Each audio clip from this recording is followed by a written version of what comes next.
Good morning, and thank you so much for waking up with us here on Live Now from Fox. I'm Jeanne Francine here with you on this Wednesday morning. It's April 2nd. As we start our broadcast this Wednesday morning, we do begin with the very latest as it relates to President Donald Trump and those escalating trade wars. Right now, I want to take you out to Dublin, Ireland, and give you a live look as the Dublin port in Ireland is U.S. President Donald Trump's set the stage as we are seeing that he is set to launch a new barrage of tariffs. If you didn't know, Ireland is expected to be one of the EU countries most affected by U.S. tariffs as it's heavily reliant on U.S. markets for its exports.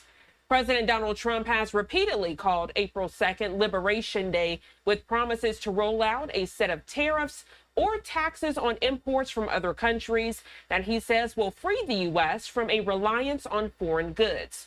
To do this, the president has said he'll impose, quote, reciprocal tariffs to match the duties that other countries charge on U.S. products. A lot to discuss this morning, so we want to bring into the conversation global supply chain expert Kareem Kaffouri. Good morning to you, Kareem. A pleasure having you on the show. Good morning, Jeanne. Thank you for having me. Appreciate it. So let's first set the stage for those unfamiliar with the term tariff. What is a tariff? How does it impact Americans on a day-to-day basis as it relates to the economy? Yeah, absolutely. I mean, a tariff is essentially a tax that's put in cross-border trade. This was one of the primary sources of revenue of the United States for many, many years, up until the 20s and 30s, a large source of federal revenue, until we started entering into more of the free trade economy and opened it up to more globalization, which is the way that we operate and have operated for a very, very long time, especially as the United States moved away from being a manufacturing nation. And the truth of the matter is who pays the tariff is pretty much the consumers in America and other nations that impose such a tariff, because these excess costs on these goods need to be filtered through. And if suppliers are not willing to absorb those costs, then those costs have to be passed off in the higher price of the goods. And that's what we are seeing today. And that's what we continue to see underneath of President Trump's term here. On this day today, April 2nd, President Donald Trump has claimed today as, quote, Liberation Day. What does that mean? Well, I think that he is pushing for the idea, and it's a great one in practice, that we are not as tied to other countries and foreign nations with regards to our manufacturing and our own capabilities. He would like to swing back the manufacturing prowess back to the United States. However, I believe truly, when we look at it from an economic standpoint, and many of the indicators show that it really is spotlighting our dependence on foreign nations and truly is pushing forward the idea of how reliant we are upon other nations. I mean, if we look at the second largest company in the United States, Amazon, 75% of the products that are bought on Amazon come from China. So there's a major reliance in areas like this. We know that oil and gas industry for us is dramatically impacted by our relationships with Canada, and this can impact the cost of gas prices, agricultural products from Mexico, and so forth. So, without having a significant infrastructure to be able to support these changes and these additional costs and tariffs, I think it can create definitely a supply and demand issue. And at the same time, too, the potential for inflation, which we're already seeing indicators of this with the PPI reports and the CPI reports. And also at the same time could make it a difficult time ahead for American consumers. Kareem, I'm glad you bring up that cost analysis. It actually goes into my next question. If you can see this on your screen as we share it with the viewers, the White House provided a list of tariffs imposed on U.S. products. They say 50% tariff from the EU on American dairy, 700% tariff from Japan on rice, 100% tariff from India on agricultural products. So that pretty much breaks down that cost effectiveness that you were sharing with us. As we further look at this morning, we know that Caroline Leavitt, the White House press secretary, she provided this quote. She says, this makes it virtually impossible for American products to be imported into these markets. It's time for reciprocity. Talk about those reciprocal tariffs and how that sets up trade for the U.S. and other partners. Yes, absolutely. I mean, reciprocal tariffs create a balance of trade so that nations that have a specialty with regards to certain levels of manufacturing, or as you highlighted, agricultural products, can still be able to thrive in the global economy. We look at something like Japan and the 700% tariff on rice as a significant example of this. However, at the same time, too, we also have such tariffs that are in place in our own nation, which are called anti-dumping tariffs. And these tariffs are already put in place where the United States specializes in certain levels of manufacturing and does not want to have any other products come into the market from other nations. So they make it excessively difficult. Supremely high tariffs, which are in the form of anti-dumping tariffs, could be 2, 3, 400%. And so, just as other nations have these sort of anti-dumping tariffs, so does the United States. And, the focus here on the idea of Liberation Day is to try to cover this $1.2 trillion debt. But the reality of it is at what cost? We see that there is an increase in factory employment by up to, let's say, 0.4%, but at the same time, a reduction in payroll by almost 5 times that amount, almost 2%. So what does that mean? It means that as the cost of goods continue to rise in the United States, businesses that are looking after their bottom line start cutting and start letting go of people. So higher costs, businesses that are letting go of individuals, the environment just is not one that is of a thriving global economy. And this is, part of the balancing act that needs to be put in place and looked at on a consistent basis to ensure that the true intention of the Liberation Day is met. Kareem, from the very beginning of this conversation, we know world leaders have been very vocal about these tariffs and what it could mean for their local economy. We know the Mexican president, Claudia Sheinbaum, has been one that's been very vocal. She is expected to speak later today in response to today being a Liberation Day, as quoted from President Donald Trump. But if you take a look at your screen, this is the latest from the newest Prime Minister of Canada, Mark Carney. He says, I spoke with Mexican President Claudia Sheinbaum this morning. In a shifting global economy, strong and reliable partners matter. Canada and Mexico are focused on deepening our trade relations and building stronger economies together. A lot of Americans this morning looking at Canada and Mexico, specifically as it relates to trade. As we know, they are right there bordering us with the U.S., Kareem. As we look ahead, because a lot of people are looking at today on this Liberation Day, but let's look at the next few weeks, the next few months. Where will we be next year as it relates to these tariffs? Yeah, so it's a very good point, and I discussed this actually in my book, Supply Chain Ups and Downs, quite a bit in a chapter that is with regards to nearshoring. And some of our closest trade and ally partners are going to be Canada and are going to be Mexico with regards to manufacturing and as well as other products that we purchase.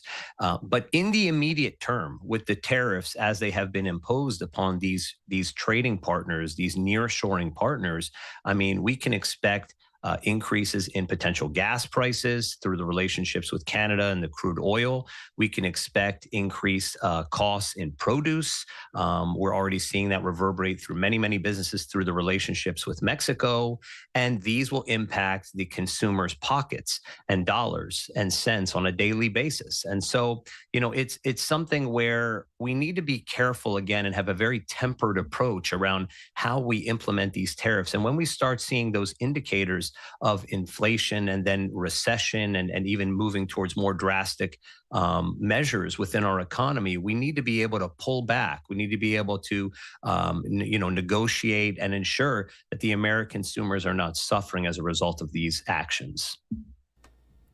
Kareem, as you mentioned, potential drastic measures, we've seen across social media how many Americans have responded with ultimately fear if they don't really understand what's going on. You see people heading out to the gas stations with several of those buckets to fill up a lot of gas because they're worried that gas prices will increase heavily. You even see people at the grocery store stocking up on certain items as they're worried about the price increase on those goods.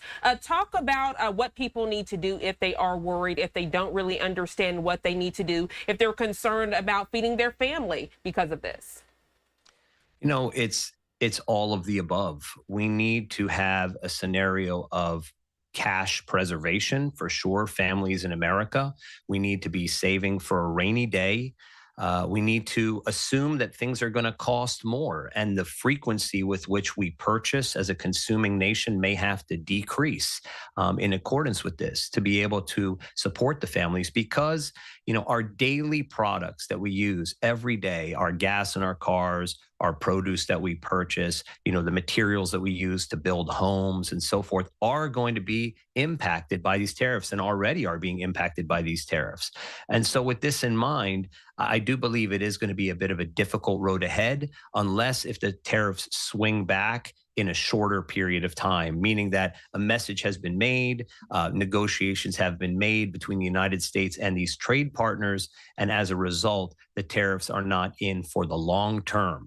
But until that is the case, American consumers need to protect themselves, and they need to watch their pennies and work to save towards those rainy days until some of this process basically comes to unfold. Kareem Kaffouri, a pleasure having you join us bright and early here on Live Now from Fox. Thank you so much for the detailed breakdown, your expertise and perspective on this topic, as today is Liberation Day, according to President Donald Trump. I hope you have a great rest of your day. Thank you. Thank you. As we further discuss this headline, take a look at your screen. This is the very latest we're getting as we further discuss tariffs. On this Wednesday morning, we are learning that major car companies report a dramatic rise in sales as new auto tariffs loom. MotorIntelligence.com reporting automakers sold around 1.6 million cars in the U.S. back in March. That's up 13.6%. This brought first quarter total sales to more than 3.9 million vehicles. Almost all automakers reported a surge in electric vehicle sales. Auto industry analysts are saying this morning they expect March sales to jump ahead of President Donald Trump's proposed 25% tariffs on auto imports that are set to go into effect Thursday. The new tariffs are expected to expand to relevant auto parts in the coming weeks through May 3rd. So wanting to provide this perspective for you as we further discuss the tariffs on this Liberation Day. Make sure you're staying tuned to Live Now from Fox for the latest developments. Here at 6:10 on the East Coast, we are going to a quick 2-minute commercial break. But before we do, we are setting the stage for live events this Wednesday morning. Later in our 6 o'clock hour, we will actually have 3 live events starting at the same time. So we want to hear from you. Which live event would you rather see here on Live Now from Fox? Scan that QR code on your screen or go to livenowfox.com/connect to make your selection. We have the United Nations Human Rights Council, the United Nations Regional Forum 2025, where they are discussing sustainability. And then we also have the United Nations meeting on AI. They're talking about good ways in usage of AI in 2025. Again, scan that QR code on your screen or go to livenowfox.com/connect to make your selection. We're going to go ahead and go to a quick 2-minute commercial break. More top stories when we return.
6:13 here on the East Coast, and welcome back to Live Now from Fox. As we continue with your top stories and headlines this Wednesday morning, we head out to the nation's capital as thousands of health and human services employees are waking up without a job this morning.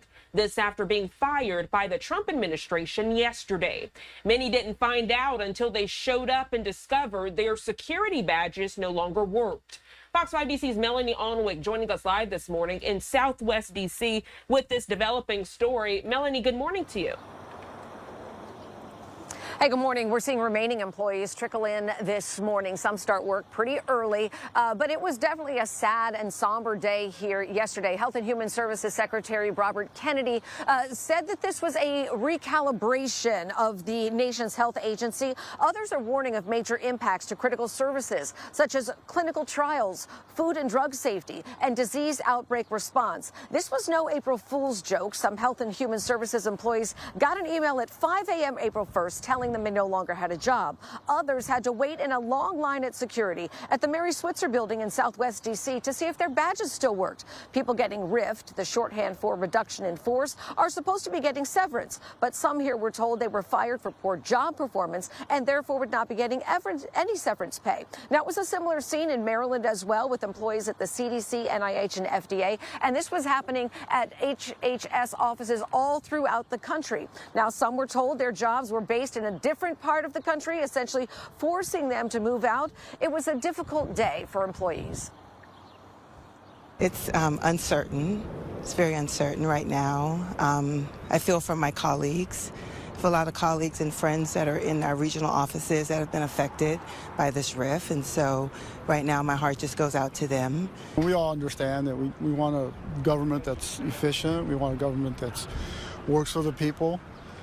But when you're going to do this kind of business, treat people with respect, right? Give them that courtesy.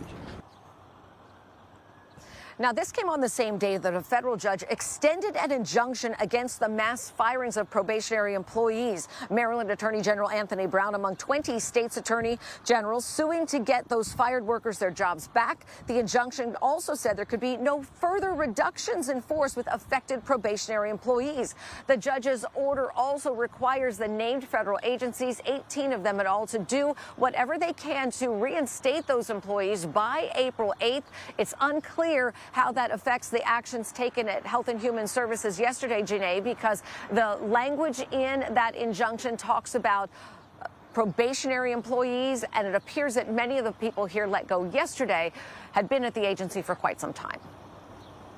Fox 5 DC's Melanie Onwick, always stellar and detailed reporting. Melanie, you raised so many great points. I've also seen on social media how people are questioning how long their benefits will be extended, if they need to go to the doctor's office and those type of things. We'll be checking in with you to get those answers throughout the week. Thank you so much for joining us.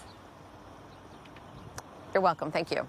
As we further discuss D.C. stories, transitioning to give you a live look at the U.S. Capitol here at 6:17 on the East Coast. A beautiful shot there. We also have a nice look at the White House. We'll continue to keep you updated on your top political headlines right here on Live Now from Fox. As we go to another quick 2-minute commercial break, I want to get back to our poll we are conducting bright and early this Wednesday. Take a look. We have some live events about to begin, and we want to hear from you. They all begin at the same time. We have the United Nations Human Rights Council, the United Nations Regional Forum 2025 discussing sustainability, and then we have a United Nations meeting on AI. Right now, that event is in the lead. Continue to let us know what you think by scanning that QR code on your screen or by going to livenowfox.com/connect. We'll be right back in just 2 quick minutes. Don't go anywhere.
Welcome back to Live Now from Fox, and good morning to you if you're just now tuning in. I'm Jeanne Francine. Taking a look at the poll results from our megaphone poll this Wednesday morning, we see that you all would like to see, out of the 3 live events that are happening simultaneously, the very latest as it relates to good use of artificial intelligence. We do see that it is starting now, so taking you out to this live event is being hosted by the United Nations this Wednesday morning. Let's watch and listen in.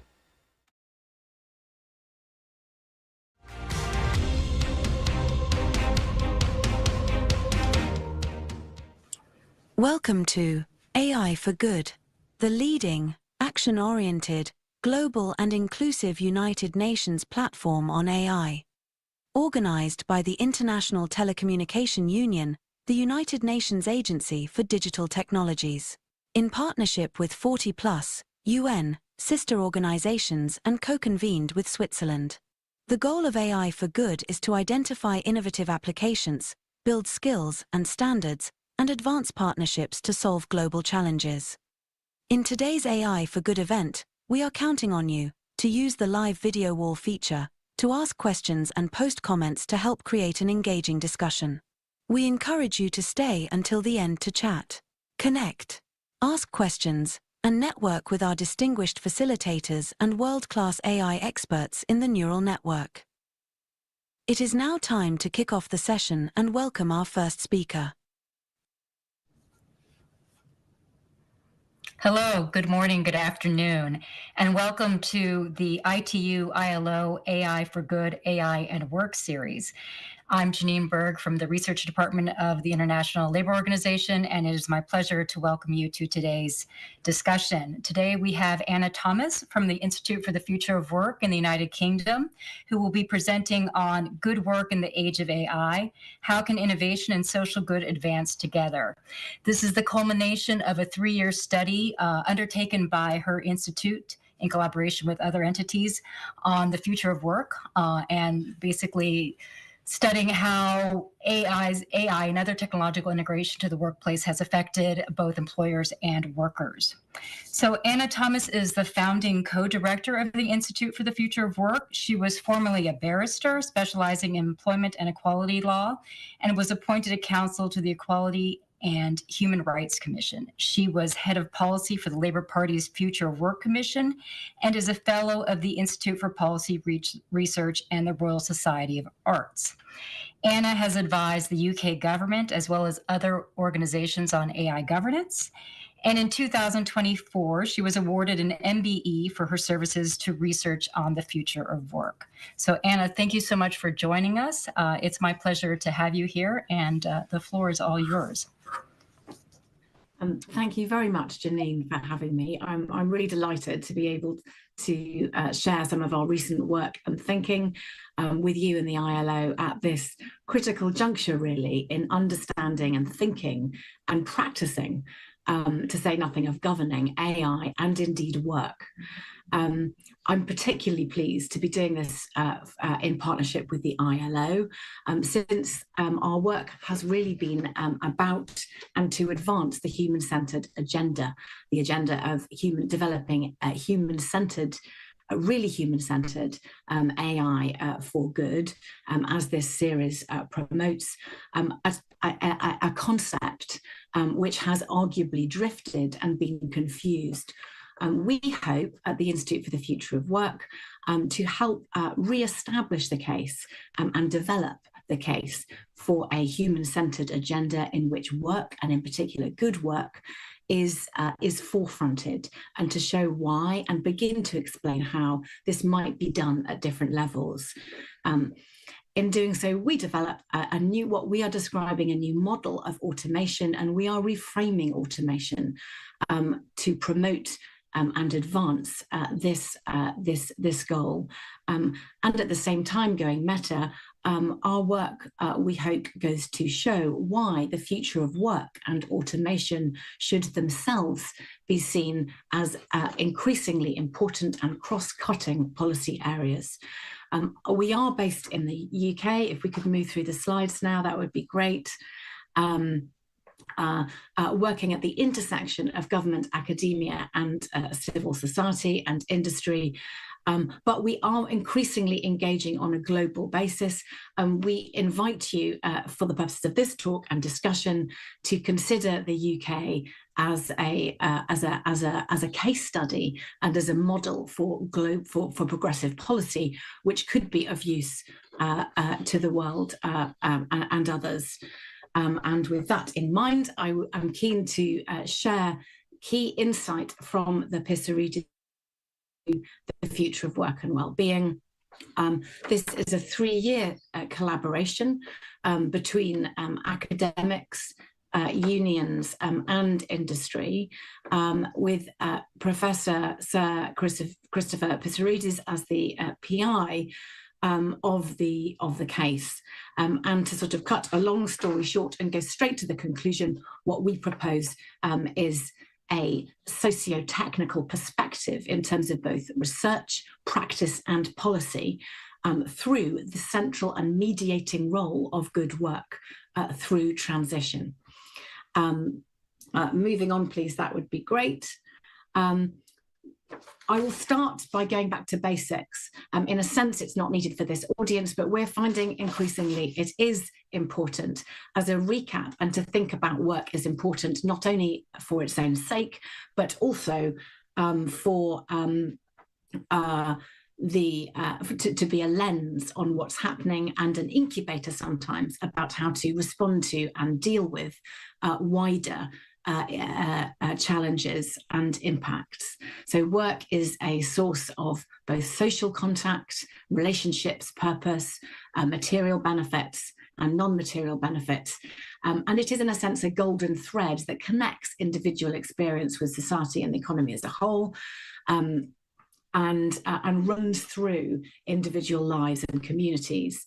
Reflecting this, it's a reminder that workers are also often interacting with technology with different hats on, as our firms, as consumers and as citizens, as well as a worker.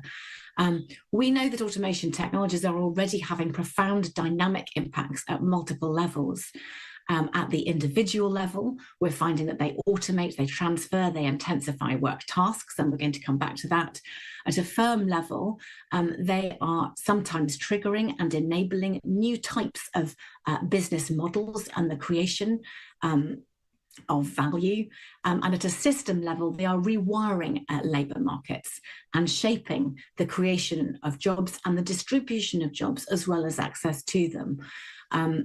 We're finding these things are happening together and that they relate, and that it is important to understand and look at all of them to get a more holistic and systematic view of both what's happening now and what could happen in the future. Another background point, there is a lot of intention, increasing intention on frontier AI models such as LLMs. And we do think that these are likely to expedite many of these changes, and that is already being shown up. The availability and increasing capabilities and applications, creative applications of these models, the deployment of their models within broader software architectures, and a shift in the layer of abstraction, as well as the data sources that are being taken into account, is leading to new types and combinations of automation. So our general approach is very much evidence-driven. It's to deploy the best possible evidence, multidisciplinary, looking at all levels, to anticipate and understand and share what we know now, and to build systems for anticipating and responding to what is only going to be revealed with time and may happen in the future, and some of which we can't know. What do we mean by automation? Automation has historically been widely understood to reflect the ability of technology to replace labour in tasks it was previously engaged in. We've been grappling with this and expanding and reframing automation for some time now, but it has stuck. Our experience and those of our partners is that this original conception of substitution and replacement, initially of jobs and then in tasks, has stuck, as the most commonly imagined automation risk, and also the focus often of practitioners and policymakers in managing transitions. Our work suggests, and we believe, that a wider and a heuristic and framing for automation is what is needed. We don't suggest that this is a magical answer or includes all possible impacts or types of automation, but we are able to organize many of the automation types, all of which come with different impacts to work quality and other areas, into categories. In these automation types, displacement, in particular of tasks, is often a factor. It usually is. But at the same time, we are taking into account and learning about task and job creation, the ability of AI to both increase or decrease the discretion of humans as they perform their work, matching the ability of matching both of humans to jobs, of tasks, and internally within tasks and between occupations and firms. We begin to conceive of matching in a systematic way, which includes a range of different matches, and AI can be used both to understand that and to enable that in a better way. Telepresence is when there is the most obvious example of that is remote work, when the person doing it is detached physically from the job, and it can be done in a range of different ways and occupations. Intensification is another approach to value creation, whereby the number of tasks and the rate of tasks is increased, often incrementally, often by systems, including AI systems, that will guide or nudge that in ways that can be difficult to understand. So all of these different combinations, multiple effects on work, including all aspects of work quality, conditions and the nature of work. And the big message from all our work is that that it's very variable and that they are not evenly distributed. Again, a forerunner, perhaps this slide should be at the end, the outcomes of technology are not predetermined. All our work at all levels, which we'll go into in a little bit more detail in a minute, show that they are shaped by policy choices, that the way in which jobs are created, that the technologies are designed, deployed, and monitored, the wider policy choices, the firm level choices, will determine the outcomes. And it's very important that we are highly aware of this at this moment in time, and that we don't assume that any particular pathway, in particular with regard to substitution and augmentation, intensification and the other types of automation, are inevitable. It is still within our gift and more than our gift to shape it. And that's, of course, what we should do to mediate and enable the best outcomes for humans. Next slide, please. So with this in mind, the Pissarides review examined individual, firm and system level impacts in a multidisciplinary way, and then considered the relationship of those impacts to each other and the way that individual impacts were linked to firm level impacts and decisions, which were linked to system level policy and decisions. In an overall way, we concluded that the only way to understand this and bottom this out was to combine this approach. Without that, it is impossible, we think, to understand both what's happening now and future pathways. And we risk missing out significant impacts and failing to identify significant opportunities for prosperity and also for well-being. At an individual level, some key facts from our surveys, which was 5,000 surveys, that the variation in impacts, including employees' quality of life, correlated with workplace tech. Quality of life correlates with quality of employment. A key point, I think, for this series is that the quality of life was negatively correlated with frequency of interaction to newer workplace technologies, such as and including AI. So the assumption that that's good needs to be unpicked.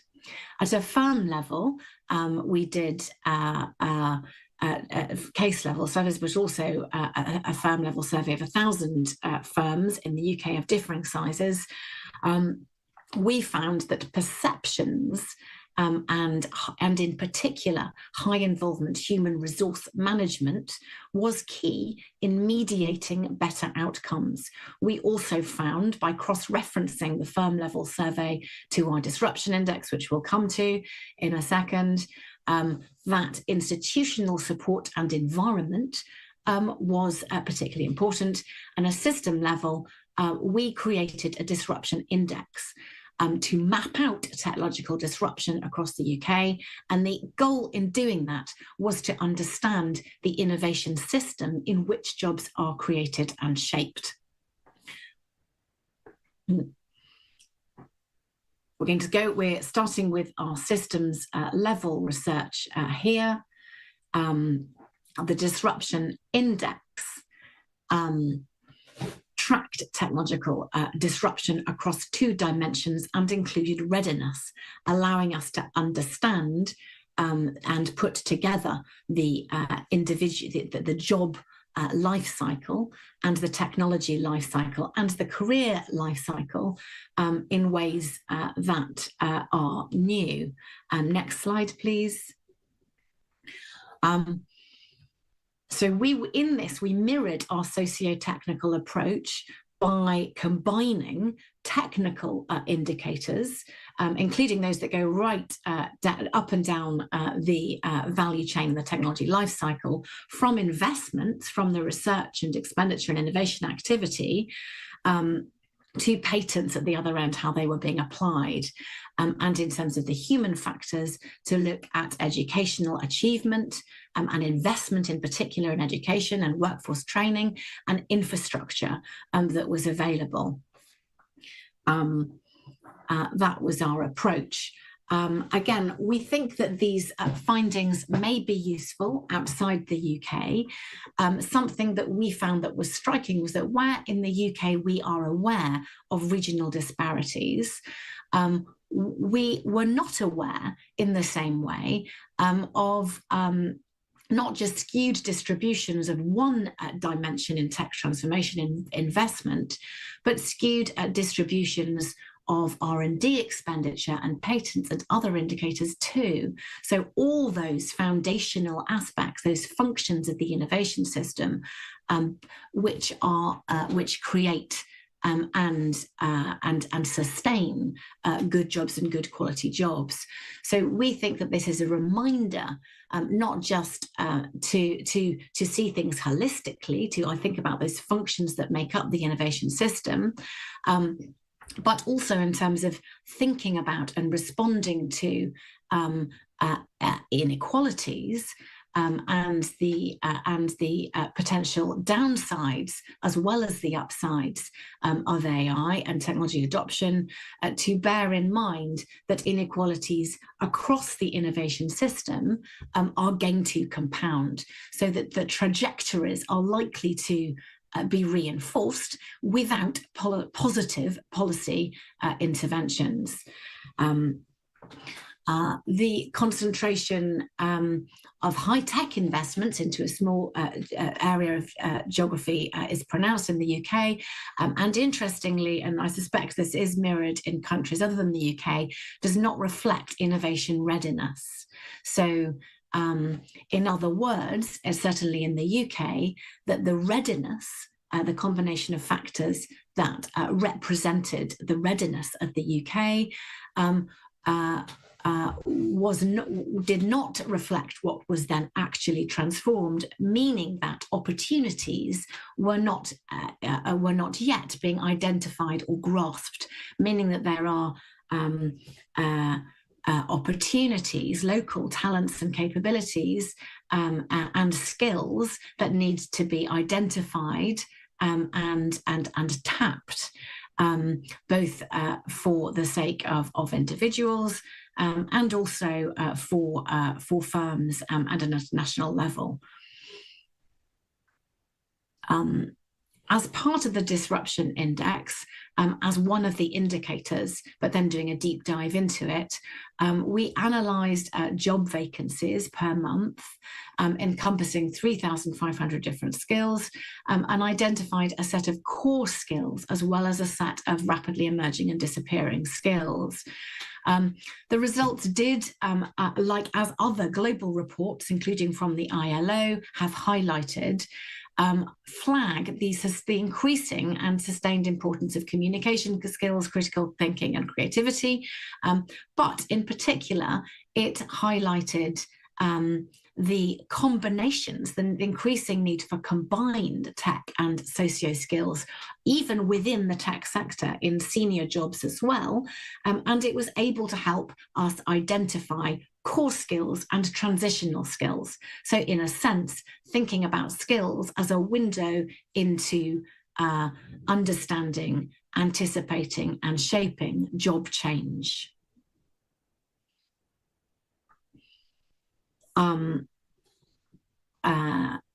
AI is therefore leading to a rapid evolution of the skills landscape in the UK, as it will be elsewhere, with significant variations. And our work suggests this deeper analysis of skills with a view to pulling out core skills and transitional skills and refocusing on combined social and technical skills is a good thing to do in terms of both policy and at a firm level.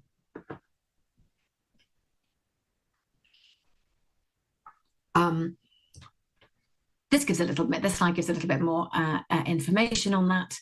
We were also able to look at the relationship between the skills, pointing to something that we saw across the review, which is the importance of considering relationship between the task, the skills, the technology, and the relationship between in here, skills networks, concurrent skills, and kind of spillover in skills. So thinking about that in terms of jobs, somebody's skills has changed. It may well have an effect on somebody else's skills. And we may also be able to spot what that relationship is and what's most likely or could, with the right support, happen in the future. The speed of change at a city level and a place-based level was very high indeed.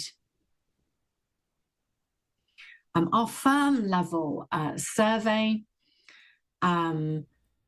If you're just now tuning into Live Now from Fox, good morning to you. You're listening in live to a virtual press conference hosted by the United Nations this Wednesday morning. They're having this virtual meeting on good work in the age of AI. If you look to the left side of your screen, you can see upcoming events. You see the ones for the midday hour, now transitioning to show you upcoming ones you can follow this morning starting at 10 a.m. so you can plan your day with us here on Live Now from Fox. I'm Jeanne Francine. We're going to go to a quick 2-minute commercial break. More live events, top stories, and headlines when we return.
6:46 here on the East Coast, and welcome back to Live Now from Fox. Let's continue to listen in to this live event hosted by the United Nations on this Wednesday, a meeting on, quote, good work in the age of artificial intelligence. And of course, plan your day with us here on Live Now from Fox. You can see the rotating banner on the left side of your screen of upcoming events.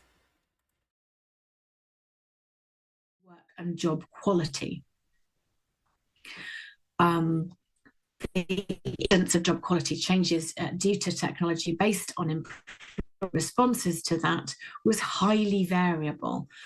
There were a lot of good things that came out of it. Opportunities to learn new things, the flexibility to choose my work location, opportunities to interact and communicate with people I work with, opportunities to apply my own ideas. But these were often happening in a way that was concurrent and had to be traded off and understood in a very individual, context-sensitive, occupational-based way with less favourable and negative impacts, which included, in particular, concern about the amount of surveillance over work, lack of control or frequency of unsociable hours and boundaries in like weekends and nights, and fear and concern about the chances of losing job or becoming unemployed. So these point to a very nuanced picture, which require really some degree of participation and involvement to surface this and to manage and make these trade-offs in the best possible way. We uncovered a significant variation in employees' quality of life too, driven by AI exposure, which really highlighted the point that we spoke to about at the beginning, that it's not an automatic answer. We can't expect that the good stuff, the improvements will happen. They do have to be consciously identified and managed. So in particular, digital information and communication technologies did correlate with improved quality of life, whereas newer technologies did not. This is not a message that is widely understood, or perhaps it's easier not to, but one that does, we think, need significant attention, both in terms of practice and developing best practice, but also in terms of policy and governance. In terms of institutional and support structures, we did do an analysis of those in the United Kingdom and found, as that will be the case worldwide, that they were very disparate, and often the agencies that were responsible for aspects of it were not always working together with a clear aligned mission, although the new government in the UK and the mission-driven government in the UK and the establishment of new institutions is an opportunity to really reflect on that and align the way that the institutions are working together, quite possibly, we think, around the concept and principles of good work. What we did in terms of institutional support structures and thinking about them, both strengths and weaknesses, was promote and practice ourselves a capabilities approach in the context of innovation. What we were doing, and indeed a focus on good work, helps combine capabilities with an innovation approach through this medium, through this mediator of good work, in a way that will allow them both to work together, that will deliver better and more sustainable outcomes, align interests, and set us up for responding to what's coming next. So in a sense, from a global point of view, that's thinking about combining the capabilities-based approach, for which the Nordic countries are perhaps best known, with an innovation approach for which the US is known, and refocusing on good work as a way of potentially combining or bridging those, and providing an opportunity structure and practice to deliver this, and a better way, a more and not just an accurate way, but a more human-centered way of anticipating and responding to risks. One which also triangulates key pieces of information and sources of information. So the policy implications, thank you very much, Jenny, you're doing a brilliant job at doing the slides. Going back then, pulling that all together and thinking what it's doing for our model of automation and our socio-technical relational approach to automation and AI, we are conceiving of both changes within a job, task, capabilities, skills and technologies, within a firm, and positioning that in the innovation ecosystem in a way that we've reflected in this diagram. So in this sense, the job is like a cell, is like the cell of a body, the firm is like a body, and the wider functions and structures are the environment in which we live, a social environment, the social economic environment in which we are living. And by thinking about it in this systematic way, we are able then to isolate functions and structures that need attention, that are enablers, that can help us identify and overcome frictions, and anticipate possibilities, as well as manage risks in order to proactively shape a better future in which humans and human capabilities are central. Thinking about policy, I think, requires us to think about good work, not only in terms of labour market protection and employment protection, or even equality and data protection, but also other areas, other domains of policy, such as examples in the UK, the Digital Markets and Competition Bill, or the devolution bill that we're about to have, or the AI bill that we're about to have, or the data protection, as well as the employment bill. These are bills that all have done or are about to pass through the UK Parliament. So taking insight from the review and thinking about this role of good work as a mediator, as a way of focusing on the most important access points, impact points, and delivering better outcomes and aligning different types of interest. There is, we think, a good case for doing a kind of assessment, a good work impact assessment, in the same way that equality impact assessments are done through these legislations, so that we are anticipating what impact it will have on creating, transitioning, or sustaining good jobs. This is the way we think to deliver the worker-centred or people-centred approach, in which expertise, human values and interpretation are placed at the forefront. So work here and people here being a key site and forum, as well as a lens for bottoming this out and responding to the structural transformation which is happening at the moment, whether or not we describe it as the fourth or fifth industrial revolution. So in particular, our work highlights the value within the good work domain of participation and involvement, of information and consultation, in order that the challenges can both be understood and then directed, and that's happening at an individual, firm and assistance level. As an overarching approach to both policy and practice, we're suggesting that involvement of those stakeholders who are affected is key, involving them in anticipating workers, business and technology. If you're just now tuning into Live Now from Fox, we continue to listen in and watch this live event. The United Nations holding this meeting on Wednesday titled Good Work in the Age of AI. And then, of course, keeping that rotating banner on the left side of your screen of upcoming events so you can plan your day with us here on Live Now from Fox. The time now 6:55 here on the East Coast. We're going to take a quick 2-minute commercial break. When we come back, following some breaking news headlines on your Wednesday.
Welcome back to Live Now from Fox, and good morning to you. If you're just now tuning in, I'm Jeanne Francine. As we are closely approaching the 7 o'clock hour here on the East Coast, we are following some breaking news headlines out in the Middle East. I want you to take a good look at your screen. This is the very latest video as we're following from the Associated Press, Israel's military operation in the Gaza Strip. We're learning it is expanding to seize, quote, large areas. That coming from the defense minister today. Israel's offensive in the Palestinian territory was expanding to crush and clean the area of terrorist infrastructure and seize large areas that will be added to the security zones for the state of Israel. That coming from the defense minister of Israel in a written statement on this Wednesday. Israel's security perimeter, which runs along the border with Israel in northern and eastern Gaza, has been a crucial part of the country's defense for decades, used as a way to protect its citizens living near the territory. A lot to discuss this morning, so we want to bring into the conversation Executive Director of Scholars for Peace in the Middle East, Dr. Asaf Ramarwasti. Dr. Asaf, good morning to you. Thank you so much for joining us. Good morning. Thank you for having me as always. So a lot of people alarmed by this news. Others feel that it is very needed when we look at the current climate and state of terrorism there in the Middle East. We're looking at the latest of the hostages still in Hamas captivity this morning, as well as the conflict with Hezbollah that has ramped back up out in Lebanon. Could you set the stage for this, quote, ground offensive as we are seeing that the Israeli Defense Forces, they continue to try to find the remaining terrorists in this Gaza area? Sure. So just to contextualize and to add to your point, obviously, so we've seen since the end of phase one, the Israeli military has been trying to tighten the screws on Hamas and to continue to work to what the Israelis are defining as destroying or basically disrupting the entire military infrastructure capability of Hamas, which they've been doing very successfully. What we've been seeing now, and this is part of the challenge, is that since the phase one ended over a month ago, when we saw the last time when we saw release of hostages, obviously the military operations once again have begun, and that's exactly what you're seeing taking place to now. The concern is, of course, that the timing of all of this. There's about, we're guesstimating 59 hostages that are left. The assumption is that 35 are indeed confirmed dead, and they're, of course, always being used and have been used since the beginning of the war as the pawns and the psychological warfare that this continues. The thought process here, and this is what has been the process that the Israeli defense apparatus has been working with, is that the more pressure there will be on Hamas, militarily speaking, and there'll be more pressure from the Palestinian society to push out Hamas at the same time. We did see over the past week some protests indeed coming out of Palestinian society protesting Hamas, how Hamas abuses them. This has been the largest attempt also to move again, safe zones within the southern part of Gaza, near that famous area of Rafah, which is the border with Egypt, as pressure is coming down on areas of Han Yunis. Again, large swatches of Palestinian populations. And the challenge has been, as always, how do you disentangle whatever is of the Palestinian population from Hamas? And that's been the ongoing challenge that the Israelis have had. But what you are seeing here is, again, more military ground offensives in order to squeeze the screws on Hamas, knowing that if they don't do something now, Israel will continue. And that goes to the beginning of the main objective of the war, as far as the full dismantlement of Hamas.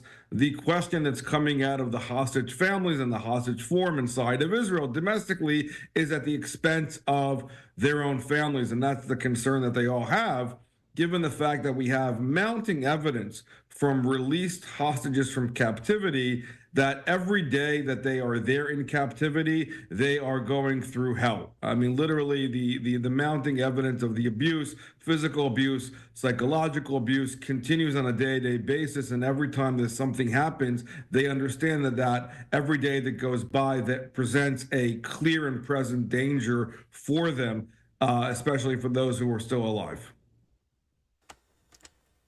Dr. Asaf, as we further discuss this breaking news headline, and thank you so much for breaking those details down. This just into our Live Now from Fox studio. We have a statement via X, formerly known as Twitter, as the IDF expands their military operation in Gaza. This is from the Israel Defense Minister. It was originally in Hebrew. My producer working hard to get it translated into English for the viewers. It says, quote, "I wish success to the IDF soldiers who are fighting bravely and powerfully in Gaza for the return of the kidnapped and the defeat of Hamas. The goal of Operation Strength and Sword is first and foremost to increase pressure for the release of all the hostages in the face of Hamas's refusal. Expanding the operation this morning will increase the pressure on the Hamas murderers and also on the population in Gaza and advance the achievement of the sacred and important goal for all of us." He goes on to say, "I call on the residents of Gaza to act now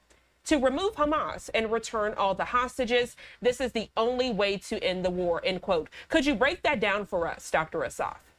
Sure. So, I mean, again, none of this has really changed as far as the demands of Israel. I mean, again, if we go back to the beginning of the war back at 10/7, and over the past 17 months that you and I have been discussing all of this, everybody knows that the war could end had Hamas actually returned back the hostages and call it a day, and that would have been a significant carrot to end the war. That has not been, of course, their objective. They use them as their own insurance cards, and they've used them by design in order to basically dangle them literally in front of the state of Israel and in front of Israeli society. They watch everything. They understand the media. They know how to make the impression of what they're doing. There's entire theater. If you go back to how the release of the hostages, every time they've done these theatrics and the ceremonies, at one of them, they actually brought some of the hostages to watch the others being released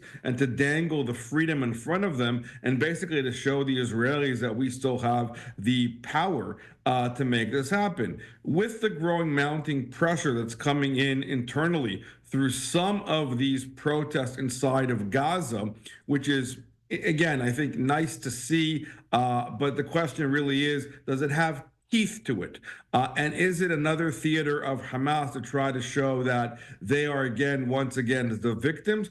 Or is there actual, true, strong opposition to Hamas within Palestinian society to root them out? There's no doubt that Hamas has been abusing and using Palestinian society, but let's not forget that Hamas also was elected by the Gazan population back in 2006. And so you got to take it with a grain of salt as far as what the objectives are here, as far as the imagery that they're trying to project, while at the same time maintain their lifeline. Let's also not forget that the sole goal of Hamas is to survive all of this and to come out of the tunnels and to basically argue that we are here to stay.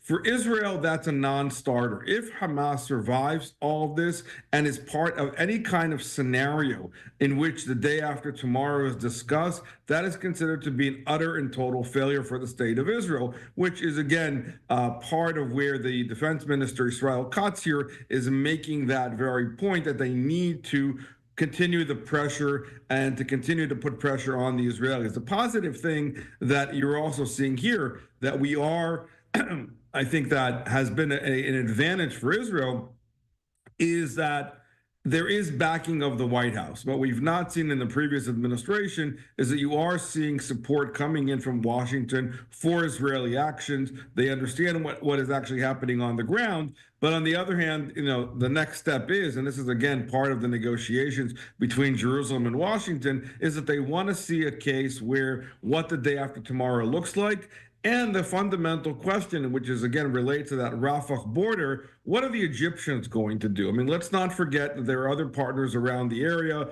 The Egyptians have made comments over the past few weeks that now they're willing to take in potentially 500,000. They've increased the numbers. So it's yet to be seen where the Arab actors are going to play into this if they are truly committed to rooting out and fighting terrorism and Islamism, which is Hamas. And the Egyptians understand that, while at the same time they've been involved also with the interlocutors, with the negotiations as far as the hostages, but they've also been involved with the Qataris. So it's a mixed bag. But there needs to be more support as far as a coalition. Otherwise, and this is the bottom line is that Israel cannot afford to live with Hamas as its neighbor. We've learned that lesson since 10/7. And so the question really still remains for Israel is, what is that entity, if it's not going to be them, that's going to ensure the safety of the Israeli population in the southern part of Israel? Dr. Assaf, thank you for that breakdown. As we further discuss this latest statement, I want to bring it back on the screen for the viewers. We are getting some questions about part of this statement from the Israel Defense Minister, some confusion where he's calling on the residents in those final sentences there. He says, I call on the residents of Gaza to act now and remove Hamas and return all the hostages. Some concern and confusion from the viewers as to why he would say the residents of Gaza when not everyone living in Gaza is a part of the terroristic organization of Hamas. We're also knowing that, some who are living there, innocent people, they're fearing for their own lives, as many of their family members have been eradicated by Hamas. We also are knowing that they are being used as human shields by Hamas, as you just mentioned. Could you contextualize that, please? Sure. I mean, this is the unfortunate reality of the war as far as what has been happening since the beginning of the war, as far as the collateral damage that you're seeing take place here. Israel has been fighting urban warfare, and this is a pretty tall task to ask Palestinians who have been relying on Hamas to maintain them economically all around, as far as trying to stand up to Hamas. However, with the current disarray and the fact that Hamas is basically 85 to 90% devastated, and we are seeing more protests, that is to say that these protests that are coming out that we've been seeing protesting Hamas, that's a positive sign. But the question, as I mentioned before, is what are the actual steps that they're willing to take as far as going to the streets, as far as trying to push Hamas aside and trying to change this current reality? That's not an easy thing to do. There needs to be support to make that happen. Where is that support coming from? Again, that's yet to be seen. And I would argue that the Egyptians can make a dent here if they start helping out their Gazan brethren. Again, Gazans are indeed Egyptians, and if there's a willing to open up and to create more safe zones, the Israelis have been doing that, but with more support with Egypt, that will allow them to basically move whatever is part of the civilian population out of the area as the Israelis cleanse the area, while at the same time there are serious concerns as far as what is the governance body that will emerge, or any kind of body that will be able to govern that society without Hamas being part of it. And so it's harder and harder to see, given the fact that you had also the other day, even the mounting protests in Turkey, while Turkey announced, Erdogan has announced the fact that, the Zionist entity needs to be destroyed, referring to the state of Israel. And so, again, part of this multi-front war against Iran and Iranian proxies, they are still putting pressure on Hamas and on Hezbollah and every one of their proxies that are on their payroll to continue mounting the fight. And that's exactly what Israel is fighting, while at the same time, there are these ongoing day-to-day challenges about, again, disentangling the population from Hamas, such as it is, and that's very complicated because many of them are indeed supportive, even partially, of what Hamas is doing, given what they've been fed for years and years. That's the ongoing challenge, and until we have a we basically clear the kind of clear the deck here. As it relates to Hamas, you're still going to be going back and forth here and these military attempts. And the Israelis believe that only military pressure, and some of it does indeed help, is really actually showing that they're willing to go the extra mile in order to move Hamas out of the picture. And this is, the casualties that we're seeing on both ends and the suffering by the hostage families and in the psychological warfare has been going on for over 17 months now. So really it's mounting pressure, and and the abuses is really insurmountable all around. Dr. Asaf, as you mentioned, clearing the deck of Hamas, that terroristic organization. We just got this operational update into our Live Now from Fox studio. It says, quote, the IDF and ISA struck Hamas terrorists hiding inside a terrorist command and control center in the area of Jabalia a short while ago. The compound was used by Hamas's battalion to plan terror attacks against Israeli civilians and IDF troops and served as a central meeting point for the terrorist organization. It goes on to say Hamas systematically violates international law when taking over civilian infrastructure and exploiting the civilian population as human shields. Prior to the strike, numerous steps of surveillance and intelligence were taken to mitigate the risk of harming civilians. It finalizes by saying the IDF will continue to operate against the Hamas terrorist organization and to remove any threat to Israeli civilians. This just further adds to what you just stated, Dr. Asaf, how IDF will not stop until Hamas terrorists are eliminated, but how Hamas has been very strategic, creating these command and control centers, hiding out in areas that might not be in plain sight, and even hiding within areas where Gaza civilians are located. 100%. And that's exactly been the tactic of Hamas. They use every kind of civilian infrastructure, hospitals, schools, and we've seen this in the beginning, civilian neighborhoods, to create and aggrandize the mass destruction, quote unquote, that they want to create by design, by pulling in or pushing in by trying to attract the IDF to come in to create that imagery of mass casualties. I mean, again, Israel is fighting within urban warfare. Israel is doing everything it can and has done a superior job to this, for that matter, as far as notifying the population, moving the population. Every time there's been questions about whether or not the IDF would be able to remove and move around populations, they've been able to successfully do so. No other army does that in the way that Israel has been able to do that when you're talking about such a densely populated area such as Gaza.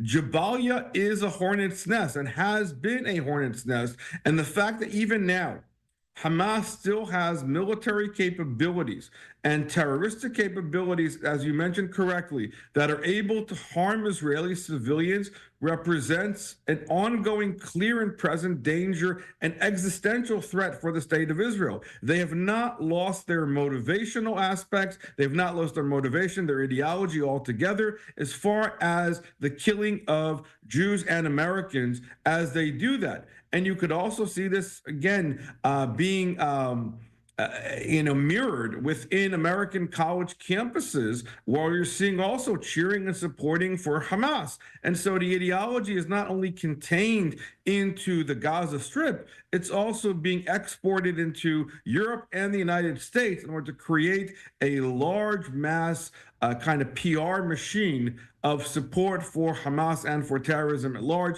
And that's part of the problem that we are indeed fighting, not only the fight on the ground, but also the PR narrative and how how Hamas is being sold or being trying to be sold as a legitimate entity when it's actually an Islamist terrorist group that needs to be eradicated altogether.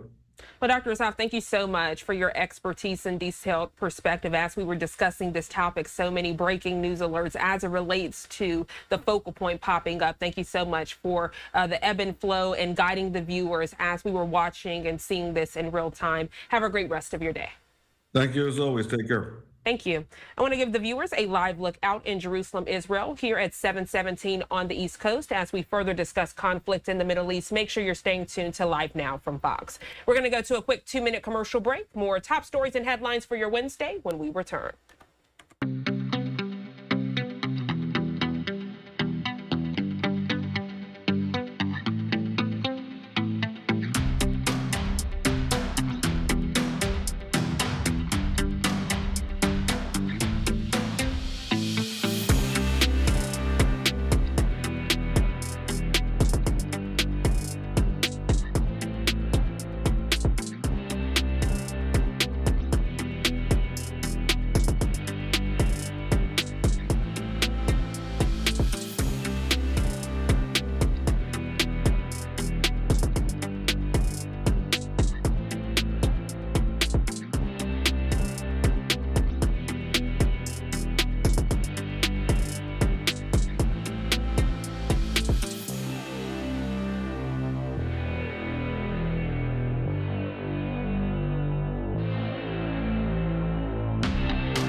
Welcome back to Live Now from Fox, and good morning to you if you're just now tuning in. On this Wednesday morning, our next story takes us out to the Big Apple, giving you a beautiful skyline shot on this Wednesday morning. As we're learning, Mayor Eric Adams is going on the attack, taking on Democrats who are ahead of him in the polls. Right now, we want to check in with Fox 5 New York's Haley Fixler, who joins us live at City Hall with what's being said. Haley, good morning.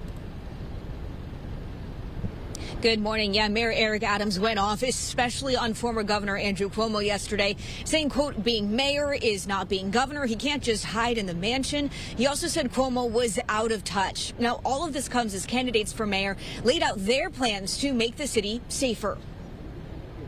Assemblyman Zoran Mamdani wants more community policing. He unveiled a public safety plan yesterday to create a new department separate from the NYPD to help with city safety. Police have a critical role to play, but right now we are relying on them to deal with the failures of the social safety net, a reliance that is preventing them from doing their actual jobs. This is part of the reason why so many crimes are left unresolved in our city. Other candidates disagree. Scott Stringer, former city comptroller who previously wanted to defund the police, now changed his tune. He wants to add to the force and revealed his plan yesterday to get more cops on board by reducing hours and by getting on-site daycare. And Mayor Eric Adams also speaking out about public safety. His big push is making changes to reforms that were made in 2019 that allow offenders to get out of jail easily after they were arrested. We have a recidivism issue on every level. You can't have 575 people arrested close to 7,500 times for just even shoplifting. These are repeated offenders, a small portion of people who have made up their minds, we're not going to stop carrying out these crimes. Adams also firing back with Andrew Cuomo's public safety proposals. Cuomo says crime has been up 20% since 2019. He wants to remove and commit mentally ill individuals who pose a risk to themselves or others. Adams doesn't know how he plans to enforce that. Cuomo also wants to beef up NYPD and add roughly 5,000 officers. Now, yesterday, he spoke at a synagogue on the Upper West Side. He says there are a lot of issues in the city that needs to be fixed, but one especially is his priority. I have been a New Yorker all my life. I've never seen this. I would have never expected this. I thought this type of anti-Semitism was only in the history books. And to see it play out on the streets of New York is shocking and is painful.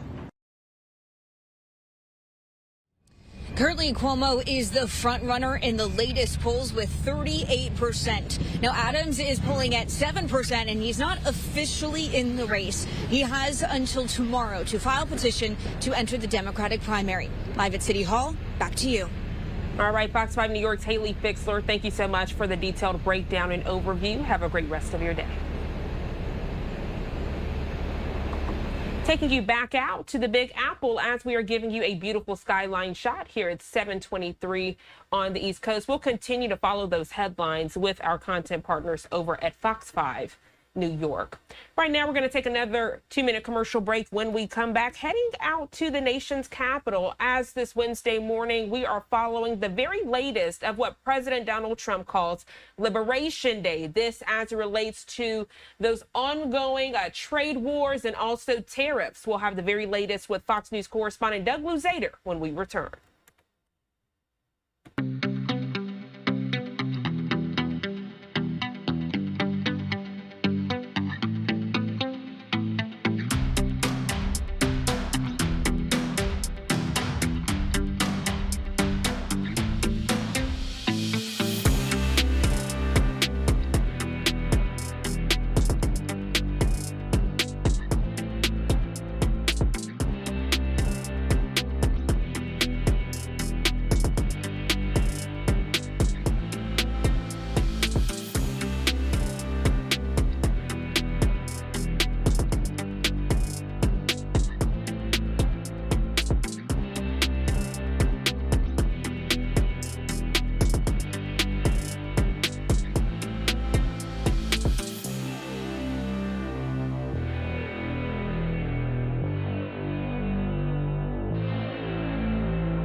7:25 here on the East Coast. Welcome back to Live Now from Fox, and good morning to you if you're just now tuning in. I'm Jeanne Francine. Right now, we want to turn to the very latest of the Trump presidency, taking you out to the nation's capital and giving you a live look at the White House on this Wednesday morning. President Donald Trump calling today Liberation Day as he prepares to announce a raft of new tariffs. That follows election results in 3 key races yesterday in Florida and Wisconsin. Fox News correspondent Doug Luzader joining us this morning from Washington. The White House has been playing this day up. We know the president will talk about what he calls reciprocal tariffs as the debate rages over the economic impact. The markets haven't liked all this uncertainty, but President Trump is already promising that new tariffs today are the key to U.S. prosperity. I think it's going to be something that's going to bring a lot of wealth back to our country, tremendous wealth back to our country, actually. The precise numbers are still unclear, but the president is describing these new tariffs as reciprocal, charging other countries largely what they charge us. That's on top of new tariffs on cars, steel, and aluminum. Let's be clear. Donald Trump's tariffs are a tax hike on American families. Democrats say consumers will foot the bill. Economists will closely keep an eye on inflation. There's an uncertainty that people are expressing to us, which is tinged with a fear. They don't want to go back to the kind of inflationary environment that we had in 21 and 22, and we're just going to have to see how this plays out. And to the people of Wisconsin, thank you. Today's announcement comes after a big win for Democrats in Wisconsin. A liberal judge easily won a state Supreme Court seat there in what had become the most expensive judicial race in history. There were billionaires on both sides, including Elon Musk, who had pushed for a conservative win to change the court's balance. This is Trump country. Florida, on the other hand, was a different story, as Republicans fended off Democratic challengers to hold on to 2 U.S. House seats. The margins in Florida, though, were tighter than usual for Republicans, who won despite being outspent by Democrats in both of those races. In Washington, Doug Luzader, Fox News. All right, Doug, thank you so much for that detailed report. And as we further discuss President Donald Trump's Liberation Day on this Wednesday, giving you a live look from Dublin Port in Ireland, as U.S. President Donald Trump is set this Wednesday to launch a new barrage of tariffs, a bid to boost U.S. manufacturing. There are concerns, though, that it could risk plunging the economy into a downturn and shredding decades-old alliances. Ireland is expected to be one of the EU countries most affected by U.S. tariffs, as it's heavily reliant on U.S. markets for its exports. We'll continue to keep a close eye on this topic right here on Live Now from Fox. 7:28 is the time here on the East Coast, and we do have a live event coming into our Live Now from Fox studios, which takes us out to London, giving you a beautiful live look there at their skyline. We're learning the UK Prime Minister Keir Starmer is taking questions from Parliament. Several topics expected to be discussed this Wednesday, ranging from border security to undocumented migrants. Let's listen in.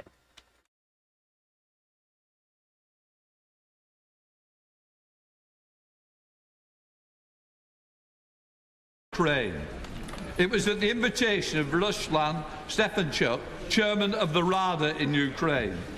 I joined speakers from across Europe in a memorial service to mark the 3rd anniversary of the Butcher massacre and to hear the important testimony of the survivors of this terrible atrocity.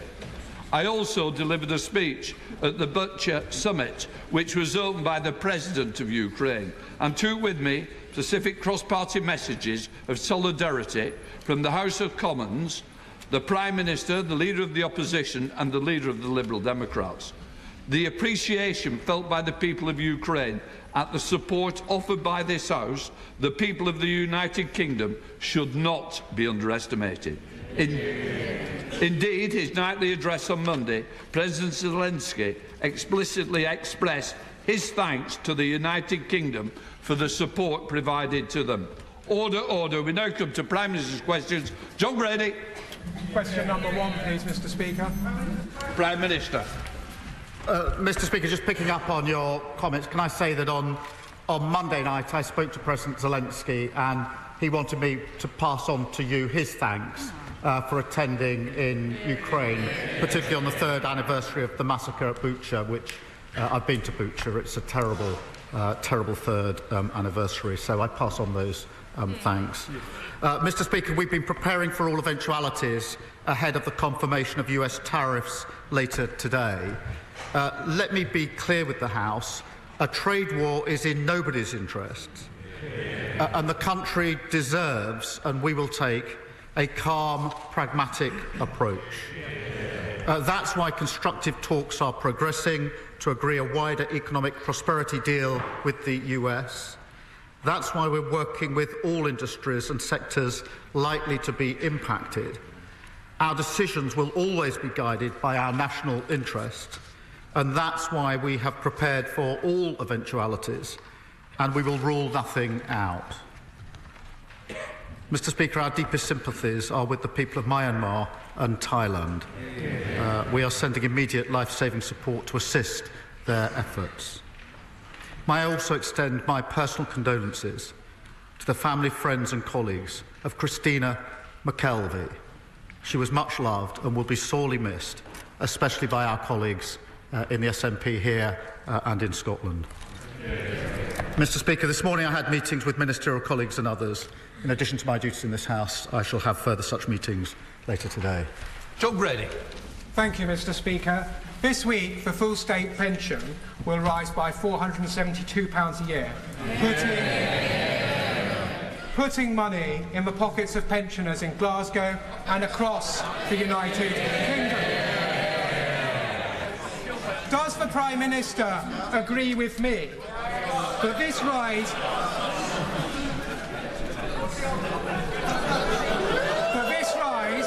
is only possible because of Labour's plan for change and our commitment to the triple lock?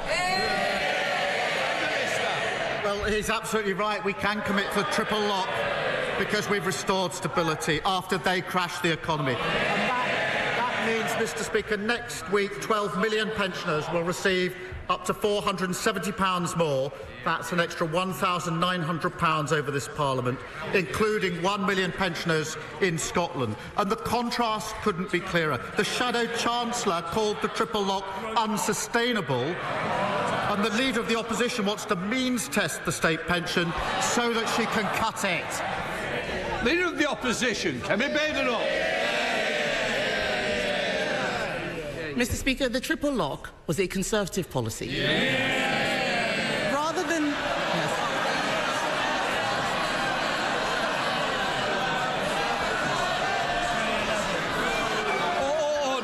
Order. I know... You was inadvertently said. Carry on, Leader. Rather than the Prime Minister congratulating himself for what we did, why don't we talk about what he's doing?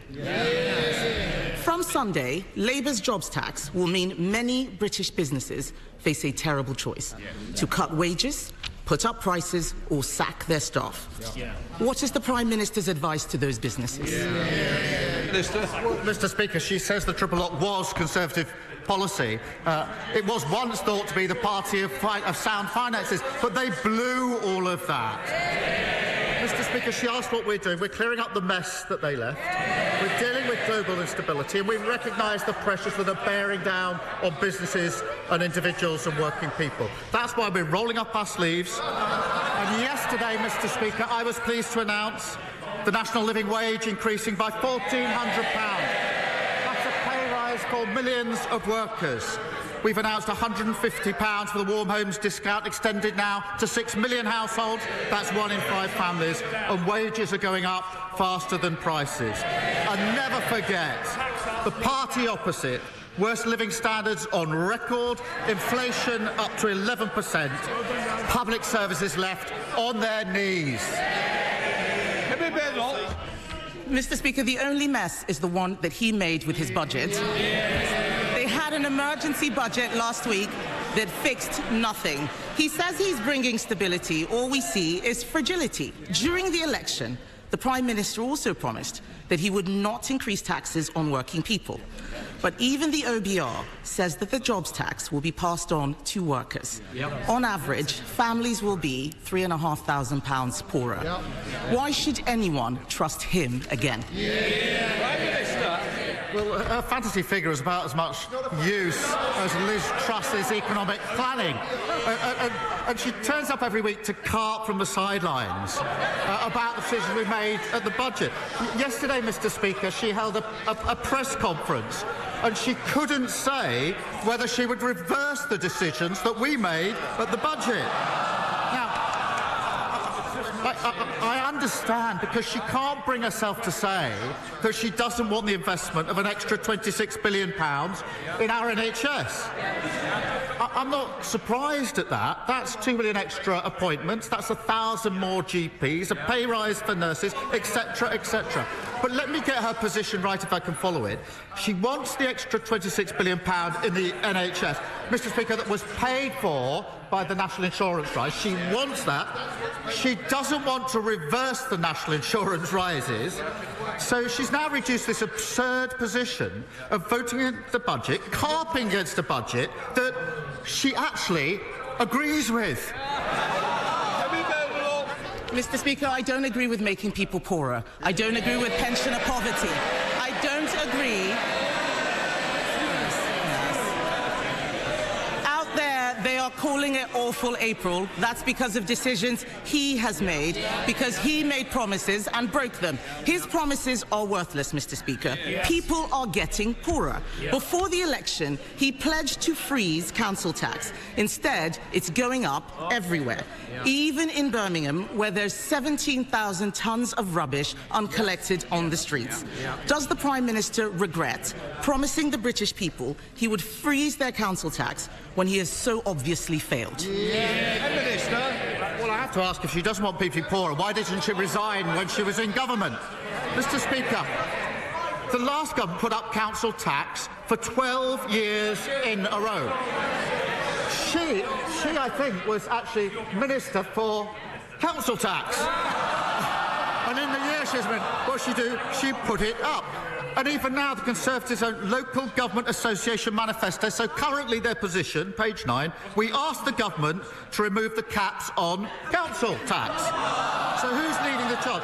Hampshire County Council, they wanted a 15% hike, we said no. Slough Council wanted a hike, we said no. Windsor and Maidenhead was Tory, now Lib Dem, they wanted a hike and we said no. And it's no surprise that council tax is £300 cheaper under Labour councils than under Tory councils.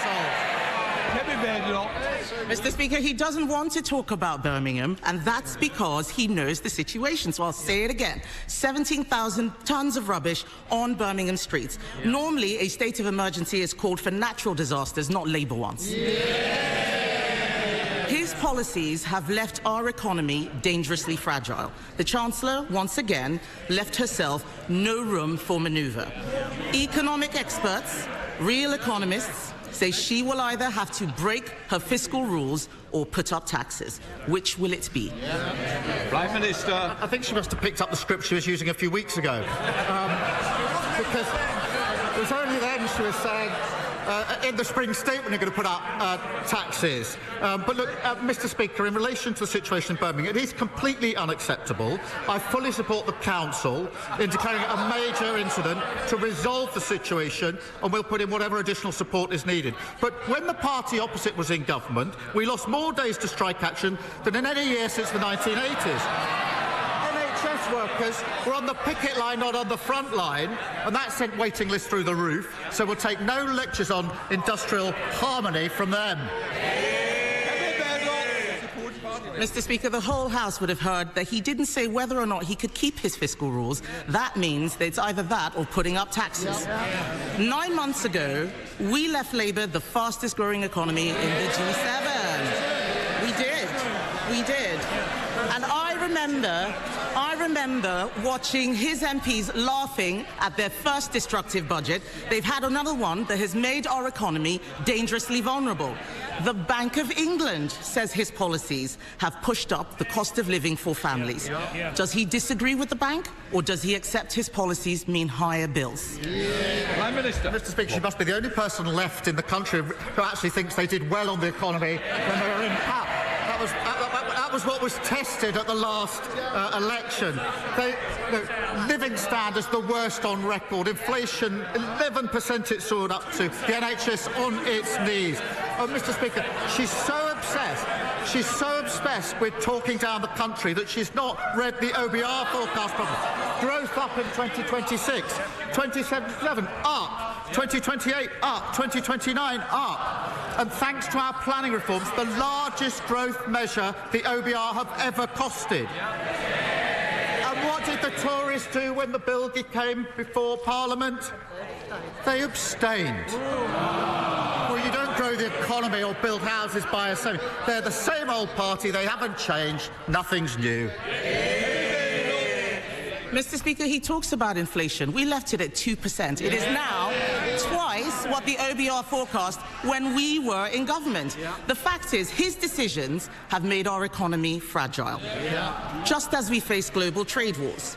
In November, I urged him to seize the draft US trade deal Conservatives negotiated.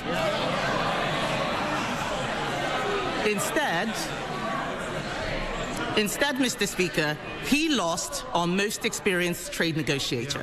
It's no wonder he can't get a tariff deal for British cars. On this side of the House, we secured investments for that industry. £600 million from BMW, £2 billion from Nissan, £4 billion from Jaguar Land Rover. Labour's record is a car industry in crisis, even before tariffs. There are 25,000 more jobs now at risk. He says he's preparing for eventualities. Can the Prime Minister tell us exactly what he is doing to protect the British car industry from his failure to negotiate? We're taking a calm, pragmatic approach and keeping our feet on the ground. There are constructive talks that are ongoing on a wider economic prosperity deal with the US. That is really important at this moment. We are working with all sectors that are likely to be impacted, and we're guided by our national interest at all times. And that's why we've said we won't rule anything out. But it is important at a moment like this that we don't have knee-jerk reactions, that we are actually cool-headed about this, and that's why we won't rule anything out. But she's the Trade Secretary. She was the Trade Secretary, Mr. Speaker, who failed to get a trade deal with the US.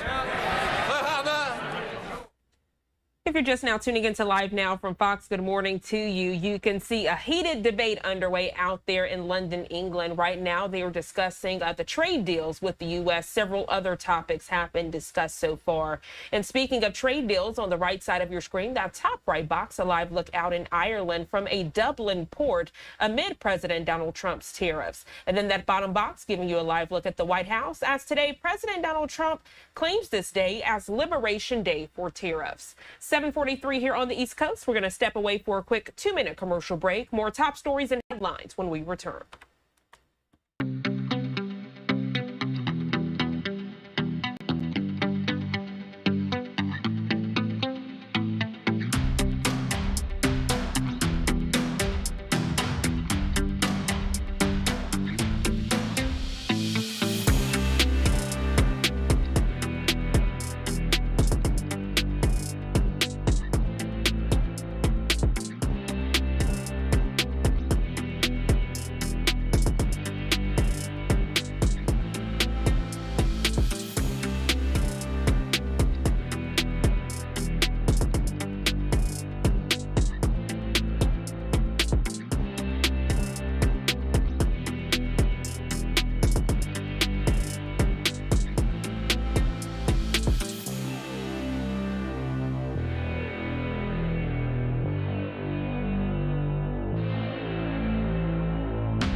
7:45 here on the East Coast, and welcome back to Live Now from Fox. Now turning to a Fox exclusive. Take a good look at your screen. This doctor arrested for allegedly trying to kiss a female patient. When officers started investigating the allegations, they found a history of similar complaints.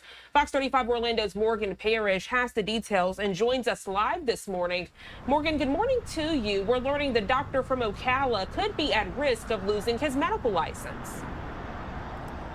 Hey, good morning. That's right. Yeah, and we know that he also has been charged with battery. The situation is crazy, right? Something you definitely don't expect to happen when you're going into a doctor's appointment.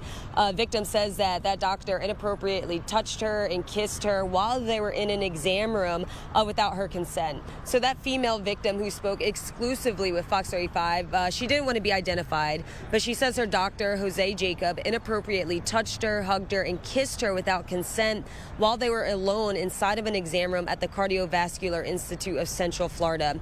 And investigators say this isn't the first time that he has faced these types of accusations. Just a few months ago, a similar incident was reported at the same medical practice in Ocala, and police were not notified, but it was documented by the business, and Jacob received a minor punishment. I just focused just to get my papers and run out of there, out of that place, because I just didn't want to go be there anymore. And I sat in my car, I went in my car and started crying. And back in 2017 in North Carolina, Jacob was accused of hugging and kissing a patient as well.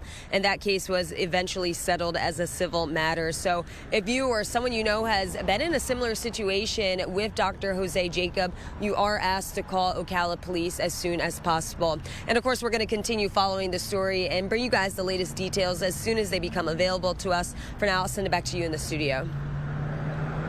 Fox 35 Orlando's Morgan Parrish. Disturbing news for sure, Morgan, but we appreciate you keeping us informed in case anyone has been a victim. As you mentioned, they can share that information with authorities. Have a great rest of your day.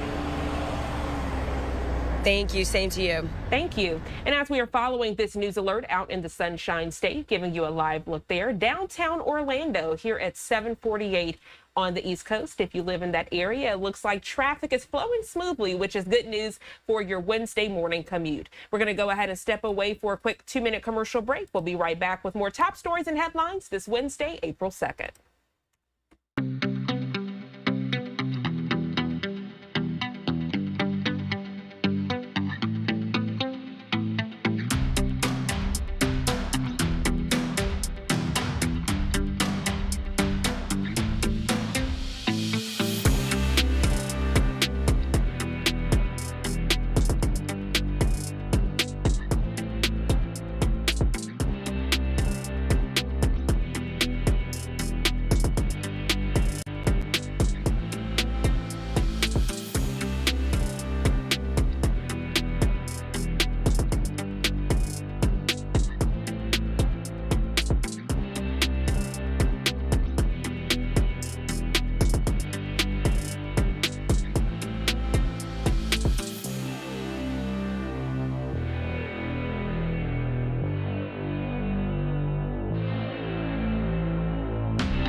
Welcome back to Live Now from Fox. Good morning to you. If you're just now tuning in, I'm Jeanne Francine. We want to head back to an anticipated event as we're keeping a close eye on those trade wars. As today, President Donald Trump is calling Wednesday, April 2nd, Liberation Day. The topic takes us out to London, England. You're getting a live look at the skyline here at 7:51 on the East Coast. We want to head back inside as Parliament is holding a heated debate this hour to discuss the trade wars along with President Donald Trump. They're discussing several other topics this morning, ranging from undocumented migrants to even the conflict with Ukraine and Russia.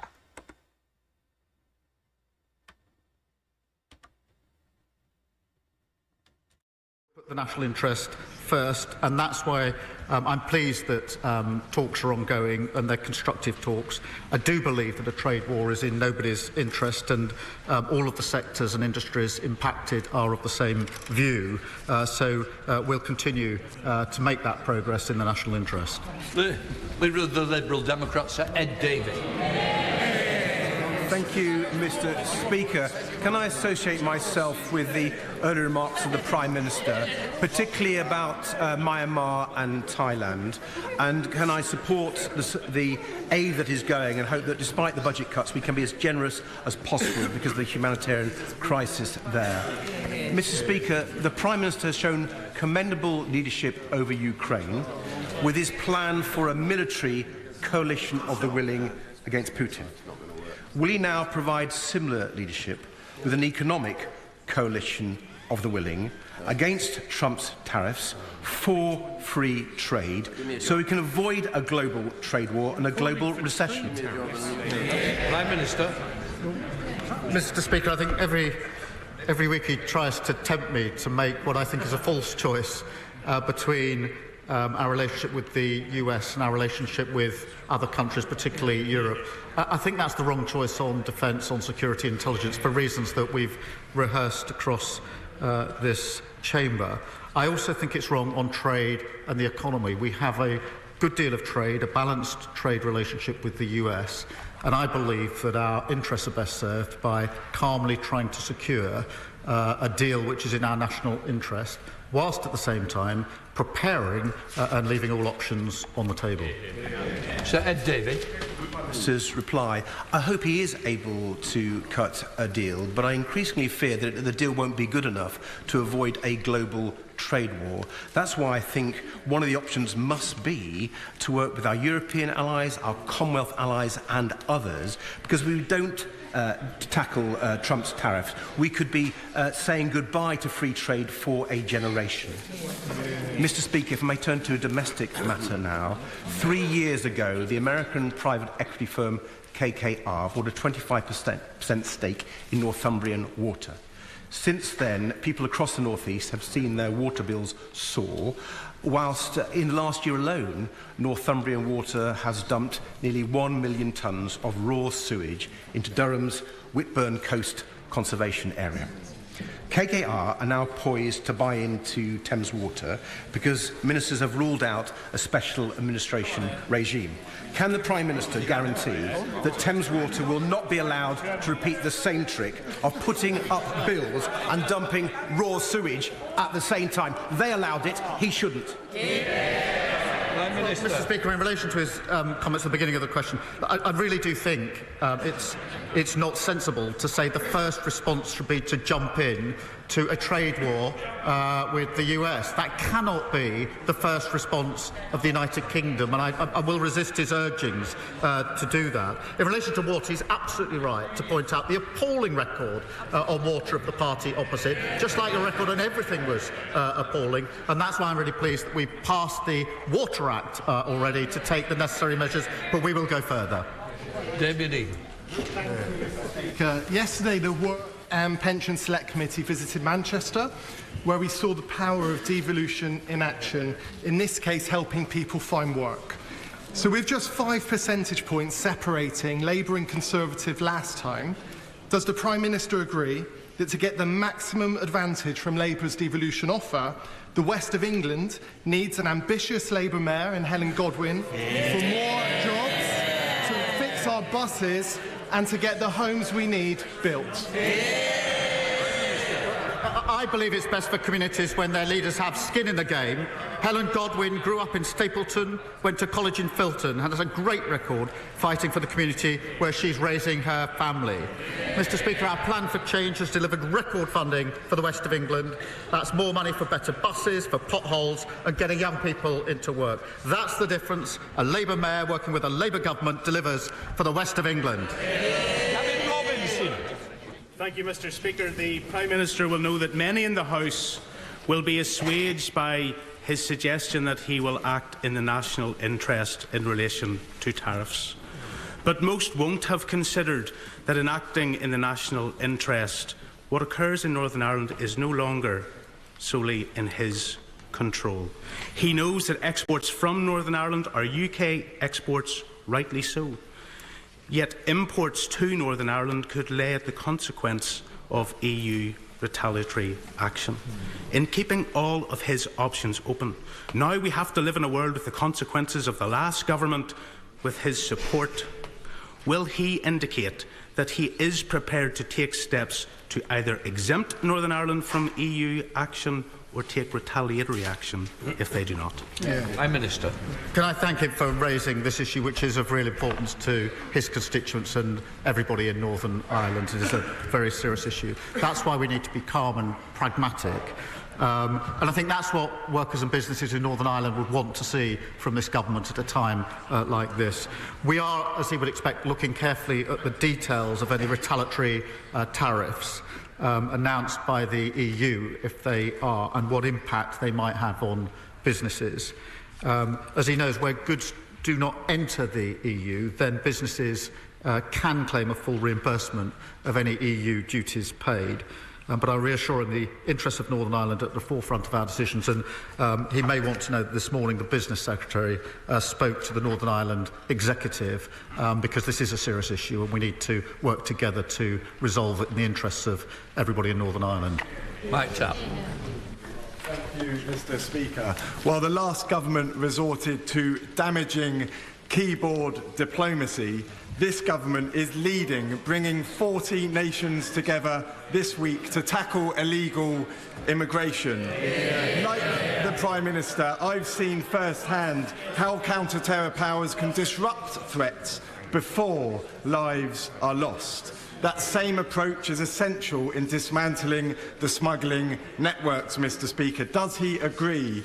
It's time the Conservatives and Reform dropped the posturing, put national security first and backed our borders bill. Well, I mean, the party opposite tried an open borders experiment. We are now tackling illegal migration.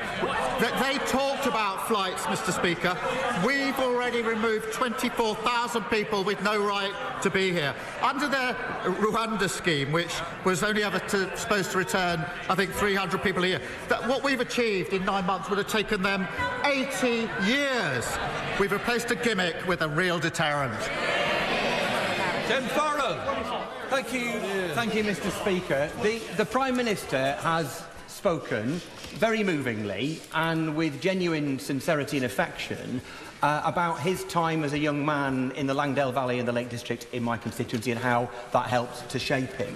So I wonder if he's aware that the hill farmers who maintain those stunning landscapes in the lakes and elsewhere will be earning on average significantly less or barely half the national minimum wage due to cuts in their income, despite the fact they provide the backdrop to the remarkably important tourism economy. So would you agree to meet with me and upland farmers in the lakes and the dales so that we can design a scheme together to end this poverty and equip our hill farmers to produce food and protect our epic landscapes for generations to come? Minister. He and I share a love of the Lake District, and we still go back there with our children now. This is a serious issue, obviously, and that's why we've put a record amount into farming at the budget, but also set out our roadmap. But I'll happily make sure that he gets a meeting with the relevant minister to go through that and to take on board any points he has to make in relation to it. Any bills? Thank you, Mr. Speaker. Hundreds of residents in my constituency at Union Park are facing massive £1 million worth of charges to repair their heating system, to repair fire safety works that haven't been put right by the developer, who has now declared bankruptcy and walked away. Their new freeholder has washed their hands of responsibility and instead is leveraging huge ground rent bills and fines against those residents. Does the Prime Minister agree with me? This is exactly why we have to move forward with our plan, much delayed from the party opposite, to abolish the outdated leasehold system once and for all as part of our plan for change. Prime Minister. The Deputy Prime Minister is saying absolutely in my ear. Mr. Speaker, we will end the feudal leasehold system, which has left millions of homeowners subject to unfair costs and unreasonable practices. Our reforms include clear standards for repairs and maintenance, and this will give homeowners a greater say in how their homes are managed. And I know the Housing Minister will have heard what he said. Mr. Speaker, this Labour government has failed the British public at every turn. They have abandoned the WASPy women, leaving them without compensation they deserve. They have turned their backs on pensioners by failing to support the winter fuel allowance. They have let down children by keeping a 2-child benefit cap in place, and they will inflict further hardship on the most vulnerable by slashing $5 billion from benefits. But perhaps the most immediate and visible failure, one that poses an immediate and direct health risk to the people of Birmingham, is the appalling financial mismanagement of Labour-run Birmingham City Council. After more than a decade of Labour control, their incompetence has led to mountains of uncollected rubbish piling up on every street, so vast that it can be seen from satellites orbiting space. It is nothing short of a disgrace and a damning indictment of Labour's inability to govern. Will the Prime Minister take urgent action to protect the public health and the people of Birmingham by immediately deploying the... Order. We're meant to ask a quick question, otherwise no one's going. Prime Minister. Well, I've said the situation in Birmingham Council is completely unacceptable, but he might want to tell his constituents that we've delivered 2 million extra appointments for the NHS, so waiting lists are coming down for his constituents. We've delivered the national living wage, a £1,400 increase, including for his constituents. We've got record investment into this country, growing the economy, including for his constituents. Blunder. Thank you, Mr. Speaker. My constituents in Harewood and Middleton North are grafters. They want to work and they want to see opportunities created and the skills and investment in infrastructure that we need in future. I welcome the Prime Minister's commitment to fix the transport system in the north of England that's been holding us back, and I would like to invite him to the Aton Valley Development Zone in my constituency to discuss how we can create skilled jobs in North Greater Manchester. Yeah. Prime Minister. Well, I'm grateful for our question. We will unlock growth across the country in partnership with local leaders and giving powers to those with skin in the game. And we'll fix the North's broken transport system, another thing they left in a complete mess, with nearly £1.7 billion for local buses, for roads and for trams, and an additional £415 million to upgrade the Trans-Pennine route and fixing millions of potholes. And obviously I'll consider her kind invitation. Thank you, Mr. Speaker. Since the Prime Minister and I last spoke, more than 6,000 people have signed an open letter to the Health Secretary in support of North Devon District Hospital, which faces a 10-year wait for urgent repairs. Please can I ask the Prime Minister why the hospital is still being denied a ministerial visit, and will the government consider the Trust's emergency plans, meet with me and the Trust so we can discuss keeping the operating theatres open beyond 2027 to meet capacity? Prime Minister. As in our previous exchange, obviously the unfunded promises, fancy promises of the party opposite, meant his hospital would never have been delivered. They shouldn't moan, they should apologise to his constituents. We had to take tough decisions to make the programme deliverable, which is what we've done. We will continue to support the Trust to maintain facilities in advance of the new hospital investment. And the Minister for Secondary Care will be visiting the hospital, and that will be an opportunity, I hope, for the necessary discussions. Jacka. Mr. Speaker, Stone Lodge Academy, a special school in Ipswich, will be one of the first schools in the country to benefit from a new breakfast club this month. It's an important step to tackling Suffolk's decade-long SEND crisis, as is the multi-million-pound funding settlement given to opening new specialist places across the county. Can the Prime Minister outline what steps he will be taking to further break down the opportunities for all children as part of our plan for change. Well, I'm very pleased to say, Mr. Speaker, the first 750 breakfast clubs will open this month. And I'm pleased there's an early adopter in his constituency, as well as in the constituency of the Leader of the Opposition. I'm sure she will welcome that one of these weeks. Mr. Speaker, that will put £450 a year back in the pockets of working people. Mr. Speaker, today we've awarded £37 million to 300 primary schools to create up to 4,000 nursery places from September, making it easier for working families to access government-funded childcare. Martin Vickers. Thank you, Mr. Speaker. 2,700 workers at Scunthorpe Steelworks, 100 workers at Scunthorpe Steelworks are facing redundancy, many more in the supply chain, and many. But whatever the outcome, significant support is going to be needed for to support the local economy. I know that all those support the local economy.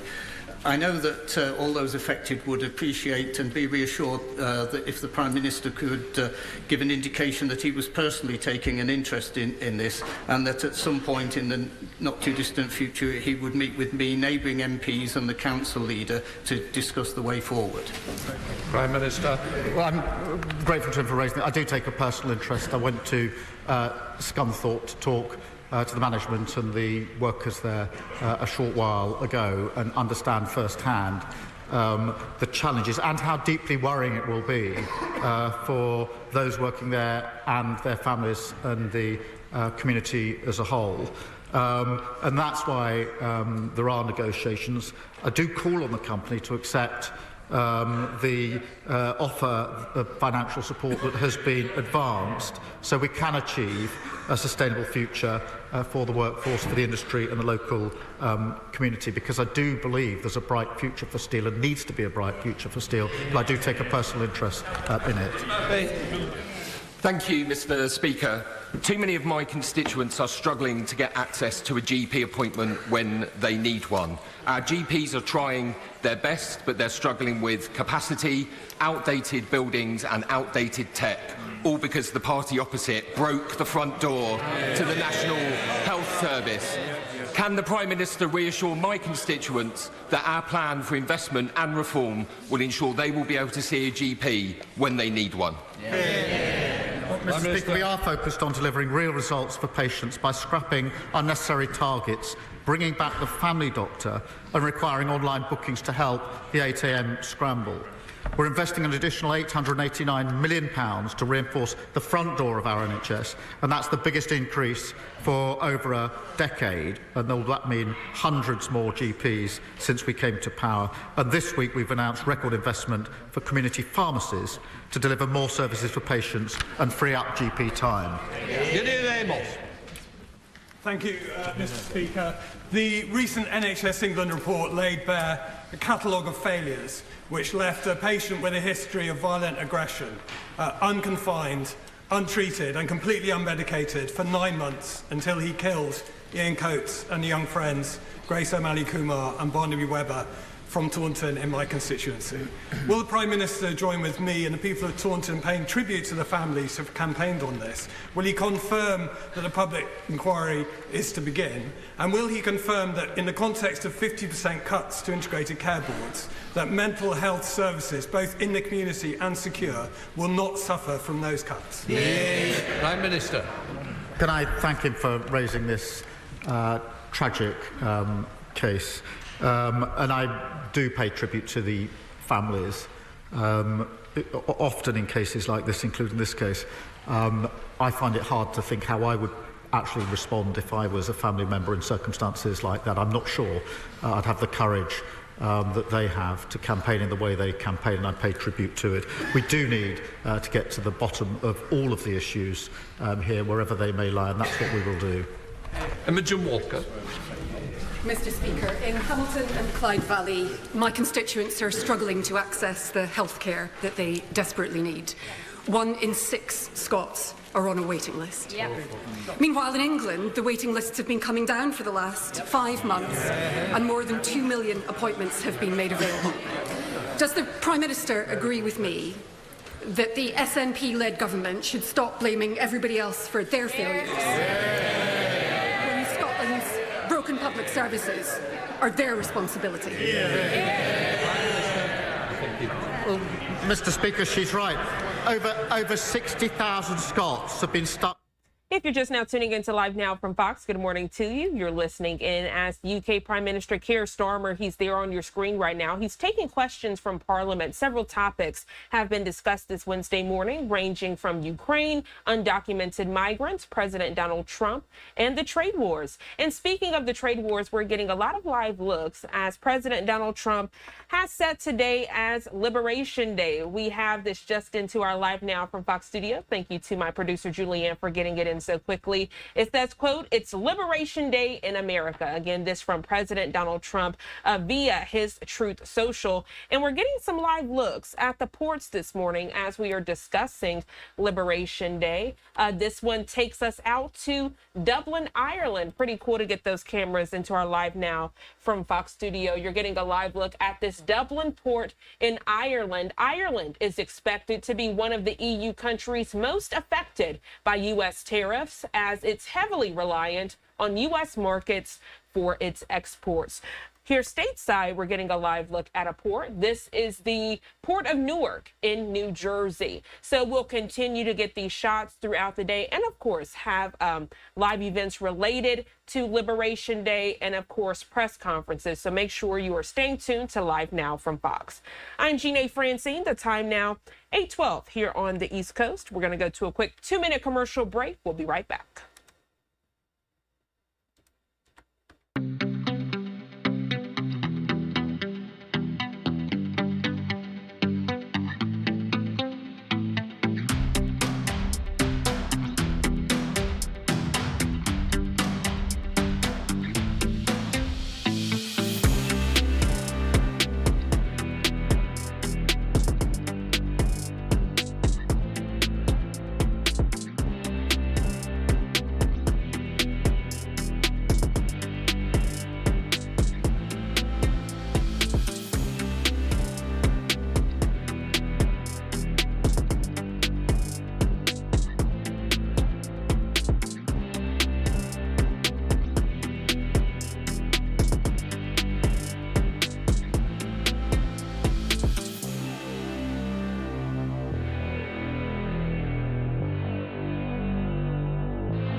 Welcome back to Live Now from Fox, and good morning to you if you're just now tuning in. I'm Jeanne Francine. On this Wednesday morning, we are following some breaking news. Take a look at your screen as we're learning Val Kilmer, who starred in films such as Top Gun, The Doors, and Batman Forever. He's died at the age of 65. Fox's Ashley Dvorkin joins us now with a deeper look at the star's legacy and cause of death.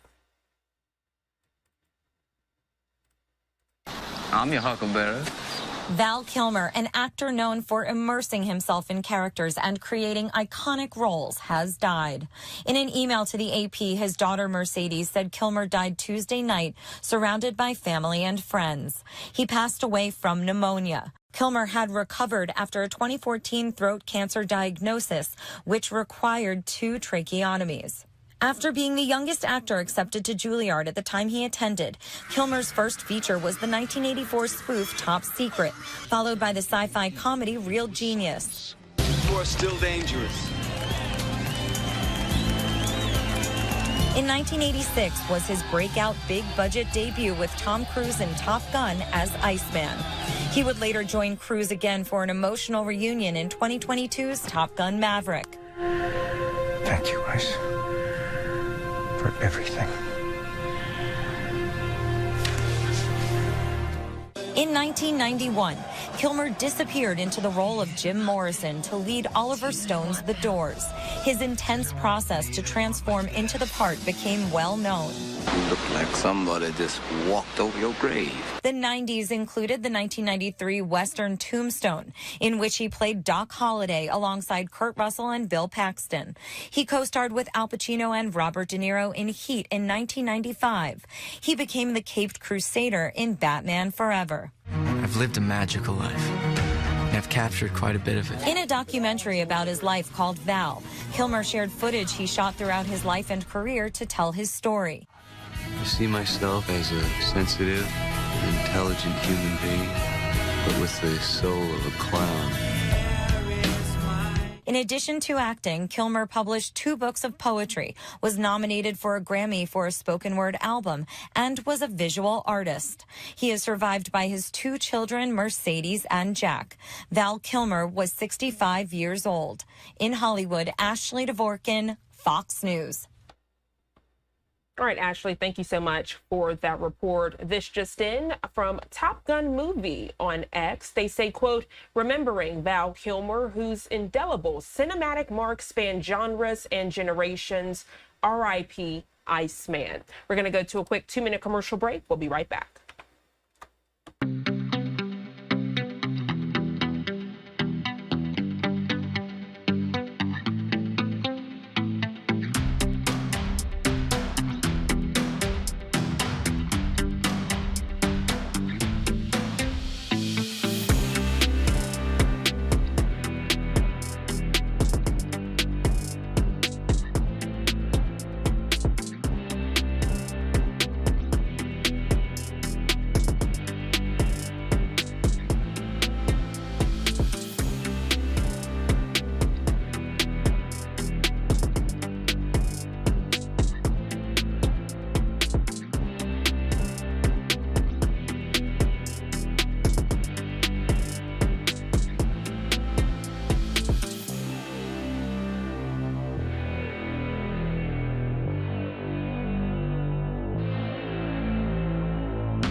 Welcome back to Live Now from Fox. Take a look at your screen. This just in from President Donald Trump via his Truth Social. It says, quote, it's Liberation Day in America. Looming tariffs announced by President Donald Trump are set to go into effect today. The full details are yet to be revealed. Fox 2 Detroit's Tanisha Cordell joining us live near the Canadian border this morning with more on the potential impact. Tanisha, good morning.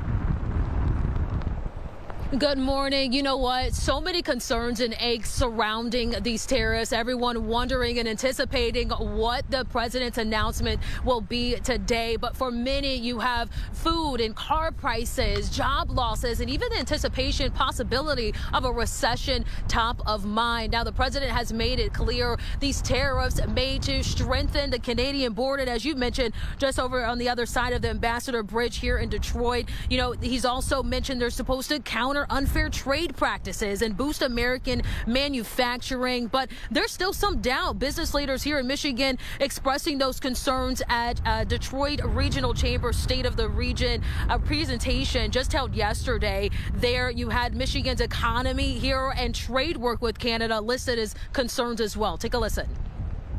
Maybe rocky in the beginning, but I think that this will make sense for Americans and it will help all Americans. It's a close relationship, and there's no good reason for our government at any level to label Canada as a national security threat. We don't understand what the end game is here.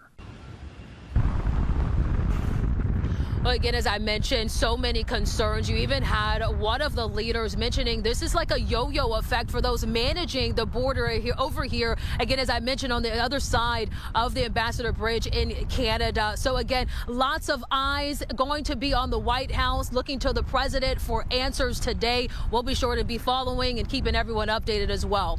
Jeanine.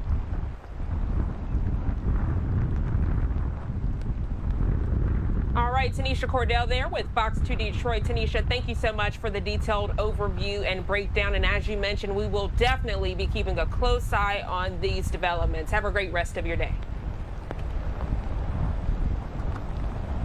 And as we further discuss this top story, let's take a look at some of the ports around America as President Donald Trump has marked this Wednesday, April 2nd, as Liberation Day. You're taking a live look right now here at 8:22 on the East Coast at a port in Newark, New Jersey. This as U.S. President Donald Trump is set today to launch that new barrage of tariffs. As AP reports, it's a bid to boost U.S. manufacturing that could risk plunging the economy into a downturn and shredding decades-old alliances. And speaking of those alliances, we have another live look at a port. This takes us out to Ireland. A live look at the Dublin port there in Ireland. Ireland is expected to be one of the EU countries most affected by U.S. tariffs as it's heavily reliant on U.S. markets for its exports. We're going to go to a quick 2-minute commercial break. When we come back, we have some EU Parliament response as it relates to the tariffs and U.S. President Donald Trump. Don't go anywhere.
8:25 here on the East Coast, and welcome back to Live Now from Fox. The top story this Wednesday morning is Liberation Day. That's what President Donald Trump is calling this Wednesday, April 2nd, as it relates to tariffs.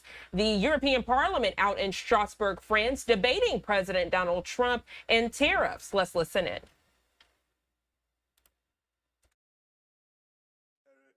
Their president, which presented its very useful white paper just before the last European Council.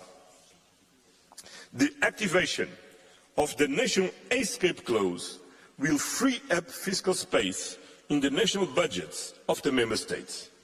The safe instrument of up of 150 billion euros in loans will support member states in boosting the defence capabilities that are urgently needed.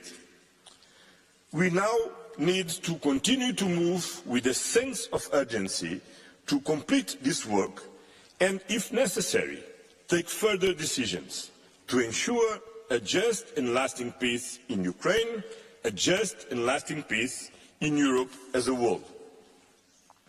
Finally, leaders agreed to boost our network of partners. It is critical, precisely in this time, that the European Union must deepen its ties with like-minded nations and to expand strategic partnerships towards global stability. When trust in multilateral institutions is under strain and unpredictability is the norm, the European Union is a reliable, predictable and trusted partner, and is behind the United Nations and the United Nations Charter, no matter what. That is why it was so relevant to welcome in the European Council the United Nations Secretary General, António Guterres, to discuss Europe's global engagements. Building our partnerships, strengthening our trade relations has been a core priority since the start of our mandate. It is impossible to tackle climate change on our own. It is impossible to reduce global inequalities unilaterally. It is impossible to protect oceans and biodiversity. A multipolar world needs a strong multilateral system and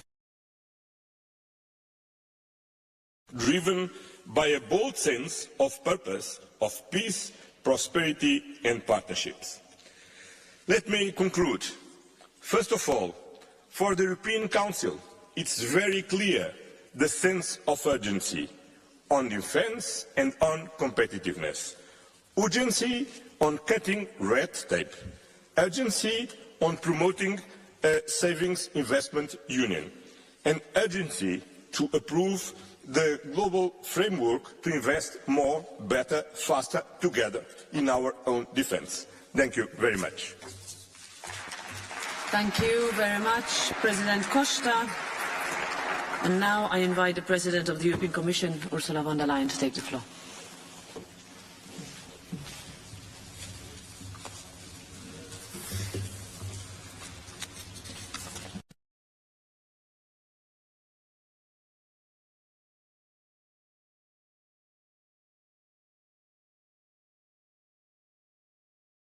European Council was competitiveness, and today I would like to focus on the threats to global prosperity and stability, thus our competitiveness, and the rise of protectionism. And as our domestic agenda cannot be seen separately from global developments around us, let me start with the US tariffs. When the dream of a united Europe began, it started with a very simple idea. Let's create one single market. Let's break barriers, take tariffs down. That is what made us strong. Because our companies grew, and so did the ties that bind us together. And then in the same spirit, we worked with partners across the world, including the United States. We built strong connections that we believed were unbreakable, And trade brought more than prosperity. It brought the idea of a shared way of life. And with commerce, our partnership has also grown. Countless are the friendships across the Atlantic. And because of this collective experience of the last, well, almost 75 years, so many Europeans feel utterly disheartened by the announcement from the United States. Let me be clear, Europe did not start this confrontation. We think it is wrong. But my message to you today is that we have everything we need to protect our people and our prosperity. We have the largest single market in the world. We have the strength to negotiate. We have the power to push back. And the people of Europe should know that together we will always promote and defend our interests and our values, and together we will always stand up for our Europe.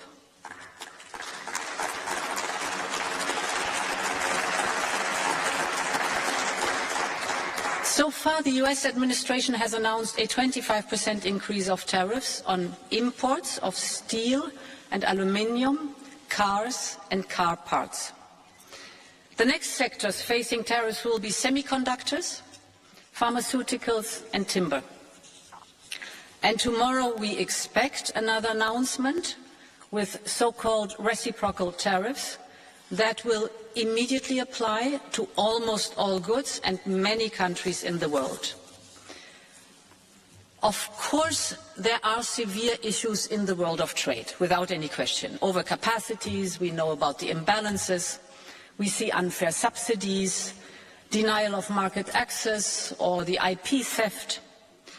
And I hear Americans when they say some others have taken advantage of the rules.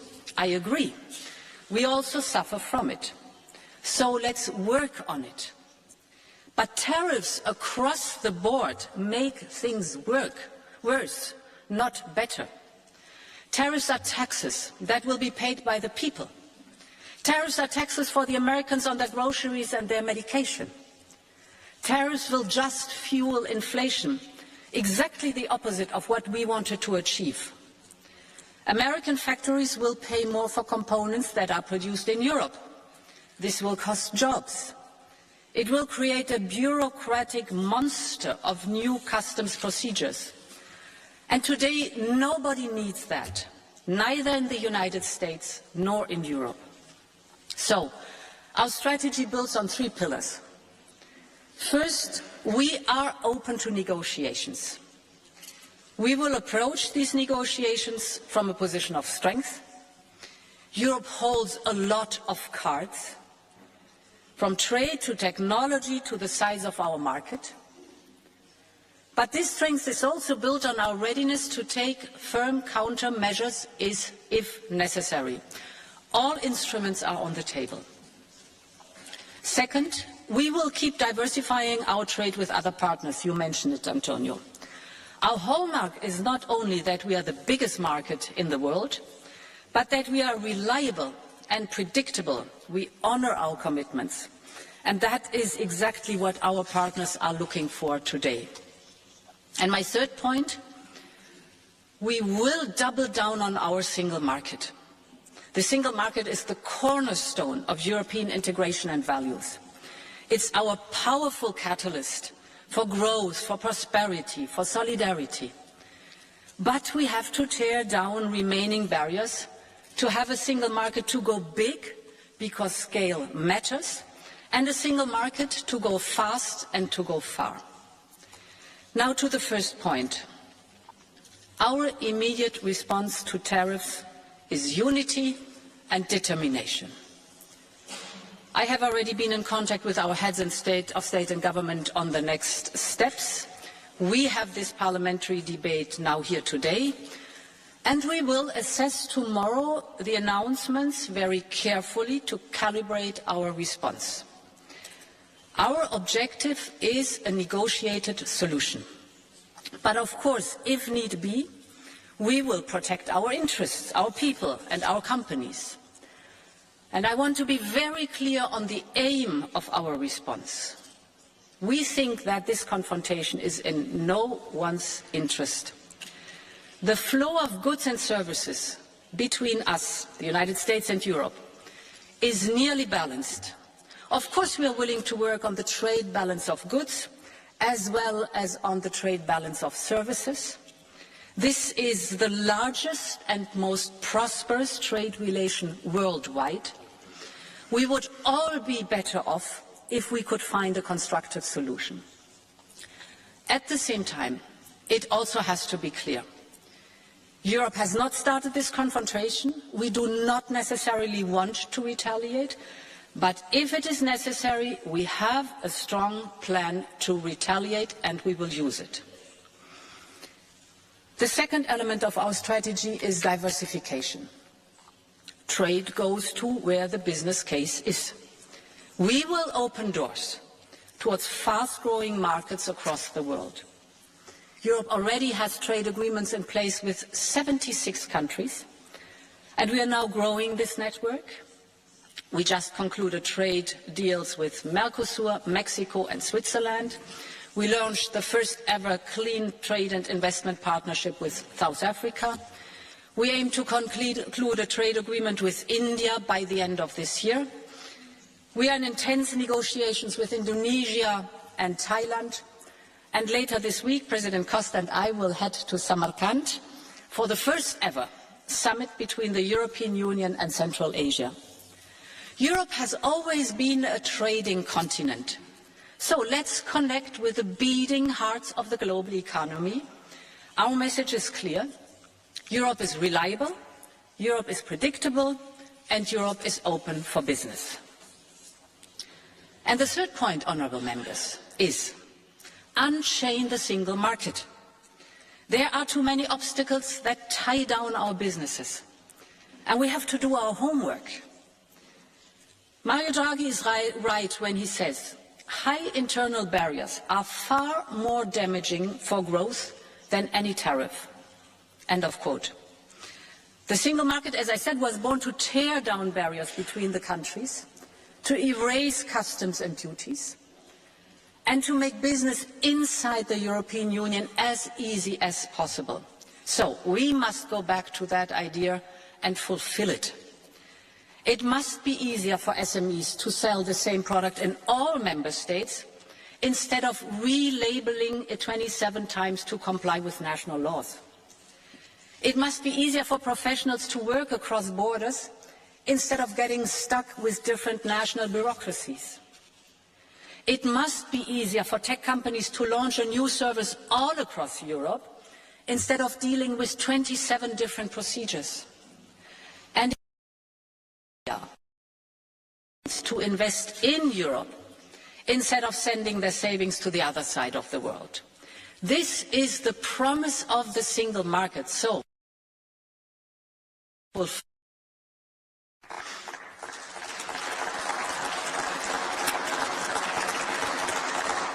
I know, honourable members, that the European Parliament has always worked hard to complete the single market. Now we have the generational opportunity to get it done. We have a strong consensus on the Draghi and Letta report among all of us. We have put ambitious proposals on the table, you know it, from the Savings and Investment Union to ensure that people get a better return on their money, but also that the companies find the finances they need in Europe, to our omnibus simplification packages or our Union of Skills, and more will come, including the 28th legal regime for innovative companies. According to the IMF, Europe's internal market barriers, are equivalent to a tariff of 45% for manufacturing and 100% for services. This simply cannot be. This must change now. This is why I have tasked EVP Séjourné to come up with concrete and bold proposals next month to remove most of these barriers and prevent new ones. These reforms are long overdue, and now they have become more urgent than ever. We all know, in a stormy global economy, the single market is our safe harbor. It's now 30 years since Jacques Delors laid its first stone, so it's time to finish the job. Thank you very much, and long live Europe. Thank you very much, President von der Leyen. And now we go to the speakers of the political groups, starting with the EPP group. Its chair, Manfred Weber. Madam President of the European Parliament, Commission, President of Council, congratulations. A few months ago it would have been impossible to see Europe where we are today. A Commissioner on Defence, a white paper on defence, an 800 billion package. And isn't it funny, even the British government wants to be part of joint investments into the future of defence. So a lot is on the way. But let's be honest, we managed only the first step, borrowing money on the shoulders of the young generation and spending it poorly with national measures. That's necessary, but it's not so difficult. The big things are in front of us. We need further steps. Common procurement to save billions of euros, not only voluntarily because they had never worked, but really obligatory. We need the East Shield also as a common project. It's not only Poland, the Baltic countries who are responsible for this. It's all of us who have to finance this. We need a European flagship projects like missile defence, sky surveillance. We need a European defence pillar which is not revocable, as the founding fathers of the euro had in mind when they unified our economies. And there is another challenge. You both, Commission President and Council President, participated in several special meetings in the last weeks, in Paris and London. Not the European Council was in the lead, but a structure of the willingness of those who had the will to move forward. And why? Let's be honest. Because leaders were afraid about unanimity on the Council table. The Orban problem was solved with creating new formats where Council President was the only guest and not leading the debate. That is a challenge in front of us. And let me add, dear friends, there was this signal chat scandal in Washington. A lot of people had fun to criticize our American friends about the confidentiality of their communication. But I have to say on substance, Haggis, the defense minister of the United States, wrote there, in the Red Sea only 4% of US trade is handled, but 40% of the EU trade is handled in the Red Sea. And then the Americans have to protect the trade routes against the Houthi rebels. And let's be clear, the Americans are right with this complaint. They are right. And we are not capable to protect in this moment of time our own interests. That is the real challenge in front of us, next to the big one on the Russian side. So I would say there is still a lot to do, and we have to speed up. Because the next Trump challenge is already arriving on Wednesday, the big Liberation Day. Trump's tariffs are not about fair trade, they are about fear of trade, and fear is always a bad guide. We do not follow this logic. We as EPP say yes to the US relationship as the most successful partnership in the world. We know about the numbers. 5 billion of goods and services cross the Atlantic every single day. 16 million jobs are defending on both sides of the Atlantic on this win-win partnership. The 2nd of April is not a Liberation Day.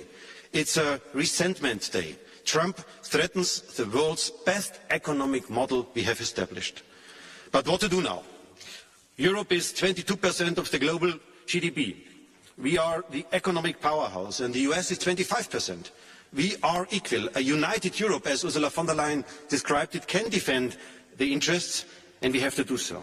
And yes, we have a surplus on products, but the US has one on the digital services. So if Trump focuses on the European goods, we have to focus on the American services. The digital giants only pay little to our digital infrastructure where they benefit so much on.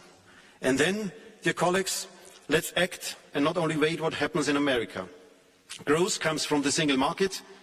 Ursula von der Leyen mentioned the issues there, but comes also from trade agreements, so we have to finalize them. And let me also underline that Mercosur is becoming now a symbol for our readiness to engage with the rest of the world. Mercosur is becoming an anti-Trump agreement, and we have to finalize it now. And when we speak about our own actions, we have to work on cutting red tape. President Costa, it's great to hear that cutting red tape is an urgency, But I would invite you also to talk with the socialist group in this European Parliament, because they are not yet decided whether they follow the speed procedure on the omnibus in this moment of time. I hope that the socialists also recognise that finally cutting red tape is an important issue. And by the way, where are the friends of Trump in this moment of time? Viktor Orban or Alice Weidel, have you spoken with Trump in this moment of time? With Vance and Musk's on tariff. I see the populists selling their interests of the European workers in the steel automotive industry or the farmers in Europe only to get a picture with Trump. That is what I see every day, and nobody of them is really fighting for the European interests. Dear friends, we will not fuel resentment. Ronald Reagan once said, the freer the flow of world trade, the stronger the tides for economic progress and peace among nations. That's Republican at its best. We will not give up on these words. We want a good deal with the US, without losers, with only winners. Thank you. Thank you very much. And now I give the floor to the chair of the S&D Group, Irache Garcia Perez.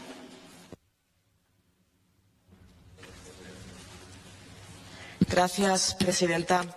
Presidenta von der Leyen, Presidente Costa, aquí se hace Europa o se muere.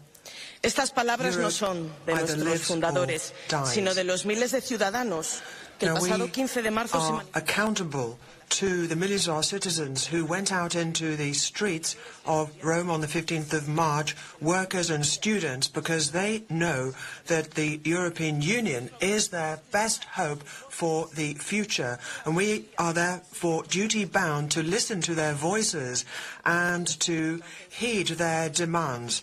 Now, in the face of Russia's military offensive against Ukraine, in the East and in the West, Trump and his tariffs, and within an assault on our values from Russia's allies, such as Hungary under Orban, and the false patriots from the extreme right threaten millions of jobs and the prosperity of our citizens. And if we don't remedy that, then this betrayal of Europe will have consequences for our industrialists, for our farmers, and for our consumers. But we are not going to allow that to happen. We are going to defend our workers and our companies in the automotive sector and in the steel and aluminium sectors with all of our commercial clout. And we are not going to allow anything else to happen, and we will use the weapons at our disposal if necessary. We will also defend our interests in Ukraine, because a partial ceasefire must not then allow a war criminal Putin to continue his offensive. Rather, we should be calling on Putin to withdraw from all Ukrainian territory, and we should also call for a legislative proposal from the European Commission to freeze and use the Russian assets to benefit Ukraine. And if we do so in Ukraine, we must also do so in Gaza. We cannot employ double standards. We are seeing many people who've been killed, been injured, and thousands who are refugees. So what more needs to happen for Europe to suspend the association agreement with Israel? Ladies and gentlemen, it is important that Europe take its destiny in both hands. We have credit guarantees which are not sufficient. We need to have a defence policy which is funded with a common debt, and at the same time we have to beef up our welfare states, because that is the best bulwark against the extreme right. We have to counter Trump and Putin with a robust and competitive economy, but we cannot boost competitiveness by sacrificing all of our environmental targets. It's important that we do comply with the Green Deal. Mr. Weber, our group, the Socialists and Democrats, know exactly what needs to be done. We have to work consistently. We have to show a united front. We have to be pro-European, and you know that you are listening to the extreme right, because that is where you are seeking alliances, but we are quite clear as to what our position is. To the autocrats allied with Putin and Trump within the European Union. Orban has crossed every line with his new law banning Pride celebration in Hungary. To all Democrats across Europe, I want to send a message. Let us take to the streets of Budapest this year to celebrate Pride and defend European values. The LGBTIQ community is not alone. We stand with you because there is no place for discrimination or hate in our union. And as long as Orban continues attacking fundamental rights, we will block EU funds to his government. Members, there was another motto in Rome that we must remember today. Our true enemies are ourselves when we forget our fortune. Our fortune is democracy, peace and social justice. We will not allow them to be taken from us. We will defend them with all determination that our citizens expect from us. That is where Europe is made, and together we will make Europe. Thank you. I give the floor now to the co-chair of the PFE group, Kinga Gál.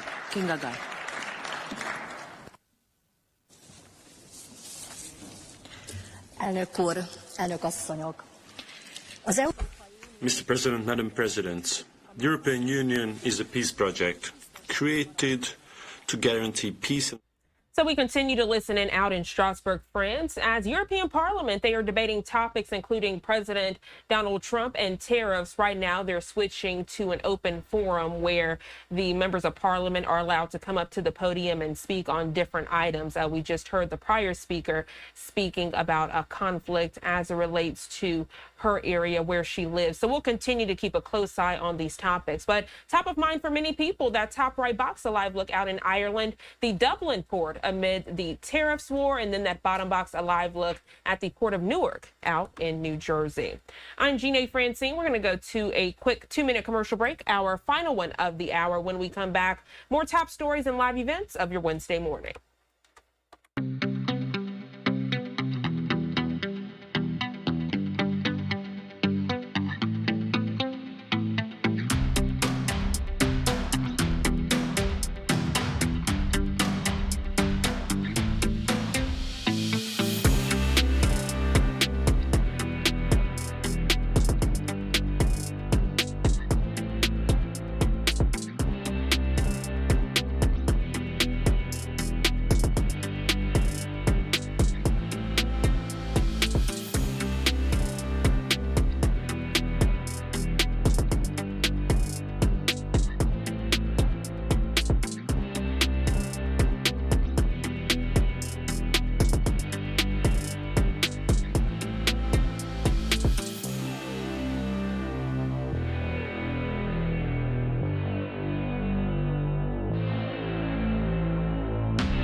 Welcome back to Live Now from Fox. I'm Jeanne Francine. We just got a new live event popping into our Live Now from Fox feeds here. It takes us outside of the Supreme Court. You see a sign there that someone is holding this as we are expecting a Planned Parenthood rally outside of the Supreme Court. You can see the ralliers. They are coming together on this Wednesday with their signs and using some crutches to hold them up. So getting very creative out there, but you also see a podium set there and a stage, so we can expect some speakers for this event. It is slated to start at 9 o'clock this morning Eastern time, so we'll make sure to put this in a box so we can monitor it while we wait. We want to head out to an event happening early this Wednesday morning before we came on the air. The United Nations Human Rights Council coming together for debate and discussion. Countries in their efforts to achieve development and to ensure the enjoyment of all human rights, with the support being provided to over 56 countries around the world. Mr. Vice President, the impact of the technical assistance facility is very important, but can only be successful if it relies fully on the consent of countries within the respect of international law, away from politicization and double standards. This is why we think that programs should be put in place for technical assistance that heed the national specificities of nations in line with their respective realities in order to ensure positive results in promoting human rights and protecting those rights, with emphasis on designing national plans and supporting national institutions of human rights. Promoting continued dialogue and engaging with the concerned countries are two pillars for a successful collaboration and a better service of the outcomes that we want from technical assistance. It is important to establish evaluation mechanisms to ensure the efficiency and seriousness of programs and look towards modifications if need be. This is why we encourage the Office of the High Commissioner to lean on best practices in further promoting dialogue and working collaboratively with the concerned states. We insist on the importance of adopting a holistic approach when it comes to human rights, including the right to development as part of all technical assistance programs. This holistic approach is of the essence to ensure achieving SDGs and building global peace. Thank you, Mr. Vice President. Now I give the floor to the distinguished delegate of Georgia. Thank you, Mr. Vice President. Technical assistance and capacity building efforts of the Council and OHCHR remain crucial for identifying and addressing challenges related to promotion and protection of human rights and fundamental freedoms. As we speak, human rights are flagrantly violated in different parts of the world. Clear illustration of this is Russia's ongoing aggression against Ukraine, which has caused enormous suffering and large-scale destruction. High Commissioner's latest oral update provided evidence of systematic and blatant violations of international human rights and humanitarian law committed by Russia and Ukraine. We once again stress the importance of the work of the relevant international human rights mechanisms, including the UN machinery, in documenting those infringements and contributing to ensuring their accountability. Total disregard for international law and neglect and violation of human rights for decades has been continuing in Georgia's Abkhazia and Tskhinvali region, which are occupied by Russia. While European Court for Human Rights and International Criminal Court, by their decision, attest the occupation and effective control of the Russian Federation, as well as its responsibility for human rights violations, the situation continues to further deteriorate on a daily basis in both occupied regions. Ethnic discrimination, torture, ill treatment, arbitrary detentions, kidnappings, violations of right to life, right to health, right to property, restrictions of the freedom of movement and education in native Georgian language. These are just fractions of infringements that conflict-affected people have to endure on a daily basis.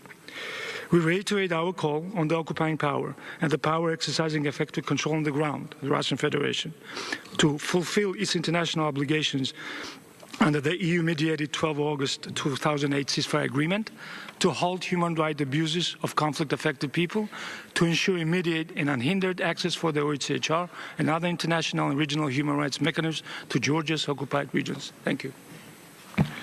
Thank you. Now I give the floor to the distinguished delegate of Bulgaria. Thank you, Mr. Vice President. Bulgaria aligns itself with the EU statement. Bulgaria emphasizes the vital role of technical cooperation in advancing and safeguarding human rights as well as in achieving the Sustainable Development Goals. In light of recent financial uncertainties affecting the UN system as a whole, we urge states to maintain their active engagement with the Council, the OHCHR and the Voluntary Fund. We further encourage states to continue supporting these efforts and stress the importance of ensuring predictable and sustainable funding to achieve concrete and lasting results. While commending the cooperation between the government of Georgia and the OHCHR, we express our concern over reports of recent alarming developments in the country, particularly reports of continued violence against peaceful protesters, media representatives and opposition politicians. We encourage Georgia to further strengthen its collaboration with the OHCHR to uphold and protect human rights. Bulgaria also reaffirms its steadfast support for the sovereignty and territorial integrity of Georgia within its internationally recognized borders. As an EU member state, Bulgaria is consistent in its support for the EU non-recognition and engagement policy towards the occupied Georgian regions of Abkhazia and South Ossetia. We remain deeply concerned about the ongoing negative impact of measures and practices enforced by the de facto authorities in the occupied Georgian regions of Abkhazia and of South Ossetia, as well as manifestations of persistent human rights violations, including the increasing violations of the right to freedom of movement across the administrative boundary line, ABL, and the ongoing borderization activities along this line. We reiterate our call for immediate and unhindered access for the OHCHR, as well as international and regional human rights organizations and mechanisms to the occupied Georgian regions of Abkhazia and South Ossetia. I thank you, Mr. Vice President. Thank you. Now I give the floor to the distinguished delegate of Albania. Thank you, Mr. Vice President. Albania aligned itself with the EU statement. We thank High Commissioner for the update and express our unwavering support for his office. Technical assistance and capacity building are key elements in fulfillment of human rights. We highly appreciate the important role of the Office of High Commissioner and its engagement with country on a variety of human rights issues. Albania has doubled its financial contribution for the office. UN Voluntary Fund, UN Trust Fund. We are concerned about the impact of liquidity crisis of the UN and its human rights work and hope this crisis will be overcome. To respond to the multiple challenges that we are facing and lie ahead of us, technical cooperation can only be successful when it is formulated and implemented with the broadest possible participation of all parts of society. Mr. Vice President, we are concerned with this current situation in South Sudan. The recent political tension alongside mounting military clashes and reported attacks on civilian populations signal a severe unraveling of peace process and a direct threat for million peoples. We urgently call all parts to support the de-escalation and to ensure the full implementation of peace agreement provisions. In DRC, the surge of violence has led to indiscriminate attack on civil population, massacres, and conflict-related sexual violence in violation of international human rights and humanitarian law. We call all parties to halt this atrocity and to uphold their legal obligation to protect civilians, particularly women and children. Regarding Mali, as we remain concerned with the deterioration of human rights and security situation, with increasing violence against civilians by extremist groups and armed individuals, extrajudicial killing and arbitrary detention, gender-based and conflict-related violence. We call the authority to ensure a transparent and inclusive electoral process to protect human rights, combat impunity, and ensure accountability. I thank you. Thank you.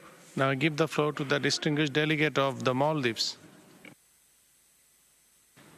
Mr. Vice President, the Maldives thanks the High Commissioner for his annual presentation on technical cooperation and commends the Office of the High Commissioner for Human Rights for its vital work in this area. Mr. Vice President, the Maldives recognizes that technical assistance and capacity building provided by the OHCHR is essential in supporting countries, particularly SIDS and LDCs, in their efforts to achieve the Sustainable Development Goals. Strengthening these mechanisms remain crucial to ensuring that no country is left behind in the pursuit of sustainable, inclusive and equitable development. The Maldives is proud to have played a key role in the establishment of the voluntary trust fund for SIDS and LDCs.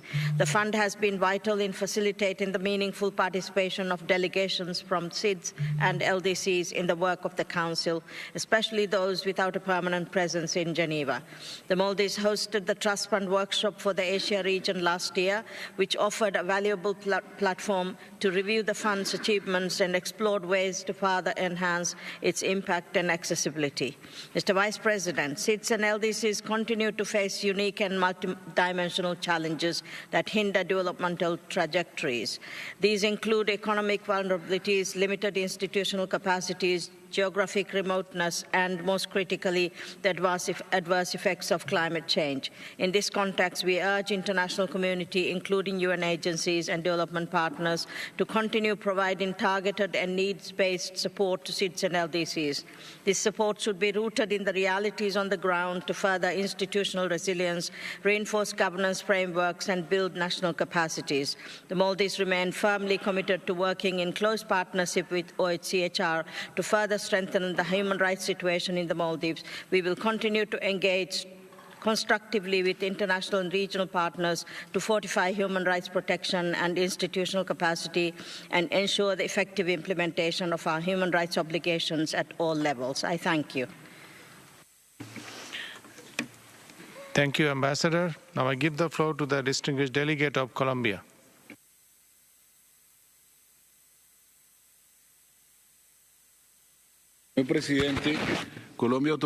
President, Colombia places great importance on cooperation and technical assistance as core instruments for the promotion and protection of human rights.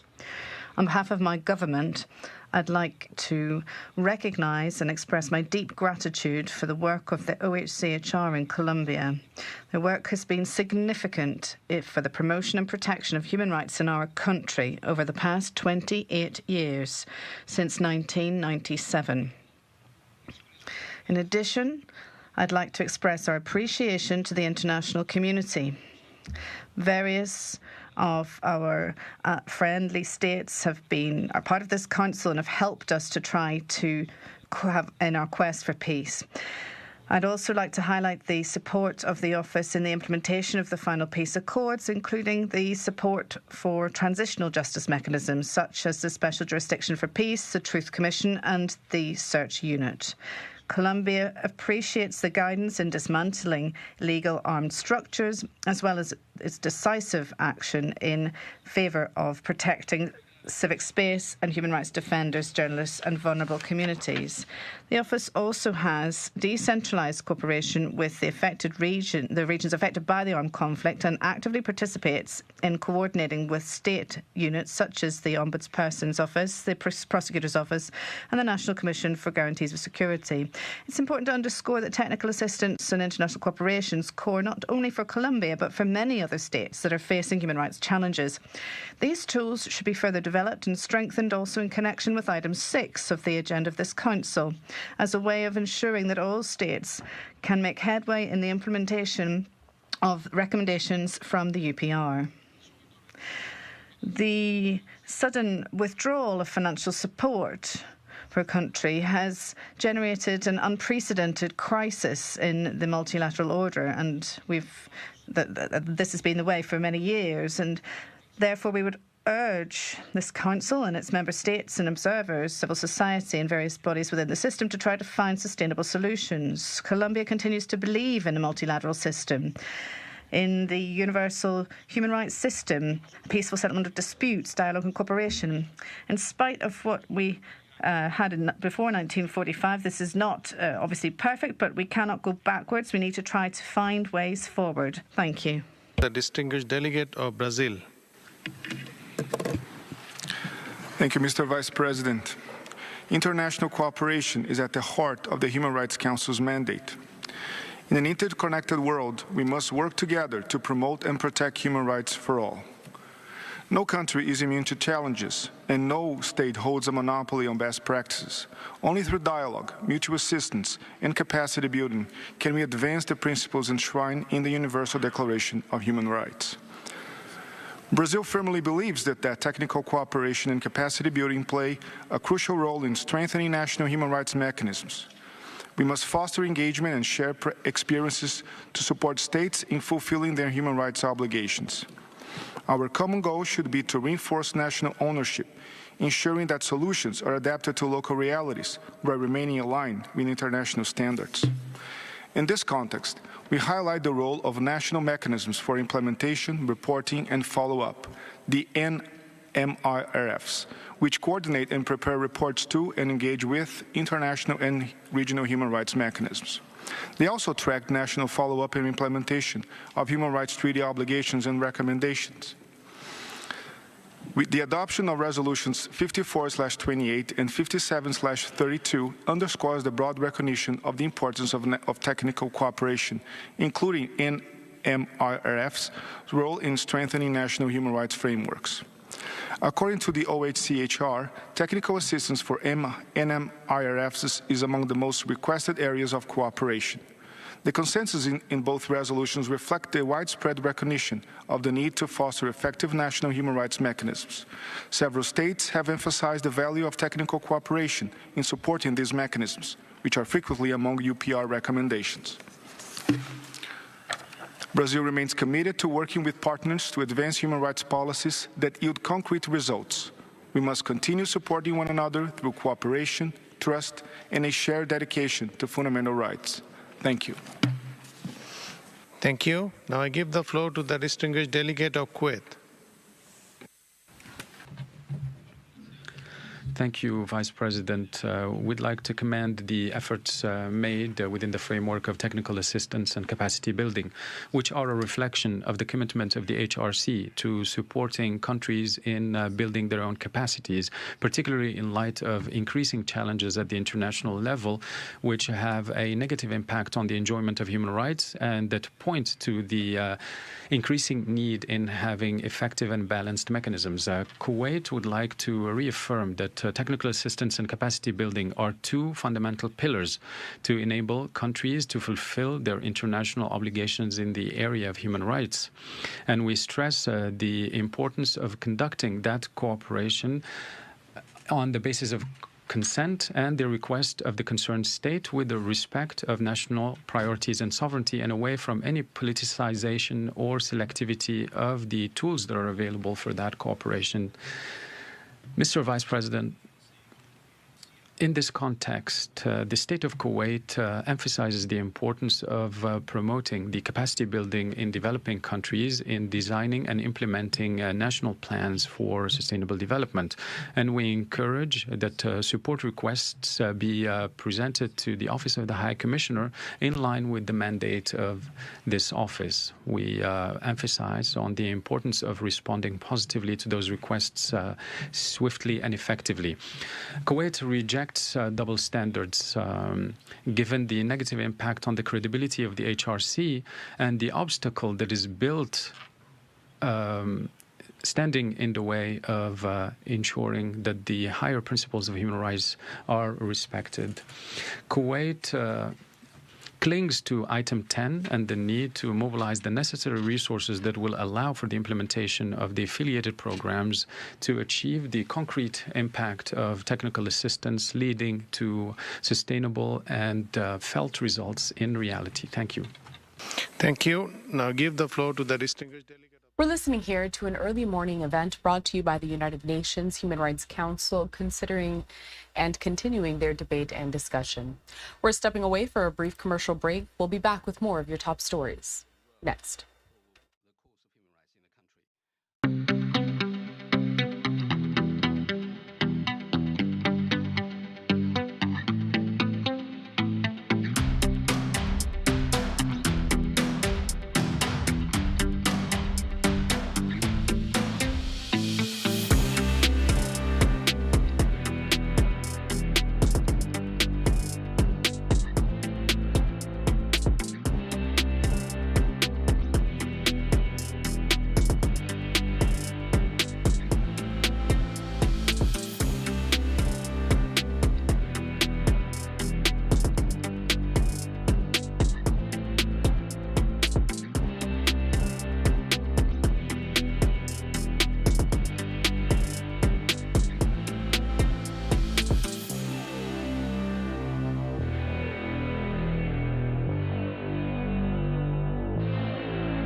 Welcome back, and thank you all for joining us here at Live Now from Fox on this Wednesday, April 2nd. I'm your host, Carla Hara. We do have a jam-packed day today filled with so many live events. We want to feature you and hear what you would like to watch on our stream. So to do that, we would like you to vote on which of these several hearings are slated to start at 10 a.m. Eastern time today. So here on your screen, you do see that we have a poll up for you all. You can submit your answer by scanning the QR code that you see there on the top right-hand side of your screen, or you can head to livenowfox.com/connect. We have 4 options here for you. Again, all of these starting at 10 in the morning Eastern time.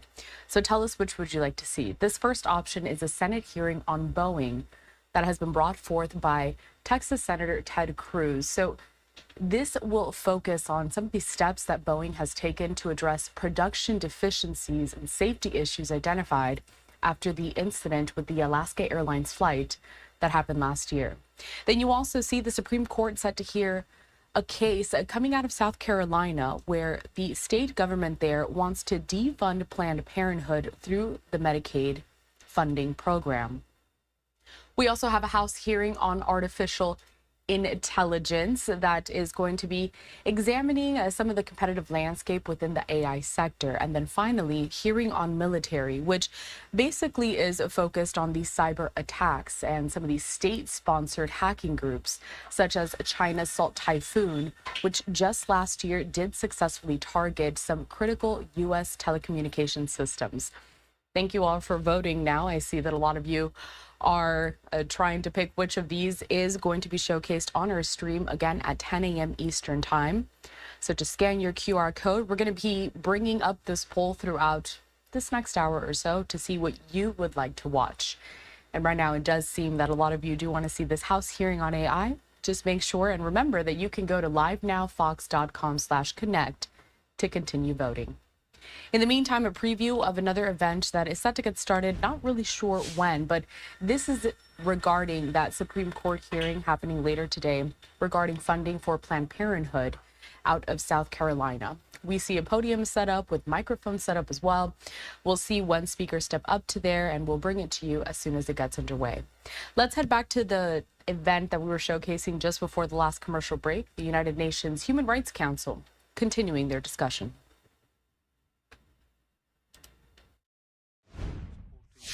First is to meet their human rights obligations, implemented accepted recommendations and from the Universal Periodic Review, and address challenges in their pursuit of human rights advancement. We strongly support the role of the Office of the High Commissioner for Human Rights in providing advisory services, technical assistance, and financial support to states based on their specific requests and needs. Ethiopia has consistently engaged with OHCHR to enhance our national capacity to uphold human rights, and we view this partnership as an essential tool for fostering national ownership of human rights frameworks. Ethiopia reaffirms the importance of consent-based requests for technical assistance to ensure that state sovereignty and national priorities are respected and addressed. Ethiopia's cooperation with OHCHR has been instrumental in advancing human rights programs, including in the areas of good governance, justice reform, and the protection of vulnerable populations. We believe that technical assistance should remain flexible and tailored to the specific needs of the requesting country, ensuring that it is both effective and relevant. Furthermore, we emphasize the need for sufficient and predictable resources to support these initiatives, as they are key to ensuring that technical cooperation and capacity building are sustainable. We also recognize the crucial link between human rights and the 2030 Agenda for Sustainable Development. Enhancing states' capacity to address human rights violations directly contributes to the achievement of the Sustainable Development Goals, particularly in areas related to peace, justice, and strong institutions. Ethiopia remains committed to the implementation of SDGs and will continue to work with OHCHR and other stakeholders to achieve these global goals. In conclusion, Ethiopia reiterates the importance of universal, indivisible, and interdependent human rights for all. We believe that technical cooperation and capacity building should be directed towards all human rights, including civil, political, economic, social, and cultural rights, and should reflect the priorities and needs of the countries requesting assistance. I thank you. Thank you. Now I give the floor to the distinguished delegate of Gambia. Good morning, Mr. Vice President. My delegation is of the view that Item 10 can serve as practical and non-political tool to help states implement their human rights commitments. But to realize this potential, we need to broaden our approach. In its current form, support under Item 10 is often reserved for post-conflict or post-crisis contexts. Even then, it is usually limited in scope and follow-up. This does not reflect the full promise of paragraph 5A of General Assembly Resolution 60/251, which calls for technical assistance and capacity building in consultation with the concerned state. We believe the Council should make this item more inclusive, flexible, and responsive, not only for countries in transition, but for any state seeking help to improve its human rights framework. To that end, we continue to see merit in the idea of establishing a safe, regular platform for peer exchange where countries can share challenges and request technical support. We also support exploring a roster of experts and a small trust fund to support specific national projects in line with country priorities. For smaller or resource-constrained states, this would make Item 10 more meaningful, shifting it from a symbolic tool to a real driver of national implementation and sustainable progress. We encourage the Council to give this matter the serious consideration it deserves, and I thank you. Thank you, Ambassador. Now I give the floor to the distinguished delegate of Benin. Thank you, Vice President. Benin aligns with the statement by the African Group and thanks the Office of the High Commissioner and the mandate holders for the various reports presented under Item 10. The world faces major multifaceted challenges, and my country takes the view that the Council must uphold and strengthen its tools and its activities for technical cooperation and capacity building, so that states may, dependent on their needs, respond effectively to threats to the full enjoyment of human rights in this difficult international context. During this 58th session, a number of important questions, persistent or emerging, have been reviewed. At the national and international level, they require strong responses and urgent action for implementation or follow-up by states, the Council's dedicated bodies, or the relevant treaty bodies. Benin, therefore, remains committed to multilateralism as the optimal framework for managing global questions. It should be strengthened in all circumstances.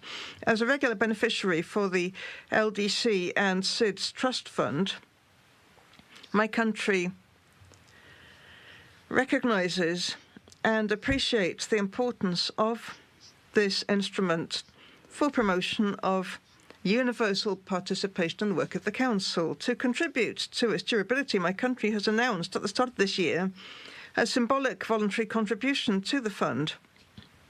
It encourages all generous donors to continue their efforts to support this crucial instrument. My country welcomes the forthcoming Cotonou Regional Workshop on the Trust Fund for the Africa region planned for May in order to assess the impact of its activities on the fulfillment of its mandate to train and strengthen capacities of LDCs and SIDS and identify areas requiring improvement. Thank you. Thank you. Now I give the floor to the distinguished delegate of Sudan. شكرا السيد نائب الرئيس. السودان يثمن مجهودات المفوضية. Thank you, Vice President. We welcome the efforts by the Office of the High Commissioner to strengthen capacities and provide technical assistance. We also thank the various UN mechanisms that provide us with technical assistance, and we thank the donors and the voluntary funds that provide targeted assistance to the LDCs and SIDS. We welcome the recommendations presented to promote human rights. Sudan attaches the greatest importance to promoting human rights and, in cooperation with the Office of the High Commissioner, has established an office to promote human rights, to meet the pressing needs of our country in particular in the difficult context of today.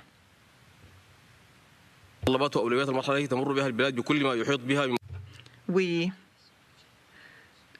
have particularly pressing needs at this time, and our authorities require technical assistance to bolster human rights and equality. We are receiving feedback from international civil servants at the Regional Office for Human Rights, and they had left Sudan at the beginning of the crisis, and then they're returning.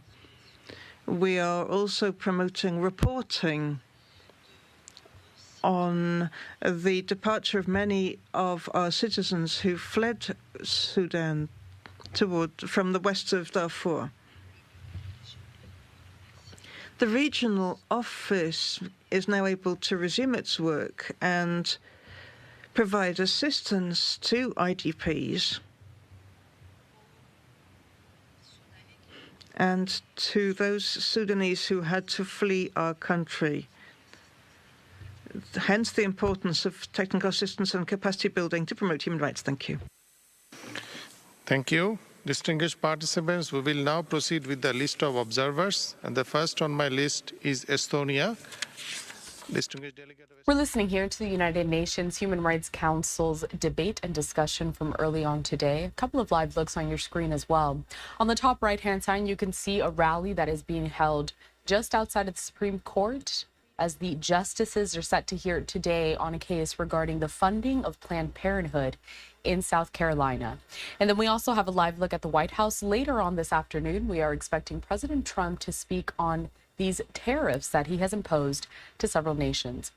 A reminder to everyone joining us this morning that we are choose which of these events we are going to be airing coming up at 10 o'clock Eastern time. So here on your screen, you have the QR code on the top right-hand side. You can head to livenowfox.com/connect and pick which one you would like to watch.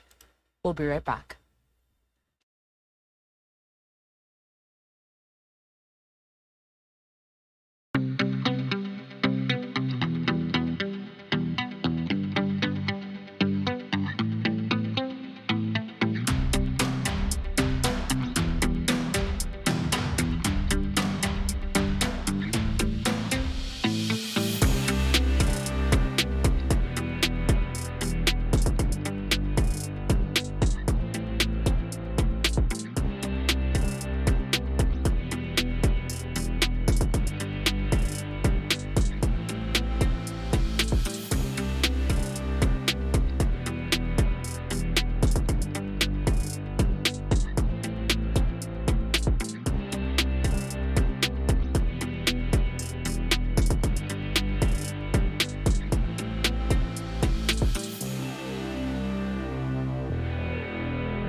Welcome back into Live Now from Fox. 9:30 in the morning here on the East Coast, 6:30 in the morning over on the West Coast. Let's take a look at how you have all been voting for the next event that we're going to be streaming here coming up at 10 o'clock in the morning Eastern time. So we see a lot of you, overwhelmingly so far, are wanting to watch this hearing on the military. Now, again, that is in regards to some of these cyber attacks that have been brought forth against the U.S. by these state-sponsored hacking groups, most notably the Chinese-sponsored hacking group Salt Typhoon, which successfully infiltrated some of these critical U.S. telecommunication systems.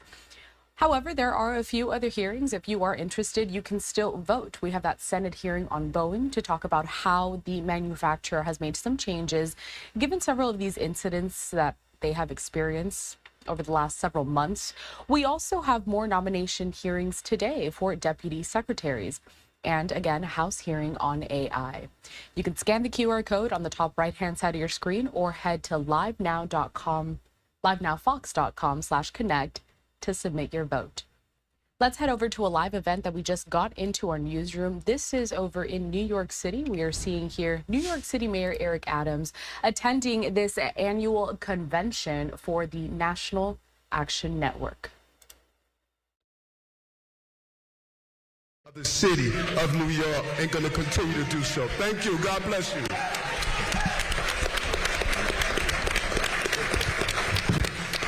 And that message was by the permission of the Eric Adams. I don't know if his campaign, he will announce that at the appropriate time. I'm the same person that introduced him 34 years ago. You taking my chair? Where you taking my chair? Oh, where you going? Okay. Let us hear from Nan member and president of the New York City Council, candidate for mayor, Adrian Adams.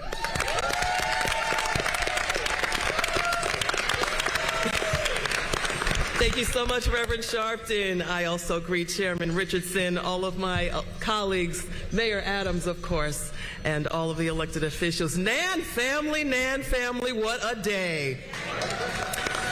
I stand before you not only as the first black speaker, the first wife, mother, and grandmother of the New York City Council, but also as a life member of the National Action Network, with Reverend Al Sharpton as my mentor for over 20 years. Nan, you have made leaders in the city of New York and beyond. I stand on the shoulders of true leadership here in the National Action Network. For without Nan, I would never have become the first black speaker and leader of the first women majority in the city council's history. The most diverse council in the city of the history of New York. It is because of the National Action Network that I fly today. It is because of the National Action Network and its leadership and its precepts and its power that has empowered generations of leaders to come forward. It is because of the National Action Network that our work has been to increase oversight of equity and inequity, to restore what has been taken away from us in the way of DEI that we must bring back. It is because of the National Action Network that I have seen $27 million and beyond go forth to make sure that we have the first Black Studies curriculum in the city, in the history of this city, to make sure that our children know their history, something that Donald Trump is trying to take away from our children. New York, we want to make sure that the world knows that we are not going back, Donald Trump. We are not going back to where our civil rights were taken away from us. We are not going back, Donald Trump, to endure your chaos and your catastrophe of your Doge, whatever that is. We are not going back, Donald Trump, because we are not afraid of your stance, your stature, and your ignorance. Oh, no, we're not going back, Donald Trump. We are going forward in the name of the National Action Network, led by the righteous Reverend Al Sharpton. We are going forward in the name of the National Action Network, the ones who empower and create leaders from New York to New Jersey to Georgia to Pennsylvania to Illinois to Arkansas, all over this nation. We are not going back, Donald Trump. We are the National Action Network.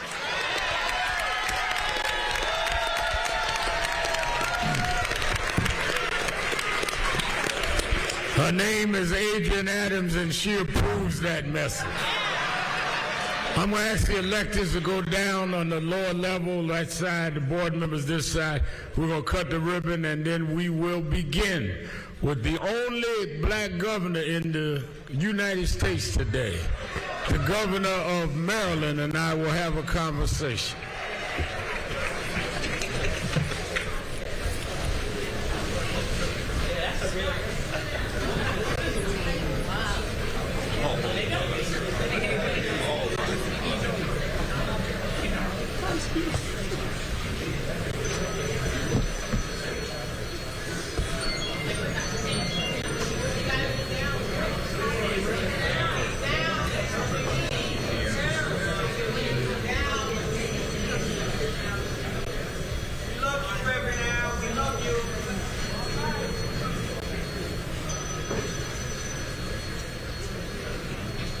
When we started, man, they wouldn't let me have sisters.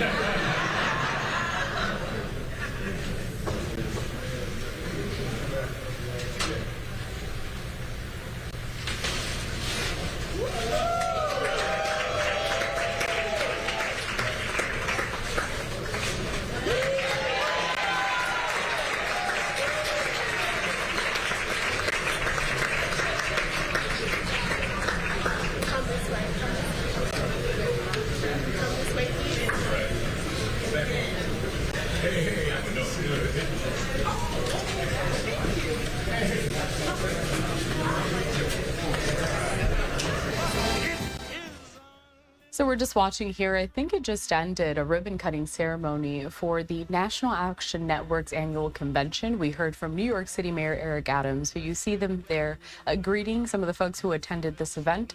We also heard from Reverend Al Sharpton. They might continue on here. Let's dip back in and listen in.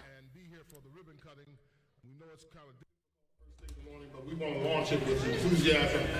And I want to thank all of you. I want to thank our staff. Our staff has been working for weeks putting this together. Let's celebrate them now. Wonderful staff. Dominique Sharpton, that team, Rachel Lettner, who's our PR person. We want to celebrate Rachel. All right, it seems the cameraman probably trying to get a better vantage point, getting a little closer on there to the stage. So we're going to dip away from that for a sec. We'll keep monitoring it and see if we get a more stable shot.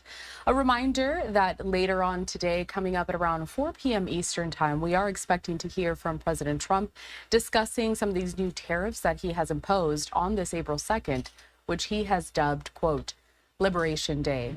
And at the same time, we have this live picture just outside the Supreme Court in Washington, D.C. Justices are set to hear a case regarding the funding of Planned Parenthood out of South Carolina. We'll monitor this and bring you all of the developments as soon as they come in. We'll be right back.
Welcome back into Live Now from Fox, showcasing yet another live look that we're just getting into our newsroom here. So right now, the Mexican president, Claudia Sheinbaum, she is holding her daily briefing, her weekly briefing here. And this does come as President Donald Trump announcing brand new tariffs for several of its trading partners here in the U.S., including Mexico, Canada, and China.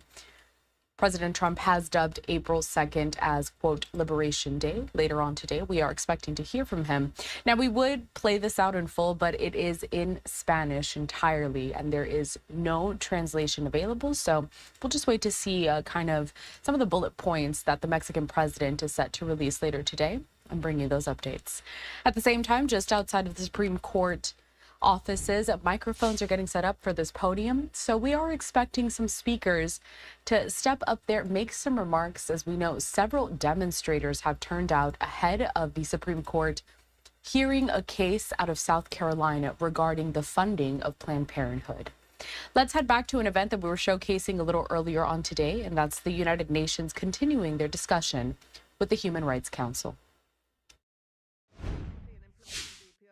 Recommendations and those of the treaty bodies is appreciated, as is the support and the implementation of the Memorandum of Understanding between my country and the UN system on the transfer and care of children encountered during security operations, signed on 12th September 2022. Cooperation under the MOU has allowed the transfer of 156 children in 2023. In conclusion, my delegation reiterates my country's commitment to constructive multilateralism and its readiness to contribute fully to it in the context of promoting and protecting human rights. Thank you. Thank you. Now I give the floor to the distinguished delegate of Malaysia. Thank you, Mr. Vice President. Malaysia aligns itself with the statements of groups to which it belongs to. Malaysia remains committed to promoting technical assistance and capacity building under the HRC and OHCHR. We emphasize that such support be needs-based, tailored to national contexts and delivered through constructive dialogue. Malaysia values the OHCHR's role in supporting states to implement UPR recommendations and strengthen national mechanisms for implementation, reporting, and follow-up. These efforts are integral to achieving the Sustainable Development Goals and advancing the global human rights agenda. However, we remain deeply concerned about the UN liquidity crisis, which threatens the sustainability of technical assistance and capacity building efforts. Adequate resources are essential to ensure that support remains effective and accessible. We encourage more states to contribute to the UN Voluntary Fund for Technical Assistance and that all states meet their financial obligations to the UN in a timely manner. As ASEAN Chair this year, Malaysia reaffirms its commitment to working closely with the OHCHR and Council mechanisms to advance human rights through practical cooperation and capacity building programs. Thank you. Thank you. Now I give the floor to the distinguished delegate of Eritrea. Thank you, Mr. Vice President. Eritrea recognizes the critical importance of strengthening Agenda Item 10 on technical assistance and capacity building. This agenda is essential for enabling states to develop and enhance their institutions in alignment with their unique needs and priorities. Unfortunately, we have witnessed attempts by certain states to politicize this agenda and introduce matters unrelated to its intended purpose. Such actions undermine the genuine objective of Item 10.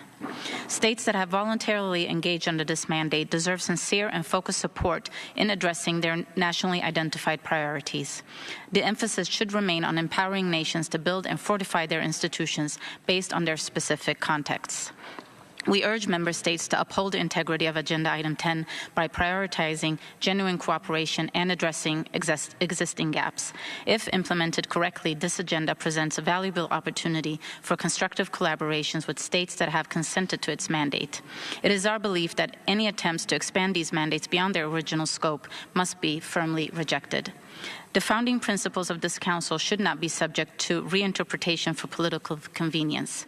Our collective responsibility is to uphold and protect the rights of all people by working together, respecting national sovereignty, and ensuring the right to development. I thank you. Thank you. Now I give the floor to the distinguished delegate of Islamic Republic of Iran. Bismillah ar-Rahman ar-Rahim. Thank you, Mr. Vice President. Iran aligns itself with the statements delivered by the groups to which it belongs to. We believe that item 10, as a pivotal component of the HRC agenda, stands a beacon for providing crucial technical assistance and capacity building to states upon their request and consent. As enshrined in UNGA Resolution 60/251, the promotion and protection of human rights should be based on cooperation and meaningful interaction upon the request and consent of the concerned states in order to enhance their capacities in the field of human rights. This requires a balanced approach encompassing social, economic, and cultural rights alongside civil and political rights. We reiterate the development of program, technical assistance packages, and capacity building for countries requesting them should be based on their specific conditions, national priorities, and needs, and should not be influenced by the pressure and political objectives. This agenda item appears to be the only one capable of remaining immune to politicization, polarization, and geopolitical rivalries present in the other items. I thank you, Mr. Vice President. Thank you. Now I invite the distinguished delegate of Russian Federation. Thank you, Vice President. Russia views issues of provision of technical assistance to states as a priority area of the UN's human rights work. At the same time, we are against politicization in its provision to interested states or biased discussions on this agenda item of the Council. We're convinced that in work on this, we should not be raising topics outside of the framework of provision of assistance to countries in capacity building for human rights and improvement of the sustainability in the face of human rights challenges. Assistance should be provided to states only at their request and with no preconditions. We regret that certain countries continue to abuse the issue of technical assistance and use it as a pretext for raising in the Council issues that have nothing to do with the Council's mandate. We take the view that use of this topic as a pretext for interference in the internal affairs of sovereign states discredits the Human Rights Council and is completely unacceptable.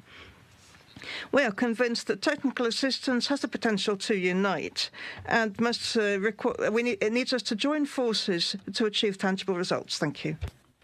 We're listening here to the United Nations Human Rights Council's debate and discussion from early this morning. As we segue for another quick commercial break, we will bring it back here to the U.S. outside of the Supreme Court, where a rally is just getting started.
.51 here on the East Coast, 6:51 over on the West Coast. Let's take a look and see how all of our viewers have voted for the event you would like to watch coming up at the 10 o'clock hour. So in less than 10 minutes or so, we had 4 options for you here. You could have scanned the QR code on the top right-hand side of your screen or head to livenowfox.com/connect to submit your answer. And so far, overwhelmingly, it seems that 68% of you would like to watch this hearing on the military. Now, again, this hearing particularly will focus on the impact of state-sponsored cyber espionage, such as the Chinese hacking group Salt Typhoon, which successfully infiltrated some critical U.S. telecommunication systems just last year. That hearing will also explore ways to help federal agencies better detect, defend against, and hold accountable those behind such attacks. You still have a little bit of time to vote, so we can see. You never know, there could be an upset. 4 of these options. Head to livenowfox.com/connect to learn more. Let's head back here over to Washington, D.C., just outside the Supreme Court House there, as demonstrators are coming together, protesting and rallying as justices are expected to hear today a case regarding the funding of Planned Parenthood.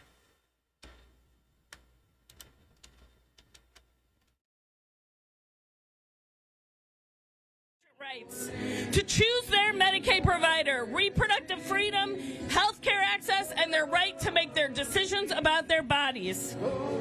But I want to thank you for showing up today, showing up in big numbers, because some of you traveled from very far, from South Carolina to New York on a bus very early in the morning to show your passion and determination for patient rights. Thank you. All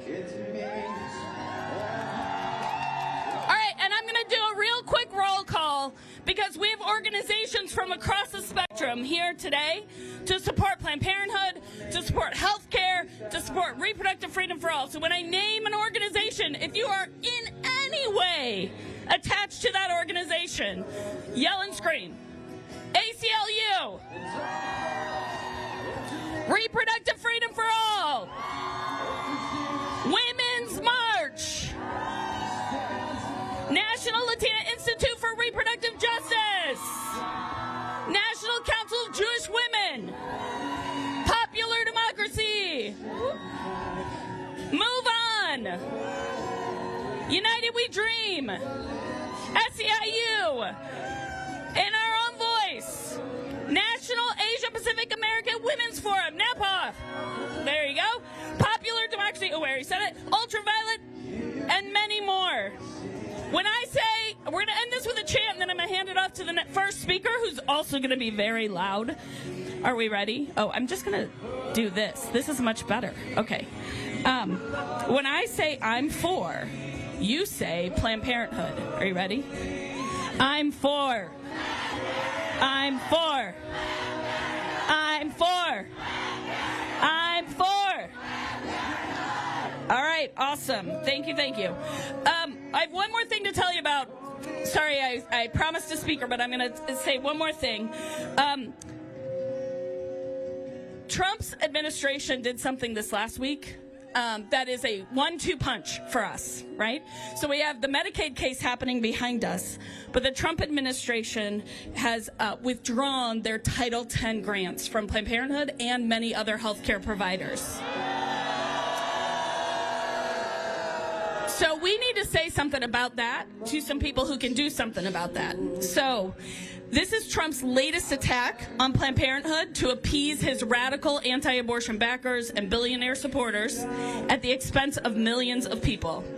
And this is where our representatives in Congress, the people who could actually get through to Trump and Musk, who can demand that they restore this critical funding, need to hear from us. So I need everybody to find their phone right now. You can take a selfie after. We'll do a couple more selfies. But get out your phone, and I need you to dial 22422. And I'm sorry, not dial. You're going to text dial to 22422. Sorry about that confusion. You're going to text dial to 22422, DIAL. When you do that, you're going to get connected to your member of Congress. You may get a phone call back. And this is the perfect moment amidst the incredible swell of people on the ground to say you're standing in front of the Supreme Court, you care about Planned Parenthood, and that you oppose the Trump administration's attack on Title X family planning program. Tell them to use their voices to demand justice. So if you text dial 22422, you will get a phone call back, and then you can talk to your member of Congress. So you can tell them exactly where you're standing, exactly what you're doing today, and why it's important to you. We're going to ask you to do that a couple times. If you do it and it doesn't work, it will work later on. So keep that 22422 number ready, and we're going to communicate with Congress today. All right. With that, I am going to bring up to the stage Minnie Timaraju. She is the president of Reproductive Freedom for All. She's a true freedom fighter and has been working in reproductive health for years and years and years, and I could not be honored more than to bring her up to the stage. Thank you.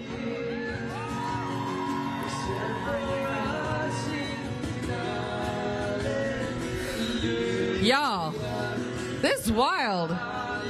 Is anyone else kind of sick of being in front of the Supreme Court?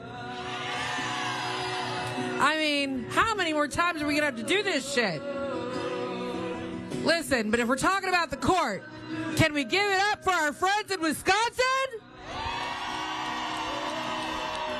They did the damn thing and we won.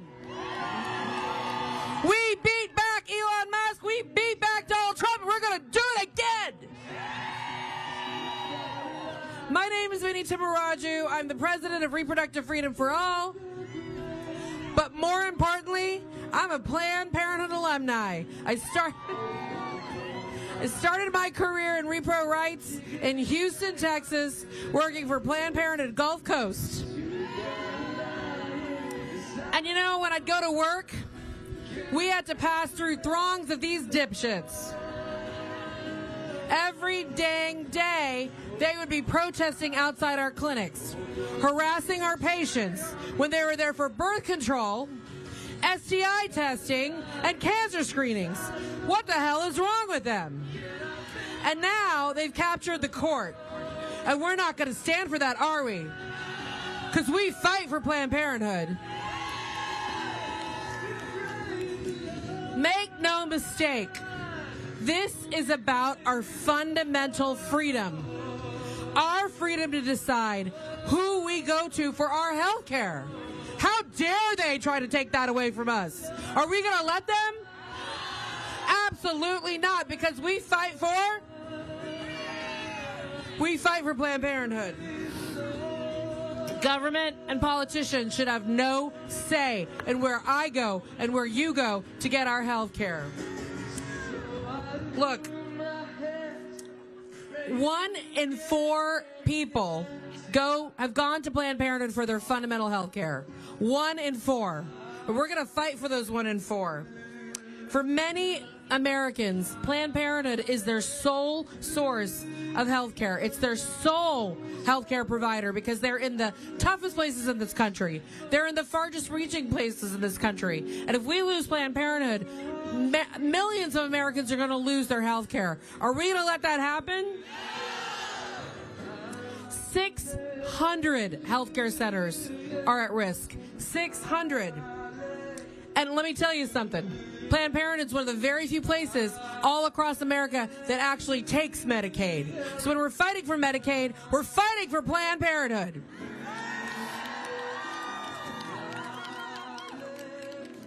Attacks on Title X, attacks on Medicaid, congressional efforts by Mike Johnson and his cronies to defund Planned Parenthood. They're all about imposing extremist religious right beliefs on the rest of the country.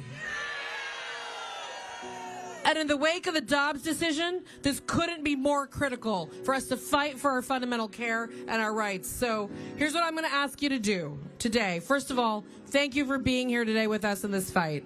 It means so, so, so much. I'm for cancer screenings too. That's an obvious thing, right?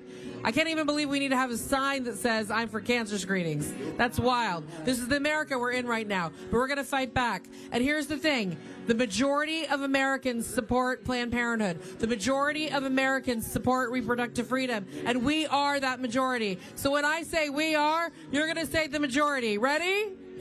We are. We are. We are. We are. We are. We are. And we're going to fight like hell for Planned Parenthood. Thank you.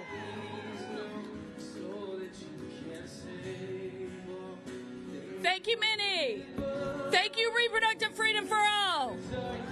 All right. You guys, there's so many more of us than over there. I mean, they're singing awful loud, but there's so many more of us than over here than over there. It's hard to, y'all can't really see it, but it's pretty amazing. So our next speaker is a fierce advocate for all of our rights, for reproductive rights, and a leader in the fight to protect our health care and many other things happening. She is from the ACLU, and it's Deirdre Schiffling. Come join us.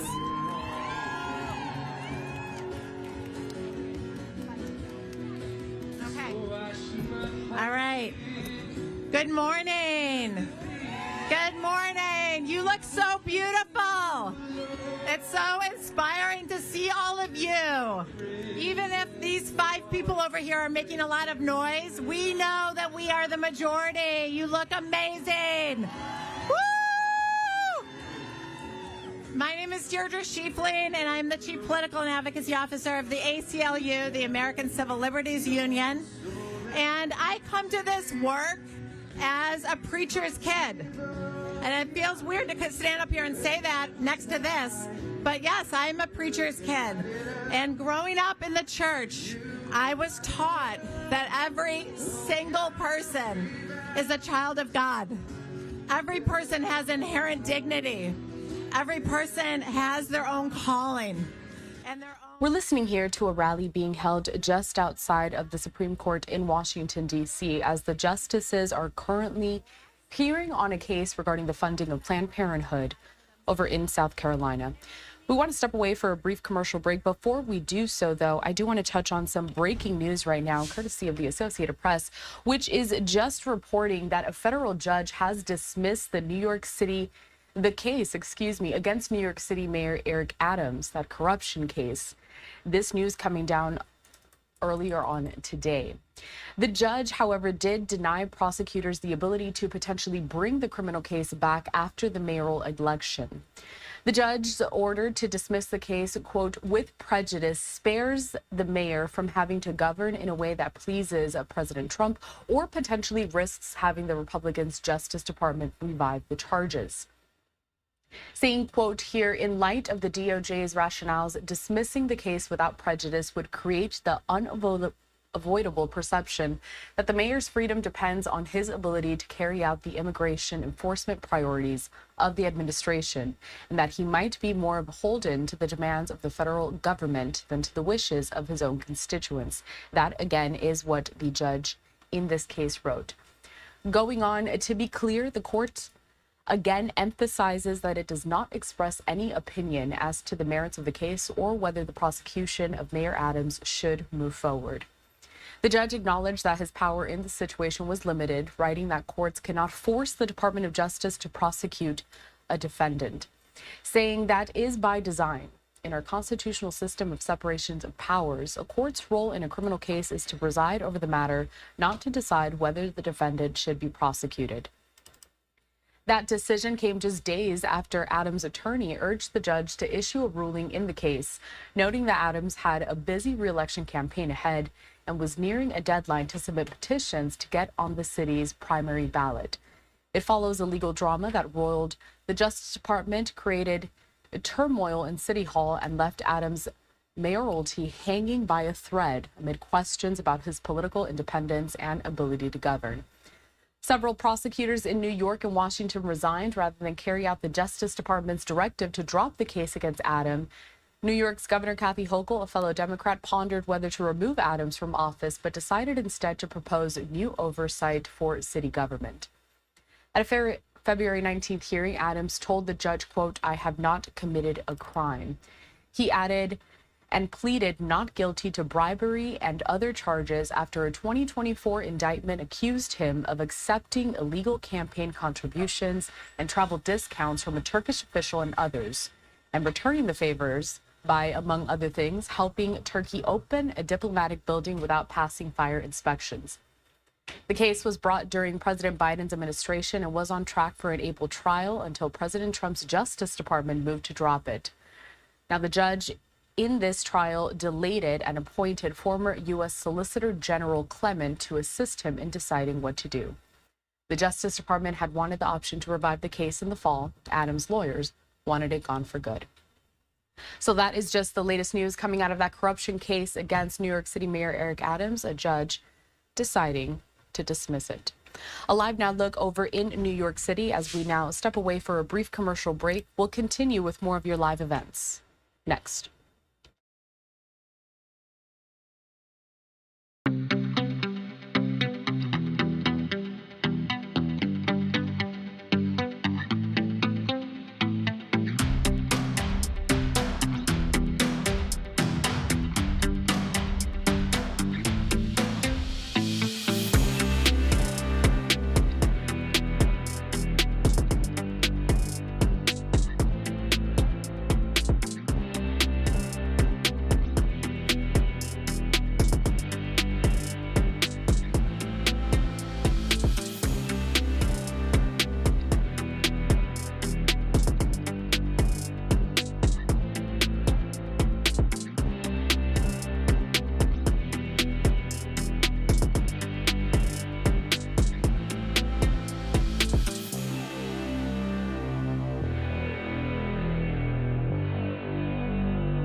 Welcome back to LiveNOW from Fox. We are in the 10 o'clock hour here on the East Coast, 7 o'clock hour over on the West Coast. Let's take a look and see what you all voted for in terms of which is the next live event that we are going to be streaming.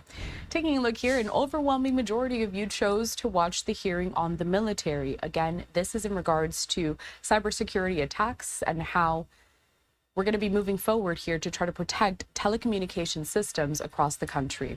Also, a reminder that we have a couple of other live streams going on our YouTube page. So if you want to see what those options are, just search for LiveNOW from Fox on YouTube.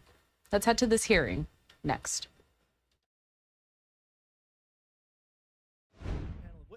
Today's discussion. I'd first like to welcome Mr. Josh Steinman, is the CEO of Galvanic, a cybersecurity startup that focuses on protecting critical infrastructure. Mr. Steinman also served as a senior director of cyber policy and deputy assistant to President Trump from 2017 to 2021. Secondly, I'd like to welcome Dr. Edward Amoroso, who is the CEO of TAG Infosphere and professor at NYU. Formerly, he was a senior vice president and chief information security officer at AT&T and has decades of experience as a leader in cybersecurity. Lastly, I want to welcome Professor Matt Blaze of Georgetown Law, where he focuses on security and privacy in computing and communication systems. Thank you.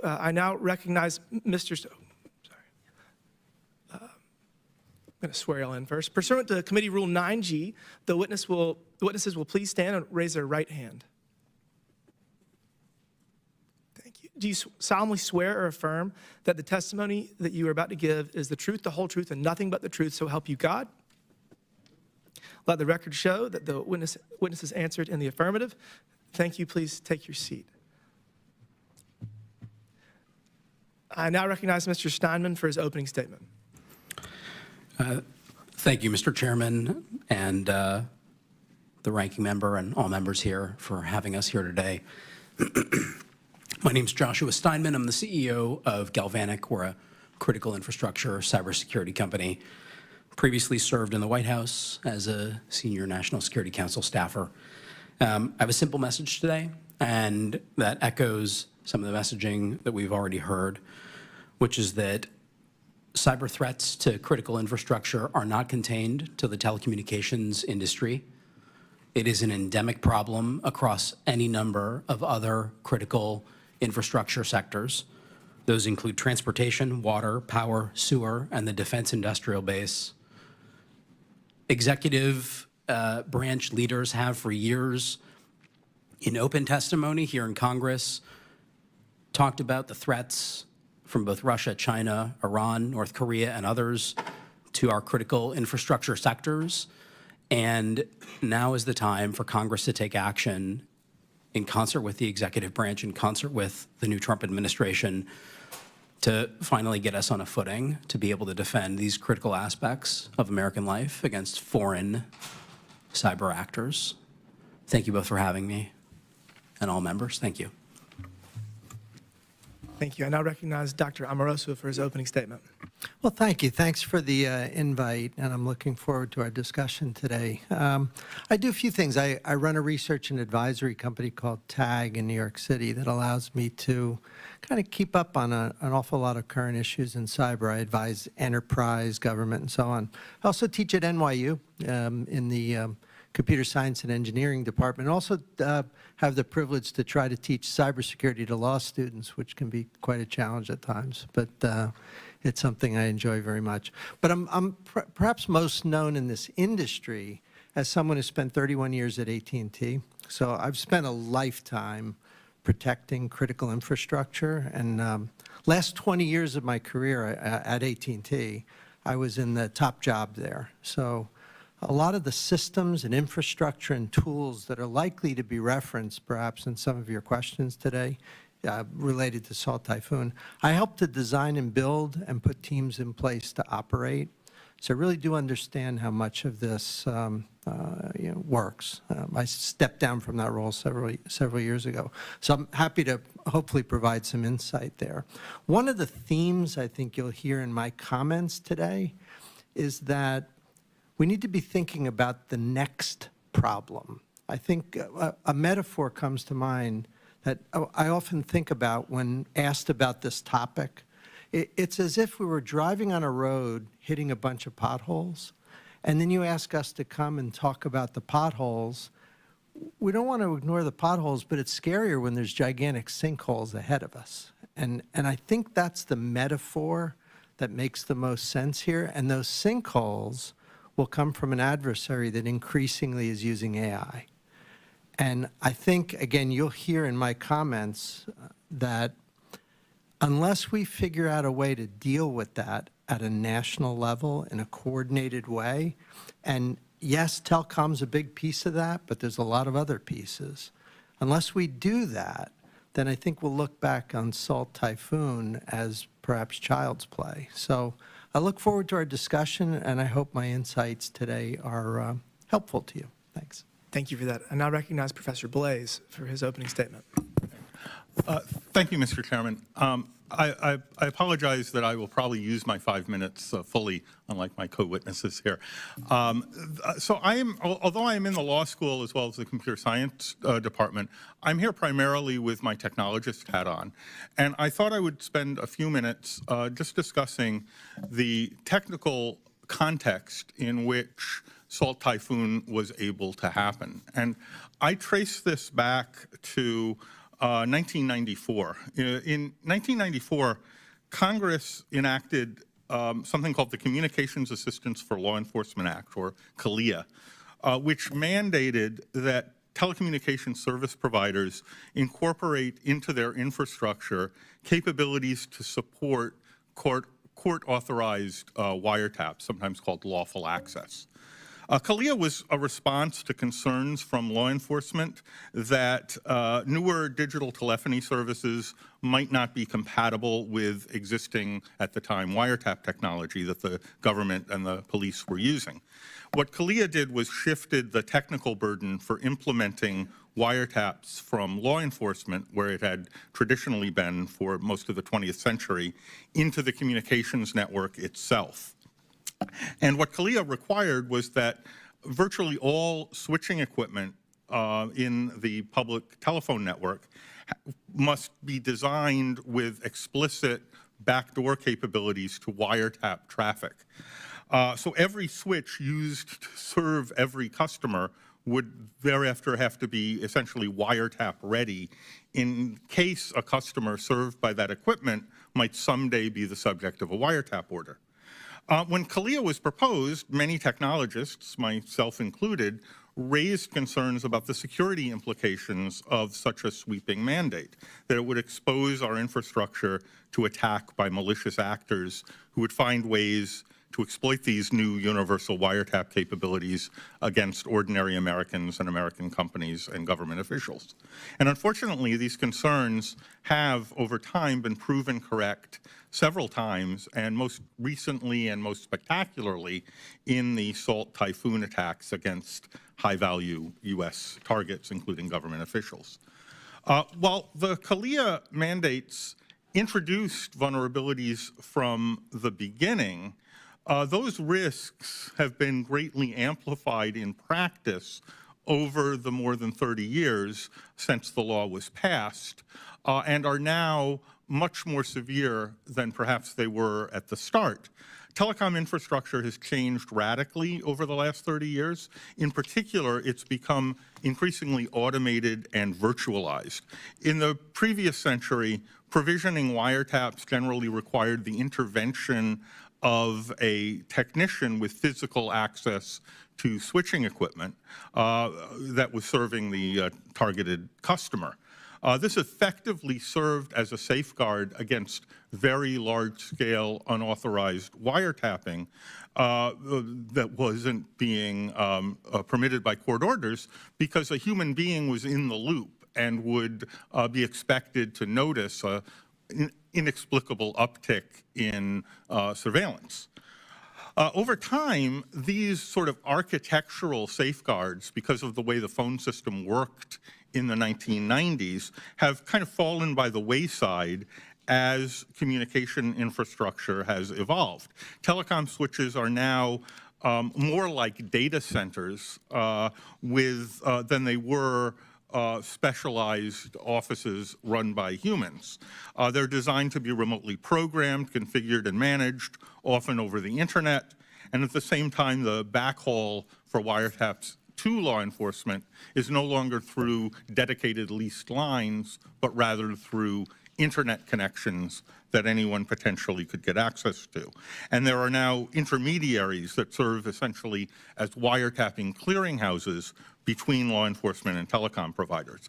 Effectively, all this has expanded the attack surface that has to be defended to prevent tampering with our communications infrastructure and unauthorized surveillance by foreign state actors, especially at scale.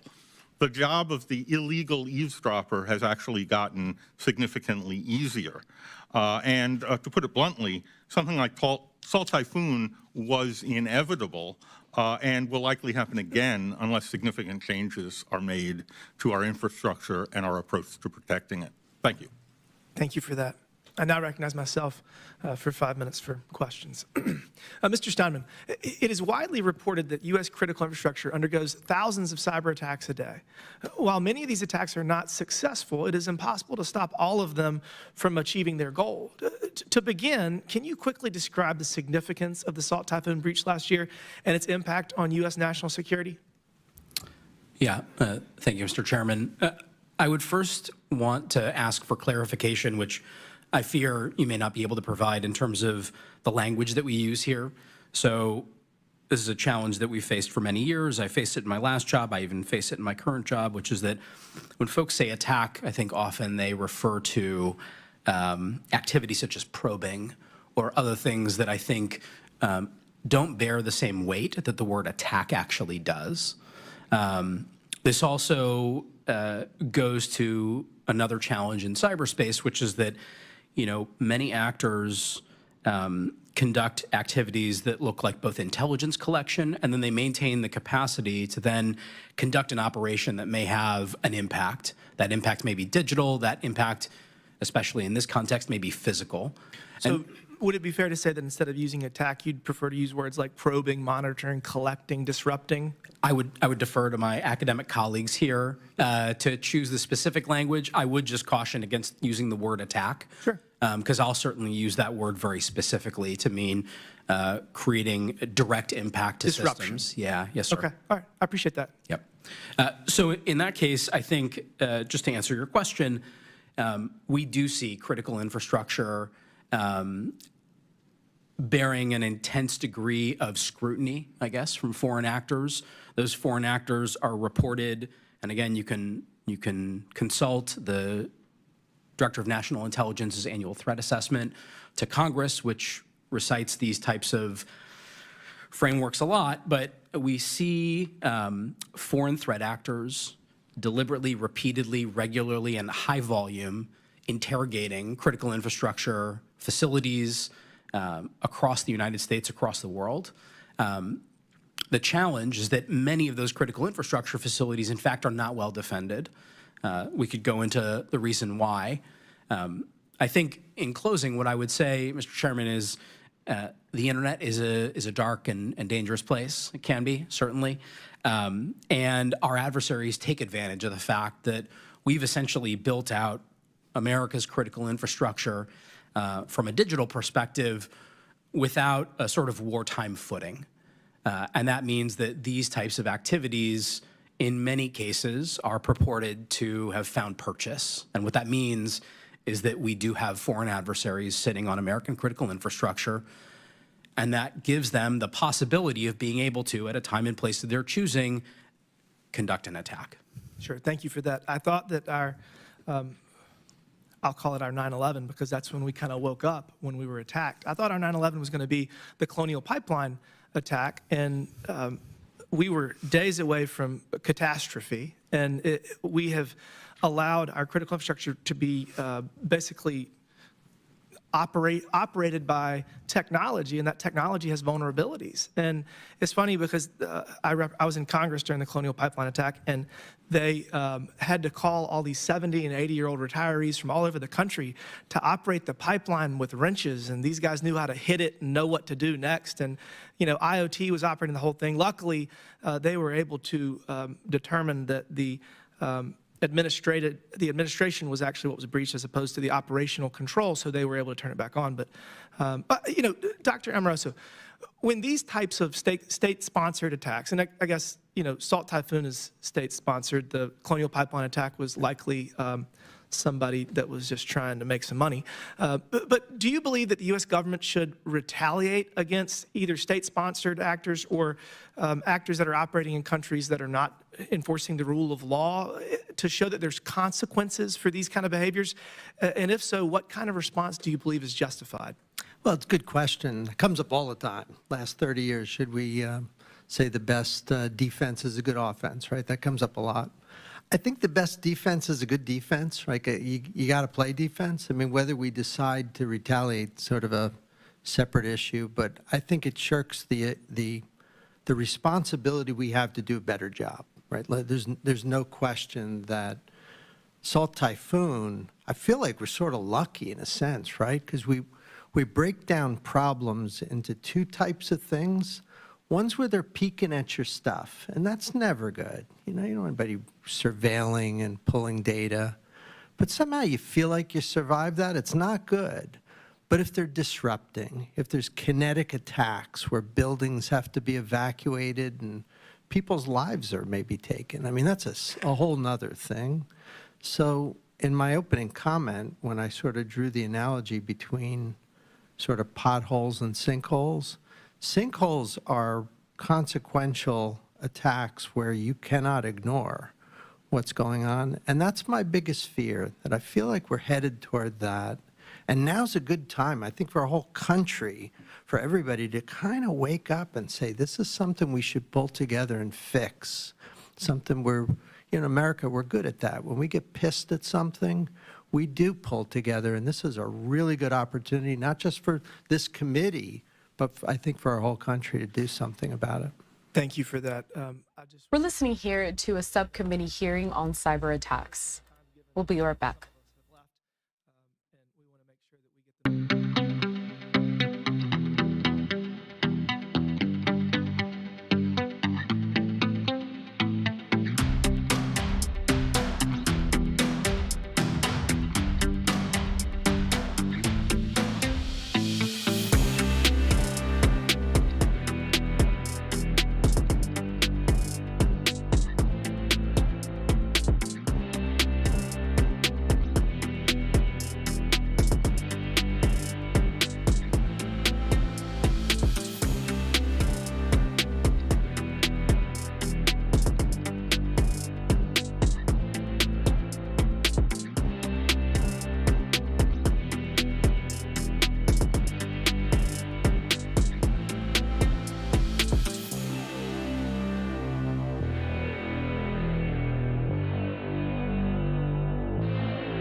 Welcome back to Live Now from Fox. We are heading straight to this event that you all picked to watch this morning, which is a Senate hearing on cyber attacks. Hard to believe that they would even be using Signal. There's a reason why we don't put secure information and classified information on Signal in the first place. And just yesterday, we found out that Mike Waltz's team uses Gmail to communicate as well. Mr. Blaze, is Gmail vulnerable as well if you're sending information, classified or sensitive information to and from people? I would say it's probably more vulnerable than Signal, correct? That's right. Well, Gmail isn't even end-to-end encrypted, so it's vulnerable to attacks on both the device and the network itself and Google's infrastructure.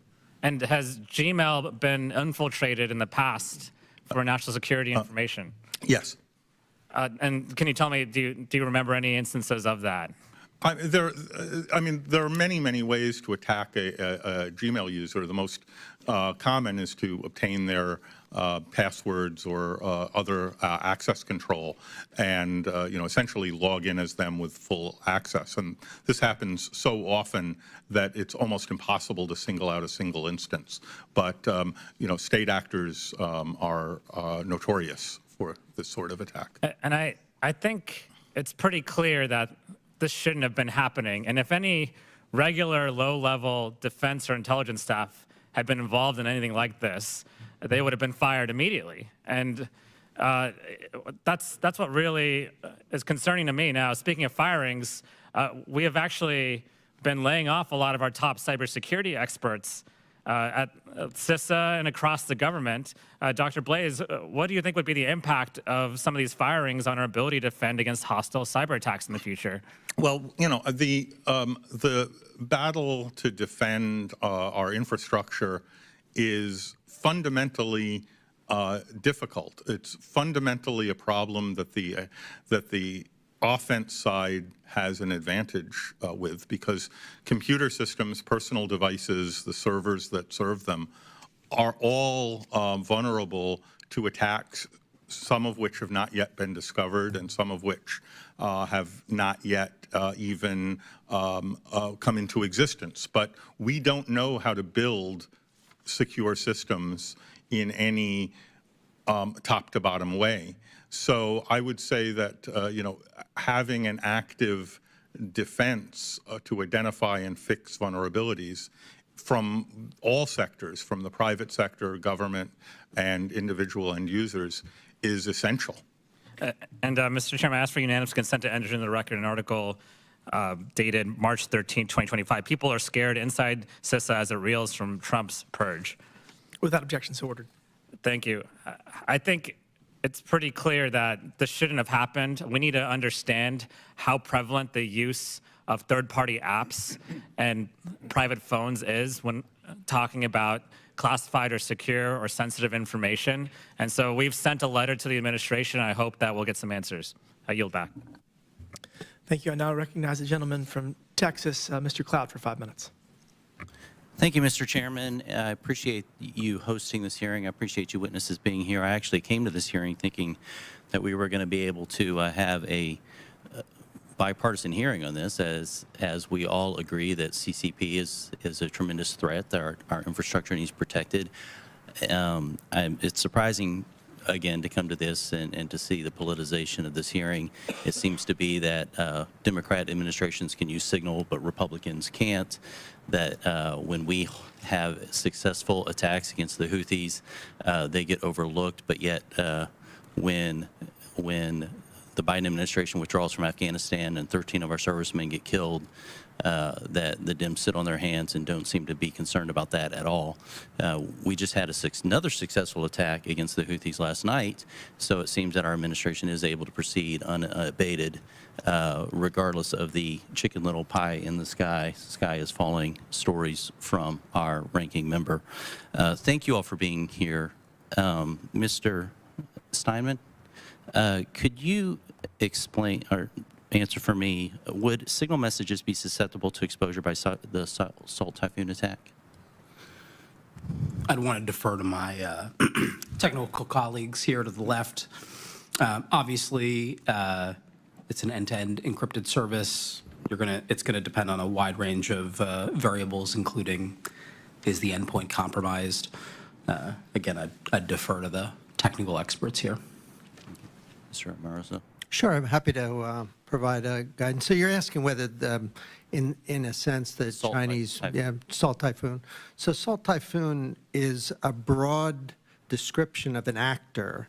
Right. And one of the things we've learned, like take the end-to-end cryptography argument that was made earlier, that the transmission is secure between the endpoints. It's using a type of cryptography called public key cryptography. It's the Diffie-Hellman key exchange. It turns out that's actually something that is susceptible to quantum computers, and it's entirely possible that the PRC could have a bunch of those in the basement. So I could imagine that even Signal is vulnerable to nation-state surveillance in real time. What we've learned is in our own intelligence community, we've always been 10 to 15 years ahead of where we all think cryptography is. So chances are, it's kind of scary, Russia, China, and so on are probably a lot further along than we think they are in crypto. That's why I think in general. This seems to me to fall into the, I appreciated your opening statements where you talked about kind of the potholes of yesterday, to where, in a sense, maybe this didn't fall into that category, but more in the what are the sinkholes for the future. I thought that was the whole idea that from a security posture, whether it be in our typical DoD stance, but certainly in cybersecurity, we need to be skating to where the puck is going. I agree with you. I mean, I know where you're going, and I agree. I think China is a better actor than I think we had ever expected at this point. I mean, if you just sort of extrapolate back, we kind of used to lampoon, they don't know what they're doing. And then they got better. And then we kind of see Salt Typhoon, and all of us go, whoa, they've gotten pretty good.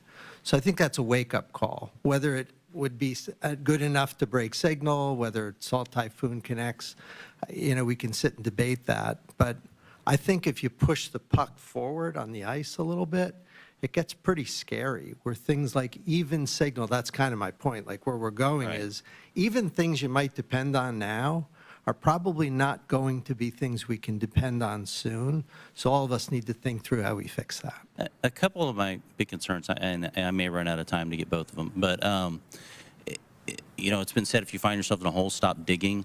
So while we need to talk about what we can do going forward to kind of build and harden our infrastructure and those kind of things, I'm also concerned about what we might be doing already that is allowing access. I wonder, we don't know the actors or the group within Salt Typhoon. I think only one has been kind of outed. The rest we don't know, so we don't know where they're getting their training, but I do wonder how many of them were trained here in the United States at our universities.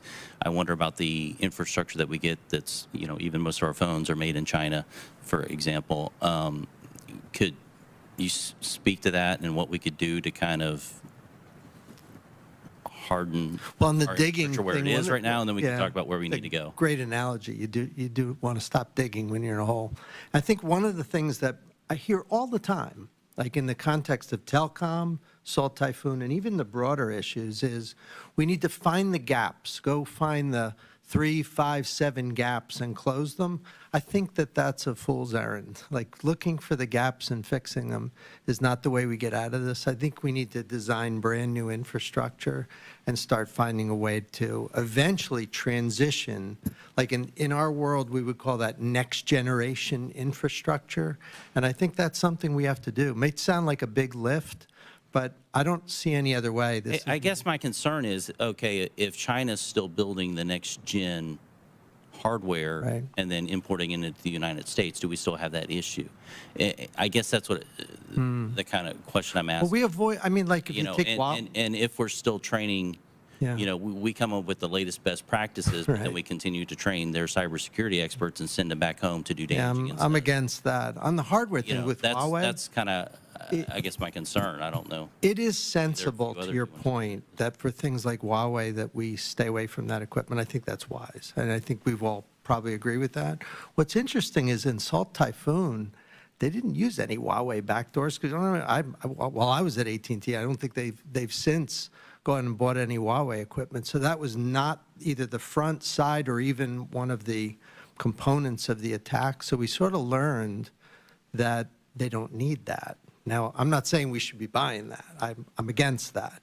But it was not part of the attack vector, which for a lot of us is kind of Thank you. We're going to have time for a second round of questions. I now recognize Mr. Chair, I wanted to enter something into the record. Sure. I asked for unanimous consent to enter into the record an article dated March 27, 2025, titled "Previous Administrations Were Wary of the Messaging App Signal. Trump World Has Embraced It." Thank you for that. Without objection, so ordered. I now recognize the gentleman from Massachusetts, Mr. Lynch, for 5 minutes. Thank you, Mr. Chairman, and thank you for holding this hearing. This is a serious issue. This is a serious issue. What bothers me is that raising the issue of national security when our top national security and defense officials go on an insecure app and they talk about, they offer actionable intelligence in advance of a military operation in which our sons and daughters are at risk. And then if we raise it in the Oversight Committee on a hearing, it's politicization. It's one thing, I know a lot of my Republican colleagues, over 25 years, I've worked hand in hand with a lot of them on issues of national security. And, Senator Langford, when he was over here, very serious on that issue, worked with him on a bunch of different things. It's one thing, look, I can understand if Republican members don't want to say anything about what the Trump administration did on this and what they continue to do. But to call it politicization and also to give a blessing on what they did and call it a success scares the hell out of me.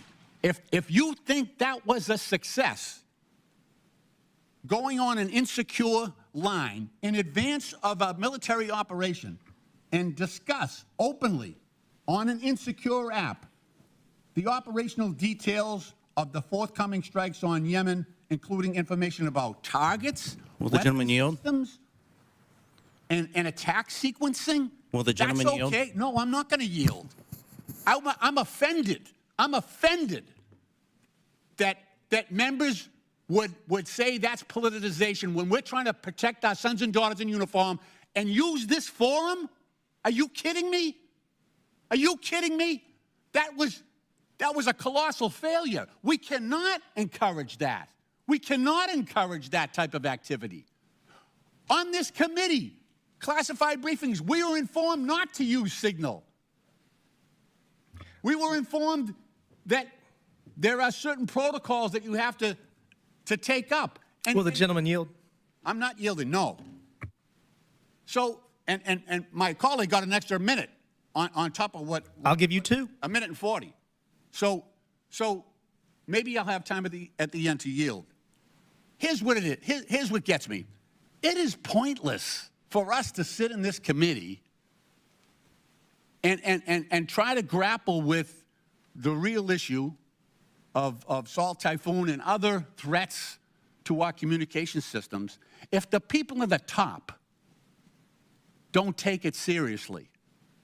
We can talk about all of the protocols and debate and devise the best methods and insist upon up-to-date technology and take all those steps. But if the Vice President, J.D. Vance, and National Secretary of Defense, Pete Hegseth, and Secretary of State, Marco Rubio, and Mike Walls, our National Security Advisor, and Director of National Intelligence, Tulsi Gabbard, go on an insecure line and talk about operational intelligence on an insecure line, then everything we do here is pointless.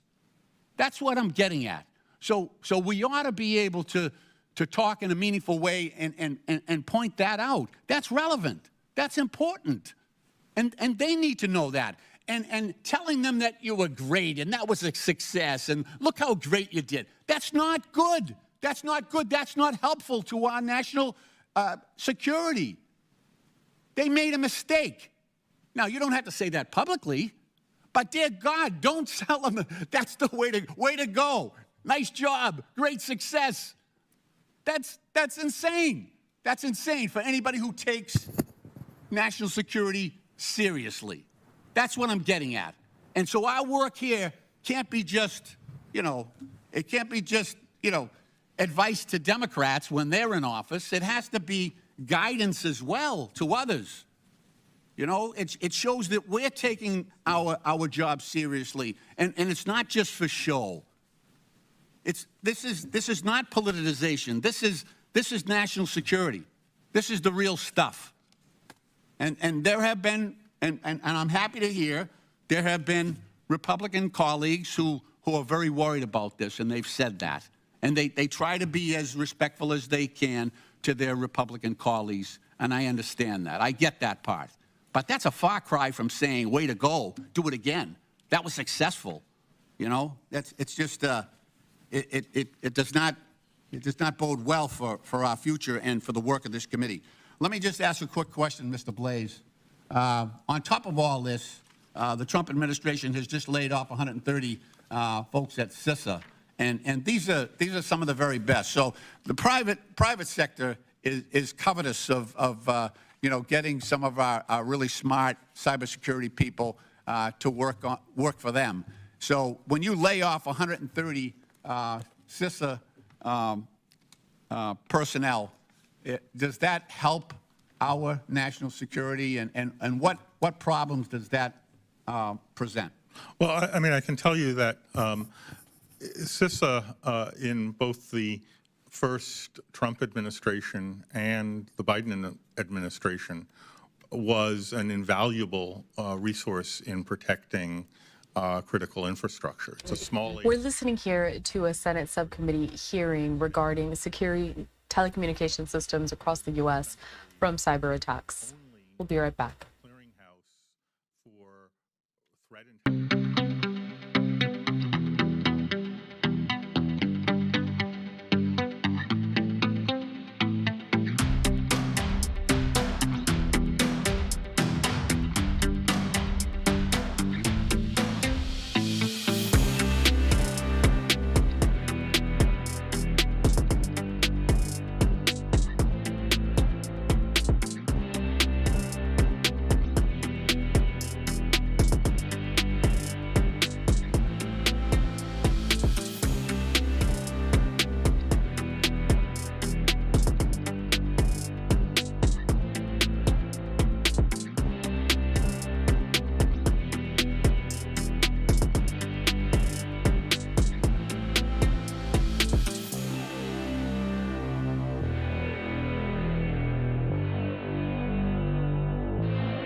Welcome back into Live Now from Fox. I do just want to remind all of our viewers that we have several of these live streams going on our YouTube pages. So there on the bottom left-hand side of your screen, you can see a QR code. And that's going to take you to several of these streams that we got going. This one specifically that's up right now, you're going to be seeing this footage as the Supreme Court currently is hearing oral arguments regarding this case out of South Carolina for the funding of Planned Parenthood. A little earlier on today, we were showcasing that demonstrators were just outside of the Supreme Court rallying for and against this. So you can watch this live if you just scan that QR code. At the same time, there is another hearing that is going on as well, and it regards some of the Boeing manufacturers and what they've done recently to show some improvements given several of these incidents that we have been monitoring throughout the last several months. So here on your screen, I do want to bring up that we do have a live look of that, but we're not showcasing it on our live stream because earlier today we did pose the question to all of our viewers on which event it was that you guys wanted to focus on.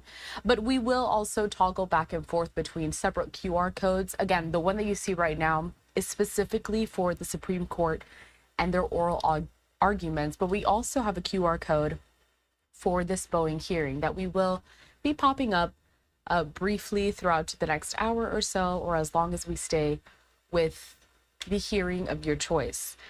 I want to showcase once again how we showcased that to you earlier today, which was with this. Which live event did you want to watch? And you saw that overwhelmingly many of you chose the hearing on military, which really focused on cyber attacks and security and securing our telecommunication systems across the U.S.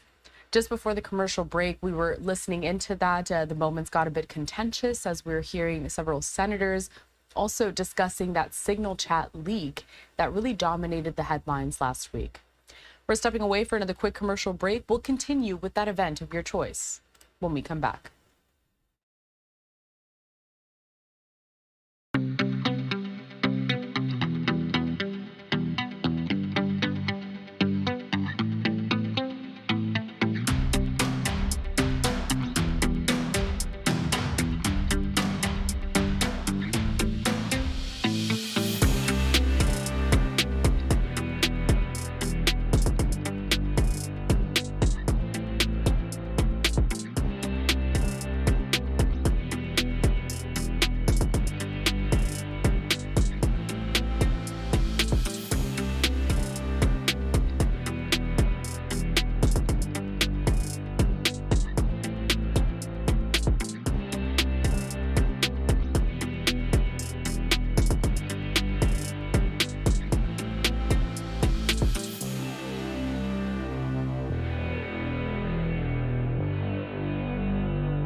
Welcome back to Live Now from Fox. Let's continue to watch this hearing regarding cybersecurity.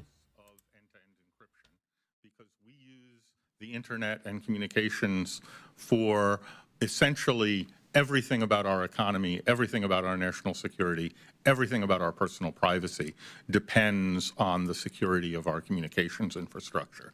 And, so we need to promote the use of end-to-end encryption enthusiastically and vigorously. And regulations that mandate things like cryptographic backdoors are a step backwards from doing that and will make us less safe. Thank you. I yield back, Mr. Chairman. Thank you for indulging me. Thank you. And I recognize the gentleman from California, Mr. Garcia, for 5 minutes. Thank you, Mr. Chairman. Thank you to our witnesses for being here.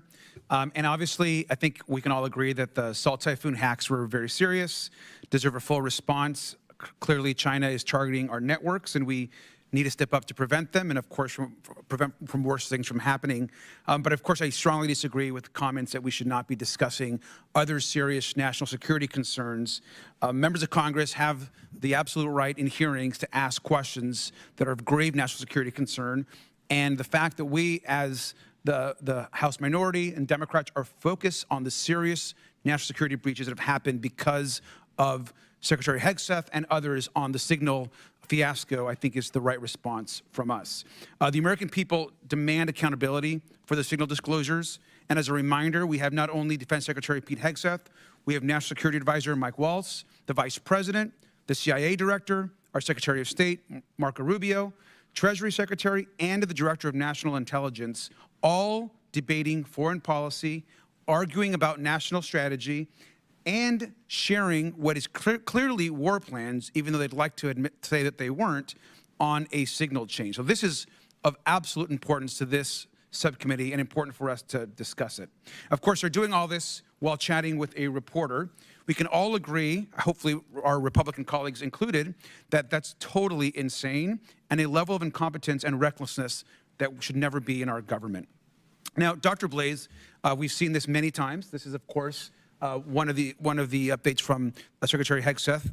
Dr. Blaze, here we have the Defense Secretary laying out exactly when and which planes were going to fly and when our pilots would be in danger. Now, Dr. Blaze, I understand that Signal is a good commercial option to communicate. A lot of folks use it. But to communicate exact times, directives, war plans is absolutely unacceptable. Would you, I know you've said it before, but do you agree that this, from a national security perspective, should not be on this type of unsecured?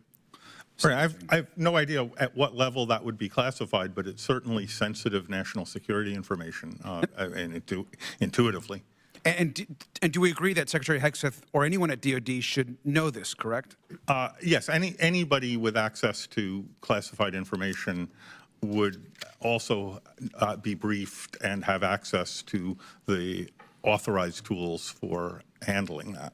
And so here we have Secretary Hegseth sharing information which exposes our soldiers to danger, even though he should know that information could actually get to our adversaries. And remember, the best cybersecurity practices in the world actually don't matter if you're also careless enough to send all of this classified information, which I believe is classified, straight to an actual reporter. So, Dr. Blaze, can you remind us what would happen to an enlisted person or an officer who would leak similar information? Well, I think, it's safe to say that if I did something like that, my access to classified information would be immediately revoked. I would probably be terminated immediately and be facing a criminal investigation. Right. So if you're a rank and file member of the military, you certainly would receive severe punishment for a variety of different options. Yet the Secretary of Defense is still in his position, having committed a major offense, clearly breached national security protocols, and put American lives in danger. Many of us have said it before. We'll repeat it again. He should resign or he should be fired. In addition to that, Hegseth, of course, we all know, has had numerous other issues in his past, been accused of numerous other things, was never qualified to actually do the job, and continues, in my opinion, to not live up to this enormous mistake that he, of course, and others made.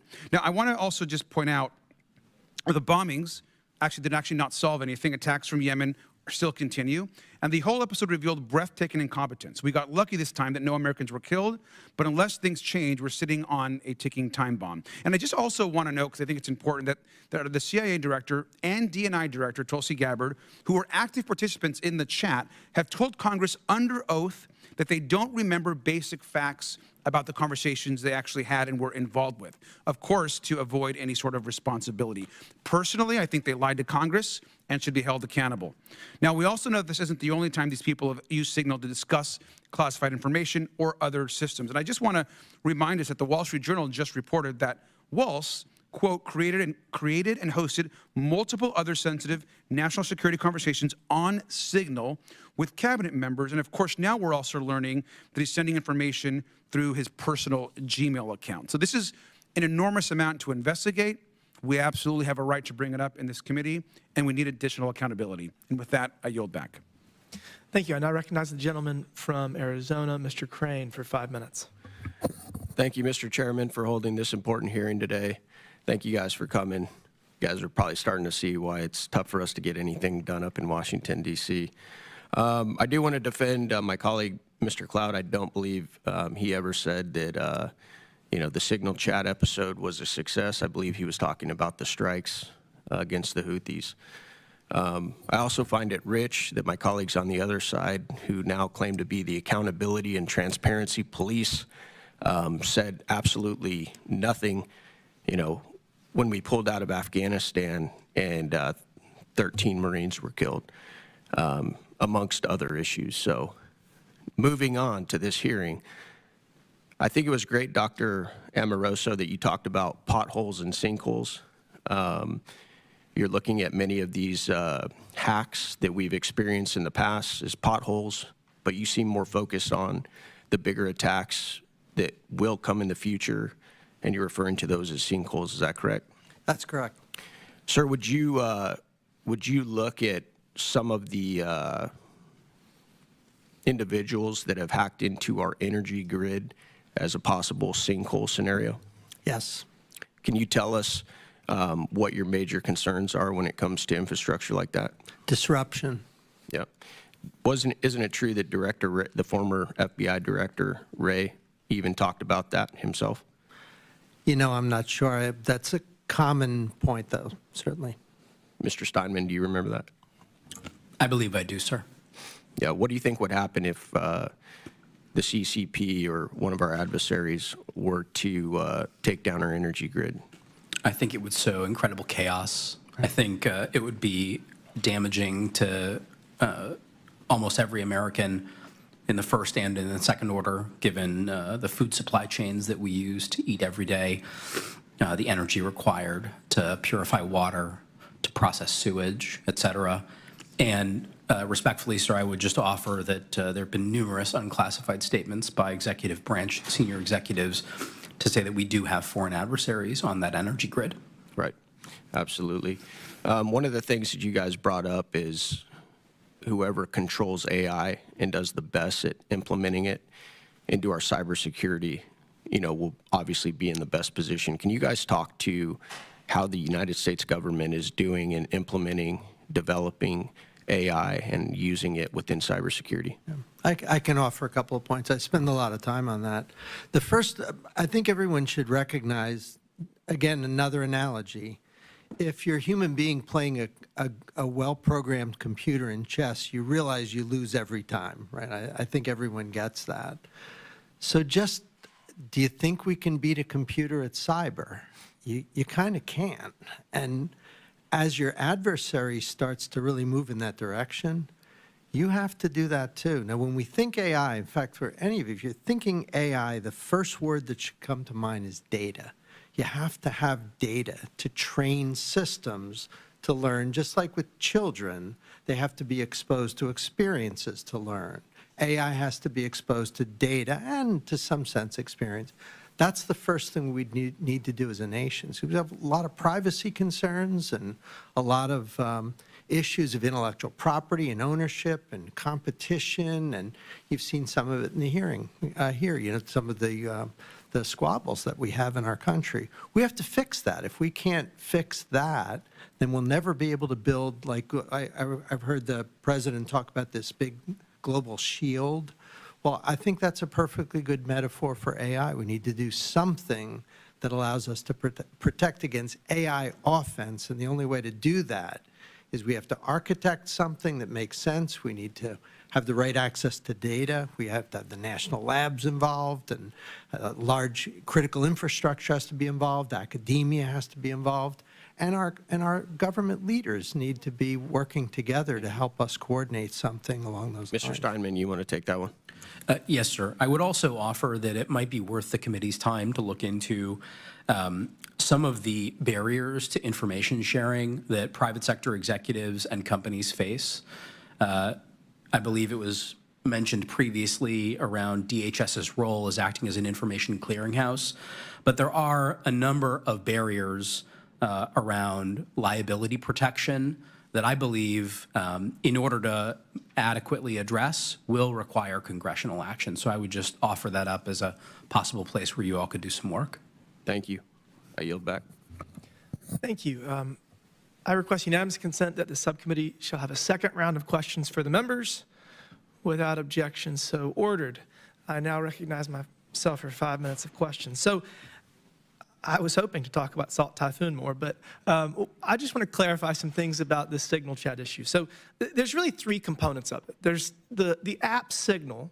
There's the individuals that are communicating on the app's cell phones, and then there's the content and the people that had access to the content. So let's talk with signal first. Mr. Blaze, the Salt Typhoon attack, would signal messages have been susceptible to the Salt Typhoon attack? So from what we know about the Salt Typhoon attack, so far it has been limited to the infrastructure itself. To the communication, unsecured communication on the infrastructure. On the infrastructure. They were basically collecting data that was going through the infrastructure, and because if it was unsecured, they would be able to access it and see what it says, but if it was secured, they would just throw it away because it's ones and zeros. Does that make any sense? That's right. What Signal effectively does means attacks against the infrastructure can't reveal content.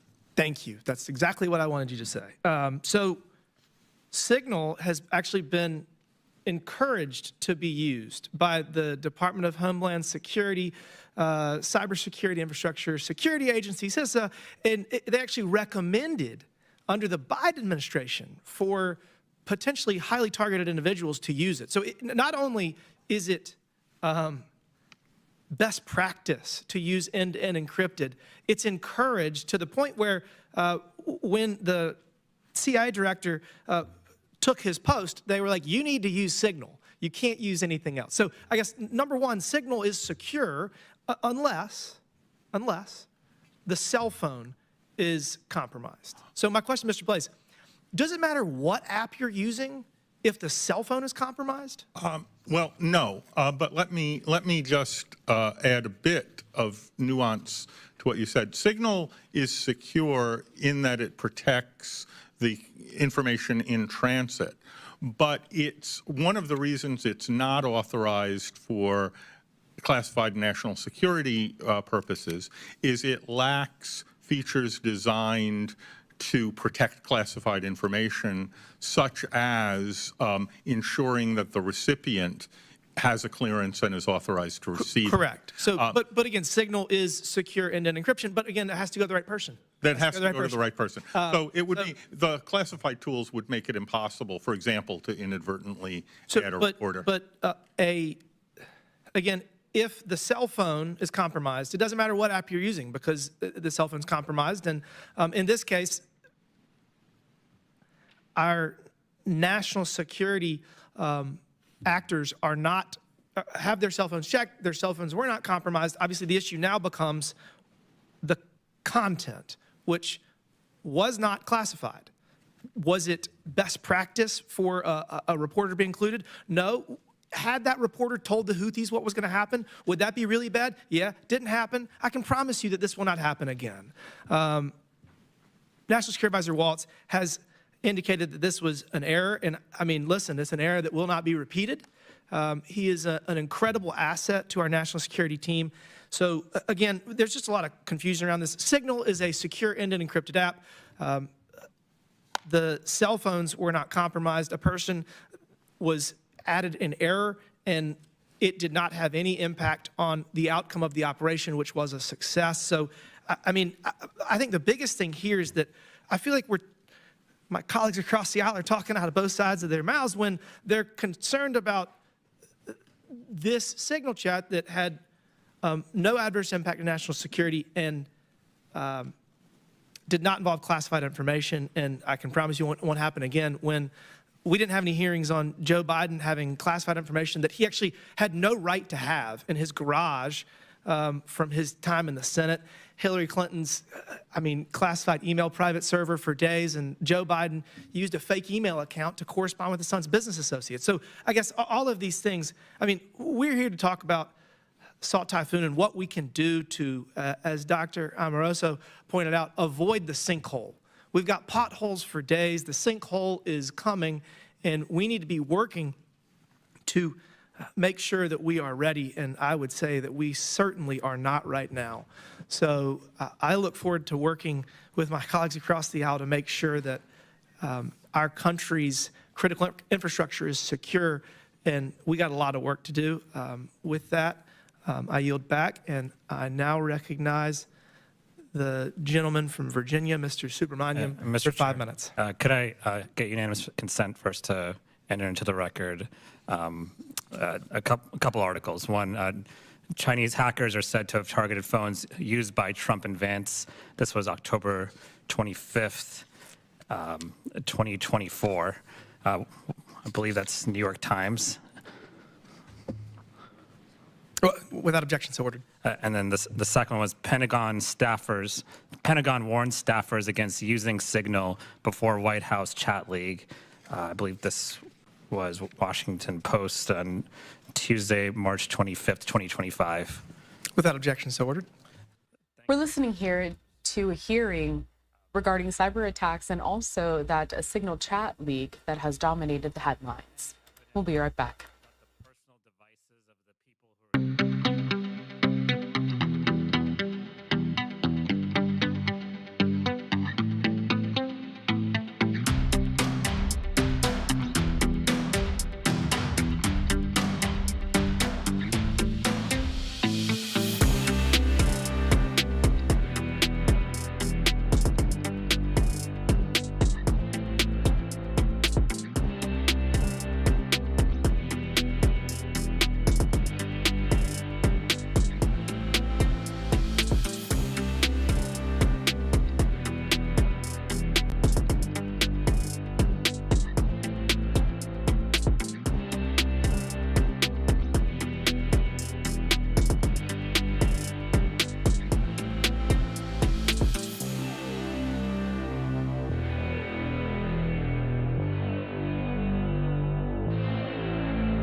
Welcome back to Live Now from Fox. As we continue to listen to this hearing regarding cyber attacks, how the U.S. is protecting itself from it, and Signal chat leak, a reminder that I'm going to continue to put up some QR codes on the bottom left-hand side of your screen so you can check out some of the streams that we have going on our YouTube page. well as transparency. And I think this is a big problem that the administration has broken these laws and not admitted any sort of fault or mistake. And the response has been to just toss this aside as ho-hum or chicken little, I think was said earlier. I think there needs to be more attention paid to what happened, how prevalent it is, and what the administration is actually going to do about it. And so this is relevant because, today's hearing is about compromising our telecommunications infrastructure. But, if you did a poll, I think we have a study of all the chief information security officers. I think 80% said that human risk was the #1 problem in securing cybersecurity and telecom information. And I'd actually ask you, Mr. Blaze, would you agree with that characterization that human error might be the #1 concern when it comes to telecom risks? That's probably true, although I'd quibble a little bit with how we define human error. A lot of human error is inevitable because of poor design choices for the systems that we use. But I guess what I would really like is to just have an investigation into what happened. And one of the things I'd like to share with my colleagues is that we've actually asked for an investigation. I think there are only Democrats on the letter to the administration right now, but I know some senators on the Republican side have actually openly asked for some sort of investigation. But at least we can get to the bottom of what happened, how prevalent this is, what we can do to fix it so that it never happens again. I hear that that's a shared goal, and I'd like to see us work together in doing that. And so instead of trying to sort of brush this aside as something that isn't a big deal, let's admit that it was a big deal, and let's try to take steps to fix it and not just try to cover this up. Thank you, and I yield. Thank you. I now recognize the gentleman from Virginia, Mr. McGuire, for 5 minutes. Thank you, Mr. Chairman, and thank you to the witnesses for coming here today. During the attack, Salt Typhoon maintained undetected access for up to 18 months. This incident is described as one of the most severe telecom hacks in U.S. history. Despite existing public-private partnerships to prevent cyber attacks, it seems as though there are still significant information sharing gaps. Mr. Steinman, are there any federal laws or regulatory red tape that prevents or hampers information sharing about hacks between government agencies and the telecommunications industry? Thank you, Congressman. I would, of course, defer to Mr. Amoroso's experience being the former Chief Information Security Officer of AT&T around specific granular challenges with information sharing, but I would like to emphasize the point that you made, which is that whether it's questions of liability at the corporate or the individual level, questions of insurance, insurance policies. We saw that in the NotPetya cyber attack and in the Colonial Pipeline attack, where we had issues of who would pick up the tab when there was a business interruption process as a result of a cyber attack, that it really is a deep nested issue. Let me ask a question for Dr. Yes, sir. Amoroso. The 2023 National Cybersecurity Strategy emphasizes preventing the abuse of U.S.-based infrastructure, but it largely omits deterrence. Dr. Amoroso, in your view, why was deterrence overlooked, and how critical do you think it is to incorporate it into the strategy? Yeah, it'd come up earlier, this question of deterrence. I mean, certainly it helps. I mean, I'm an operator, so I wouldn't be the person doing the deterrence, but if someone's doing it, it's going to help. Your point about information sharing is an important one. You know, back in '96, I remember sitting in this building when we first started talking about it. It was a PDD 63. It was the first sort of ISAC stuff. We were very hopeful that information sharing would solve a lot of problems. It kind of hasn't. I wish it had, and I wish I could tell you that just improving the communications will make things better, but I've kind of given up on that. I think it's time now to build a new barn, you know what I mean? Like, I think the one we have has been patched so many times, and it's so rickety that you and I are standing looking at it going, you know what? time to build a new barn. Well, we all know the definition of insanity. And, China believes that everything can be used as a weapon, and it should be used as a weapon. So how would you propose, Dr. Amoroso, the U.S. increase the cost on China to deter their cyber operations, especially when they seem to act with impunity under the current framework? Yeah, I understand. I obviously, deterrence can be done in any number of ways. Not really my area of specialization. You can do it with diplomacy. You can do it with non-cyber. But I think the best deterrence of all is to have the best defense on the planet. If they can't break in, then there's no discussion. Yeah, it seems like we're in a reactive position rather than a proactive position on that. I would agree. I think that's where we are now. I think you and I would agree on that. But I'd like to get around that. I think there's active defense. That's different than deterrence, you know what I mean? Sure. So Congress and President Trump established the Cybersecurity and Infrastructure Agency in 2018 to protect critical infrastructure and guard against cybersecurity threats. Under the Biden administration, CISA diverted resources to collude with social media companies to surveil and censor American citizens. Would you agree with that? I don't know anything about that. The others might know something, but I don't Mr. know Simon? that much. Yeah, that's my understanding, sir. And how about Mr. Blaze? Would you agree with that statement? I have no idea how the resources were allocated. Sure. Well, thank God we got President Trump back in the White House to fix the broken agency and restore it to its congressionally directed mission. But I would ask you, if you wanted to become a subject matter expert in cybersecurity for the purposes of help in the Trump administration, and I guess I'll start with Mr. Steinman, where would you go? What would you do to become a subject matter expert so you could better help make decisions in Congress to help President Trump's America First agenda and protect us from China and other adversaries? There's great resources available at the SANS Institute. That's a place where I point a lot of aspiring young cybersecurity professionals.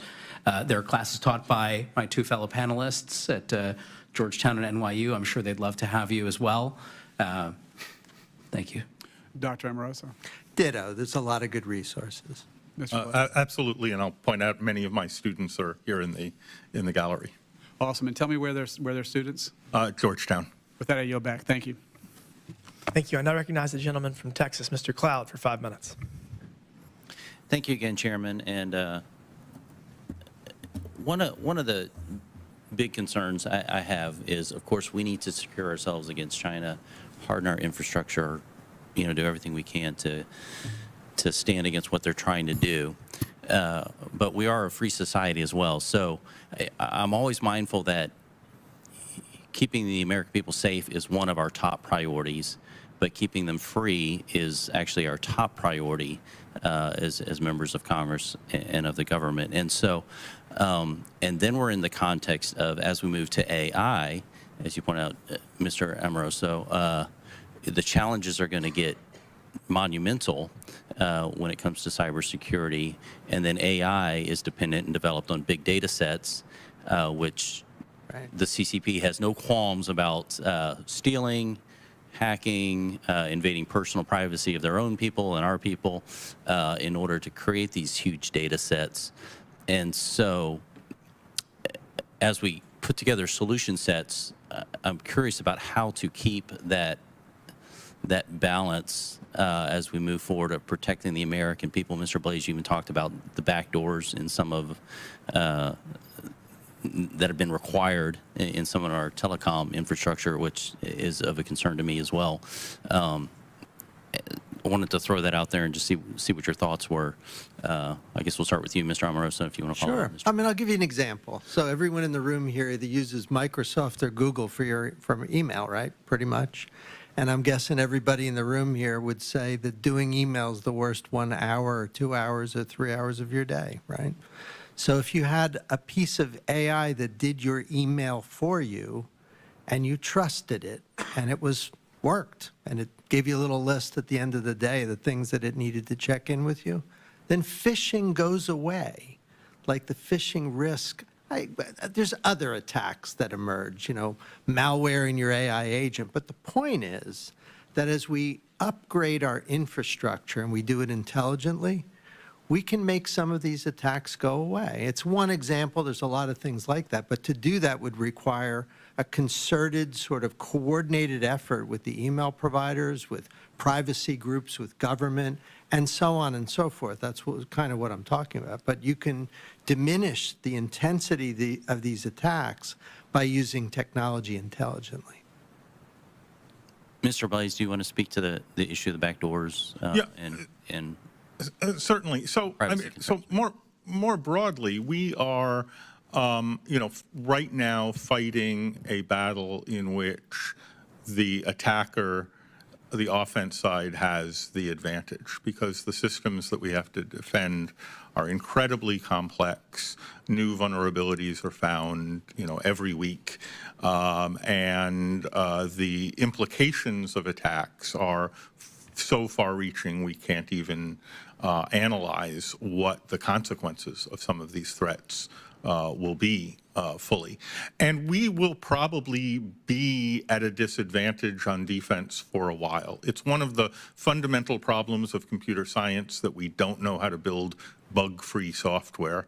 And as complexity increases, the number of bugs and vulnerabilities also increases along with that. And that is a problem. A bug is different than a mandated backdoor. That's right. And so adding mandated backdoors into the equation essentially, preloads the bugs. We don't even have to find them. We know they're there already. So, we will never be able to make our defenses perfect with the way we're doing things now. It's a problem I would love to solve. But we can absolutely do better than we're currently doing. Mr. Steinman, I wanted to ask you, you talked about us not being on a wartime footing when it came to our cyber infrastructure development. One of the disadvantages, when we point to our history, for example, with the Soviet Union versus the CCP, I've always said at least the Soviet Union was honest with us. The CCP has pretended to be our friend while they've planned for world domination and certainly our demise, and used every avenue, including cyber, to be on a war footing against us, while we, especially in the previous administration, would refuse to acknowledge that as a nation. What does that look like using your experience and knowledge base?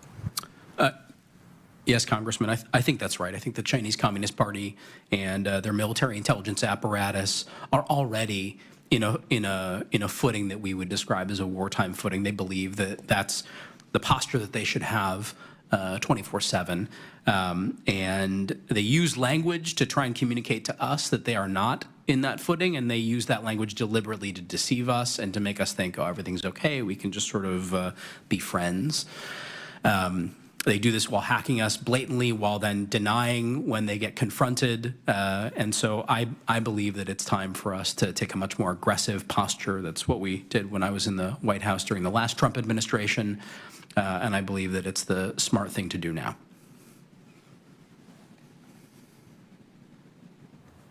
Thank you, Mike. Time's up on you, Mike. Thank you. I now recognize Mr. Biggs for 5 minutes. Thank you, Mr. Chairman, and thank you again to the witnesses for being here. I just have a couple of specific questions and then back to questions. So the first question is, do we know there were more than 1 million people who essentially victimized in the cyber attack that has consumed us today, or should have consumed us today? Do we know if each one of those victims, because I would say they're all victims, were they each and every one notified that they were a victim? Do we know? Mr. Steinman, do you know? I don't know, Congressman, and I think it's a great question. Dr. Amoroso or Dr. Blaze? I've spent a lifetime with these kinds of large-scale attacks, and almost always the answer to that question would be no. Okay. And I agree with Dr. Amoroso.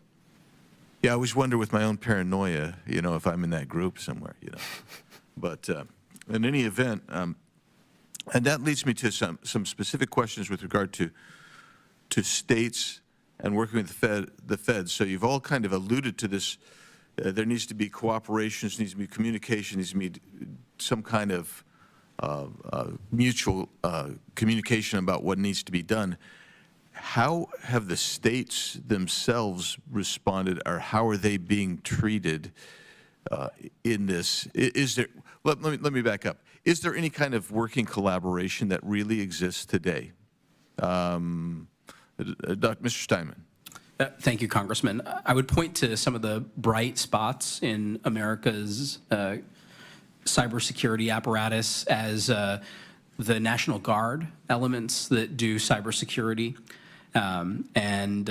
They've done a lot of activity both at home and abroad where they will train with victims of some of the most latest attacks. Is this a broad, what I'm trying to find out, is there a broad coalition, a collaboration that's going on? I mean, or is it a pocket here, siloed here, siloed here? I've seen it state by state with the state partnership program of National Guard cyber elements. Okay. I do believe that is coordinated to some degree at the Pentagon, but you'd have to dig into that. Okay. Any other comments from Dr. Emerald? I coach a lot of the security leads at the state level, and it's the full range. You know, there's multi-state, different groups, multi-state ISACs and so on, coordinating this and that, councils, groups. But they also compete. You know, they want to be the top state, you know, to do cyber. But the one thing they all say in common is we have no resources, we need more people. I think I've never met a state that says, gosh, we're good. So they do need more resources. Yeah. I would just point out that, you know, the resources of states are very much at a disadvantage compared with the national resources that we have of the federal government. You know, effectively, we don't ask the state police to repel foreign military invasions. And, you know, in a lot of cybersecurity issues, that's exactly what we're doing. Yeah, you know, I'm thinking of places like Arizona, which has one of the largest nuclear facilities in the country, in Palo Verde, and I'm really interested. I've talked to them, and they're actively trying to protect that structure. The state is, but I'm not sure whether the resources are there and whether the personnel is adequately there. And now I'm just going to make a quick comment here. And I have to do this, and I'm sorry because I wanted to get to some very specific issues, but this comment has to be made. When you keep 30,000 classified emails on a private server in a private home, you might have a bit of a security problem. And that's what happened with Hillary Clinton and Bupkis, silence, quietude from the left. Dr. Blaze, I'm not trying to put you on the spot, but I am going to put you on the spot because they asked you a question. I'm going to ask you a question to follow up, so it's not meant to be an attack at all. But with regard to CISA and the individuals that have been riffed at CISA, I assume you don't have any personal knowledge of any of those persons, any of their qualifications, any of their performance capacity, any of their skills, their training, et cetera. Is that fair to say? That's fair. Yeah. So that's what we mean when we say this gets politicized. They don't know, we don't know. But what we really wanted to find out today is what happened, how do we prevent it, how do we work together to stop it? And I feel like we've been derailed just a little bit here today, and that's unfortunate because both sides profess and want to get to the bottom of this because it is a national security issue and will in fact impact us actually for generations to come. So we've got to get ahead of it like right now. And with that, Mr. Chairman, I'll yield back. Thank you. We're listening here to a Senate subcommittee hearing regarding cyber attacks and the Signal Chat leak. We'll be right back.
Welcome back, and thank you all for joining us here at Live Now from Fox. Just past 11:30 in the morning here on the East Coast, just past 8:30 over on the West Coast. I'm your host, Carl Lahara. And before we get back to that subcommittee hearing that we have been listening into for the better part of this morning, I do want to turn our attention now, though, to these new tariffs that President Trump is set to detail later on today. The White House just releasing this statement that says, for the first time in decades, the United States will see fair trade as President Donald J. Trump announces tariffs to level the playing field for American workers and businesses. Despite the rhetoric from politicians and the media, studies have repeatedly shown tariffs are an effective tool for achieving economic and strategic objectives, just as they did in President Trump's first term. We do also have a live look here at the White House in Washington, D.C. As we continue to cover this story, the president has said that he will impose reciprocal tariffs to match the duties that other countries charge on U.S. products. He has argued that tariffs protect U.S. industries from unfair foreign competition, raise money for the federal government, and provide leverage to demand concessions from other countries. The president is expected to announce these new tariffs from the White House at a Make America Wealthy Again event today at 4 p.m. Eastern Time. The president has said that he will place a 25% tariff on all imports from any country that buys oil or gas from Venezuela. This includes the U.S. itself. And at the same time, there would be a 25% tariff on auto imports. Taxes on fully imported cars will begin at midnight, and the tariff will expand to applicable auto parts in the following weeks through May 3rd. So make sure that you're with us today at 4 p.m. Eastern Time. We will carry the president's remarks in full without interruption. At the same time, we are getting a lot of reaction from Democrats on this issue. Remember that the president dubbed April 2nd today Liberation Day. Earlier, we did see Representative Hakeem Jeffries holding a news conference, his weekly briefing, and we have here a post on X from C-SPAN where they just took a little excerpt of what he said. He said this, quote, "This isn't Liberation Day, it's Recession Day in the United States of America. That's what the Trump tariffs are going to do." We also have a live picture at the Dow as well, just giving you a look at the stock market on this Wednesday morning. You can see it is still in the green. We'll be watching this and see how it all develops throughout the rest of the day today, ahead of those details on the new tariffs from the president come 4 p.m. Eastern Time. Let's head back to that Senate subcommittee hearing. We're listening in on cyber attacks and how to protect U.S. infrastructure. Korea, I think they fund the whole country by stealing cryptocurrency. So there's an area where we've done a very poor job globally protecting ourselves. But in other areas we referenced earlier, like compliance, I mean, we have so many resources chasing framework after framework after framework that when you count those resources to your question, you could double it, it would have no impact. So we have to rethink the size and quality. It's an optimization question as opposed to, do we have enough? Does that make sense? Yeah. Thank you, guys. I yield back.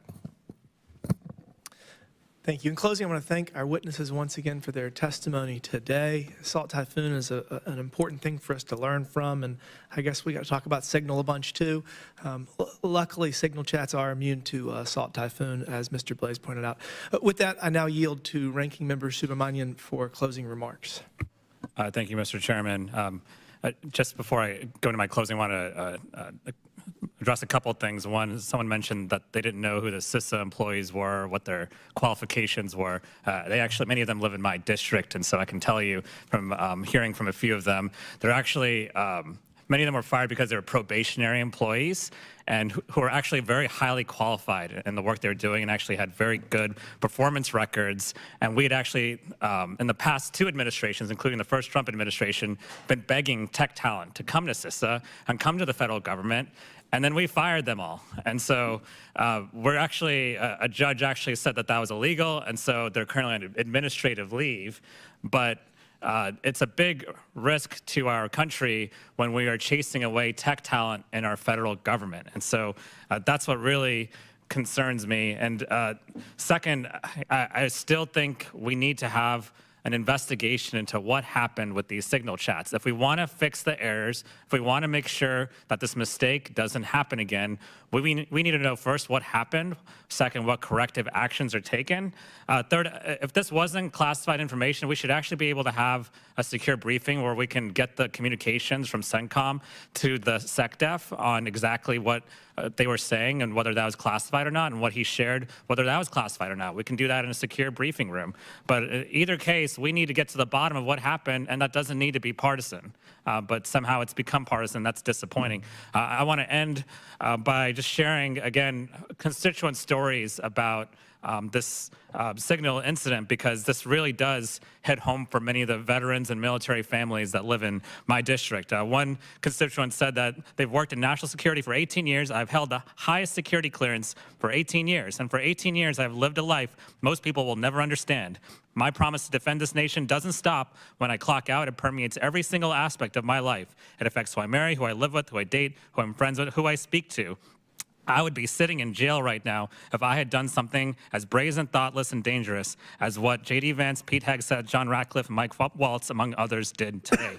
A second, whose son is in the military, said that our nation's top defense official shared sensitive troop movements over a commercial social media platform without verifying who was on the other end is not only reckless, it is terrifying. Our service members and their families deserve leaders who treat their safety with the gravity it demands.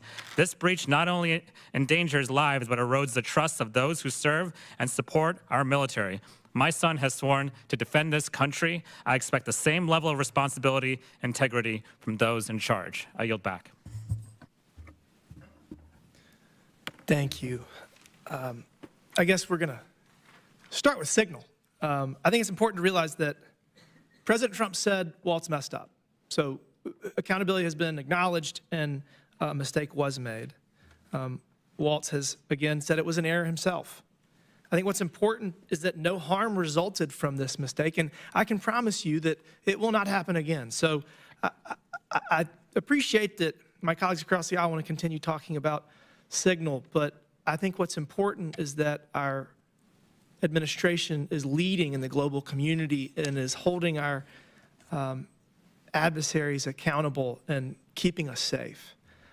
As to the CISA employees that have lost their jobs, we have $36 trillion in debt. We're running a $1.8 trillion deficit. We have to right-size the fiscal ship in order to address any of the challenges that lie ahead. And while it is unfortunate that all of the probationary employees across all of the government were let go, we cannot continue forward on the trajectory we are. We just can't afford it. We can't afford it. So we're having to make these decisions in order to make sure that we have the American dream for generations to come. Lastly, but certainly not least, Salt Typhoon, why we're here. So we've had a good conversation about the exposure.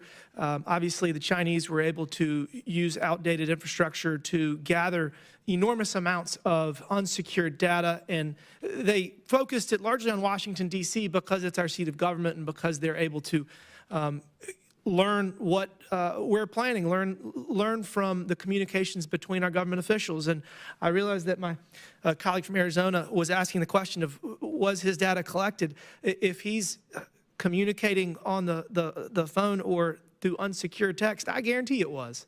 So, you know, and they probably were able to figure out that he was a member of Congress, and we need to use Signal, which is funny. We need to use Signal because it is more secure. I also want to talk about what I think Dr. Amoroso mentioned, that we got to have good defense. And I agree with him. I think that we need to do a much better job, and we can do that. We got to invest. I think the bigger thing, I actually, on Liberation Day, as President Trump talks about tariffs for right-sizing our competitiveness in the global economy, I think that we have the opportunity to use tariffs in cybersecurity by holding our adversaries accountable. If you breach critical infrastructure, if a foreign adversary or even a foreign actor that is in a country that's not enforcing the rule of law, if they breach a business in the United States, if they breach the U.S. government, if they breach critical infrastructure, we can we can say, all right, this is why we believe it's the Chinese. This is the attribution. We're going to hold you accountable by using tariffs to extract revenge of some kind, to create a deterrent threat to make sure that this doesn't happen again. In the case of the Colonial Pipeline attack, we could give the resources to whatever country is struggling to enforce the rule of law. In the case of 9/11, harboring al-Qaeda was enough for us to physically invade. So it's not unreasonable if a terrorist or a foreign state is going to cause immense damage and threaten our national security that we just use tariffs to hold them accountable, to extract economic pain. These are the conversations we're going to be having going forward. And I think that we need to both invest in a good defense and also go on offense and make sure that we're able to use every tool in our toolbox to hold both nation-state actors and non-state actors accountable. That's the future. And again, I just really want to thank the witnesses for being here today. This was a very productive conversation. And with that, I'll close. Without objection, all members have 5 legislative days within which to submit materials and additional written questions for the witnesses, which will be forwarded to the witnesses. If there's no further business without objection, the subcommittee stands adjourned. Thank you. And there you have it, the conclusion to this hearing that you all chose to watch this morning through our poll regarding cyber attacks. Also, a lot of discussion regarding that Signal chat leak that really dominated the headlines. We're stepping away for a brief commercial break. We'll be back with more live events next.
Taking you out now live to Capitol Hill as we are seeing that senators are speaking ahead of that new tariff announcement later today from President Trump. And provide certainty for our Main Street small town businesses. Another thing that it would do is to restore U.S. global competitiveness. But if we let many of these provisions expire, then at the end of the year, Americans are going to face a $4 trillion tax hike. Think about that. A $4 trillion tax hike. The bill that we will bring forward will prevent that from happening by extending these crucial tax cuts. It will be so important for our families. In Tennessee, Families already under Biden are paying $1,700 more every month because of inflation, just to buy the same basket of goods that they were able to buy in April of 2021. This is what Bidenflation has done. So to support President Trump's agenda and get it across the finish line, it will bolster our nation's security, help rebuild our military and restore peace through strength, provide for border security, unleash energy production, provide a path to return federal spending to pre-pandemic levels. With this Trump agenda budget bill, we are going to deliver on our promise to the American people to do our part to pass the president's agenda and to make this nation safe and healthy and prosperous and great again. I yield the floor.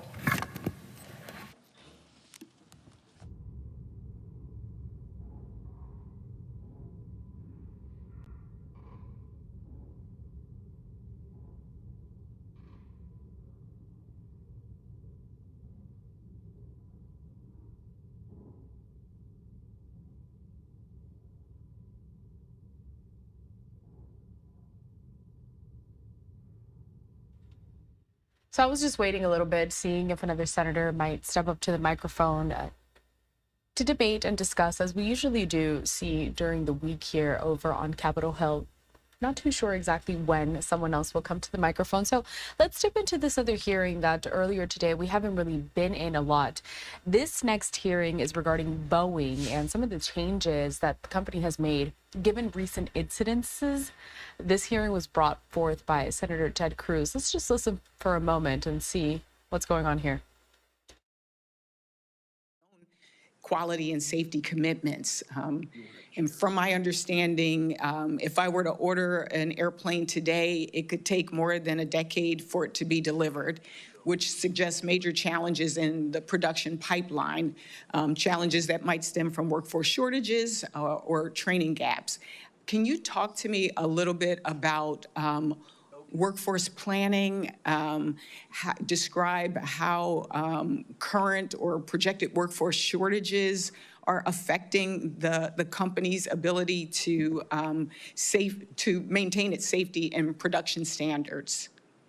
Senator, one great thing we have is that our mission is awesome, and people want to work for the Boeing company. So we really don't have a challenge attracting people who want to work for the Boeing company. I think where our challenge is more making sure that we can train them. You know, the kids of today are more digital than mechanical, and so that means a different set of training curriculum for when we bring them into the company. Our retention's quite high for all the challenges we've had. That's actually good. So, you know, my focus right now on our employees is engagement, better communication, and you know, helping train them to do their jobs more effectively. And I think if we continue to do that, our mission will remain awesome. We'll be able to recruit who we need to make the company successful. So just to be clear, there are no areas where you're seeing workforce shortages or challenges. As a state personnel director, we were challenged with, again, people leaving, that talent, that brain drain. You don't see that in any area, particularly in safety positions? You know, I saw that much more 5 or so years ago than what I see today. I mean, I'm sure there's a pocket within the company where we need some additional resources, but in the main, I don't see any major resource gaps for us to execute our plans. If it would be helpful as a follow-up, if you could go back and just share with us if there are any particular areas, especially since I'm also on the committee that works on labor. And so looking at education and labor and making sure that there is a real pipeline is really important to us.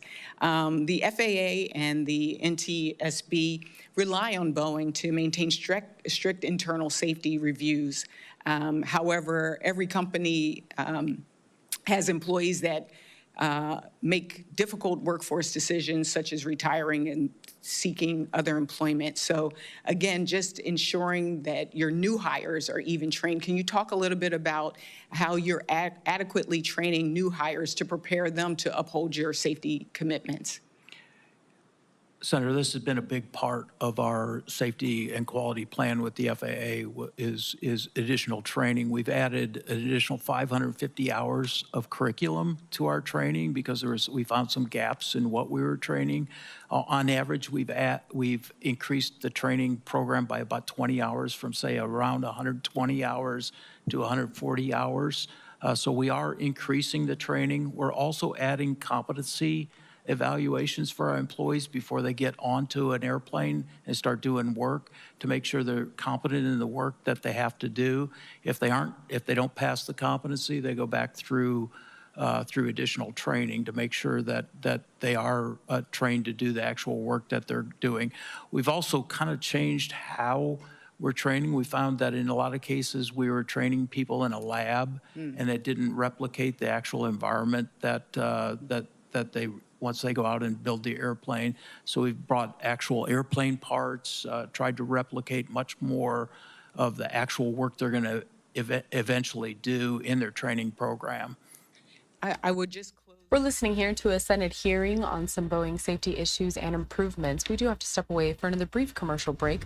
A live now look at the White House. As I do remind you, later on today, we are expecting an event featuring President Trump speaking on these new proposed tariffs. We'll be right back.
And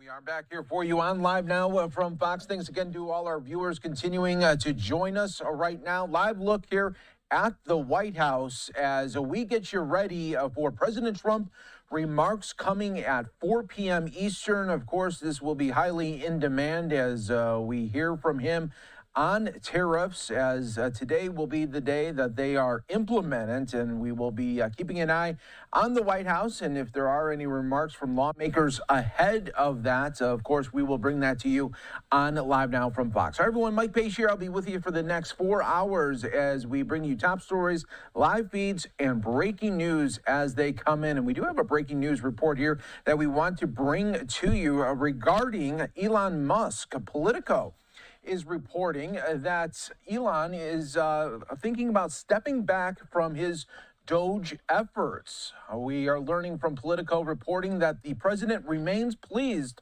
with Elon Musk and his Department of Government Efficiency initiative, but both men have decided in recent days that it will soon be time for Musk to return to his businesses and take on a supporting role, according to 3 President Trump insiders who were granted access to describe the evolving relationship. Musk's looming retreat comes as some Trump administration insiders and many outside allies have become frustrated with his unpredictability and increasingly view the billionaire as a political liability, a dynamic that was thrown into stark relief just yesterday when a conservative judge Musk vocally supported lost his bid for a Wisconsin Supreme Court seat by 10 points there. So again, we are going to be keeping an eye on this story for you, being first reported by Politico. And we should also let you know that on the news of this report, Tesla stock has rebounded by more than $25 so far today from session lows.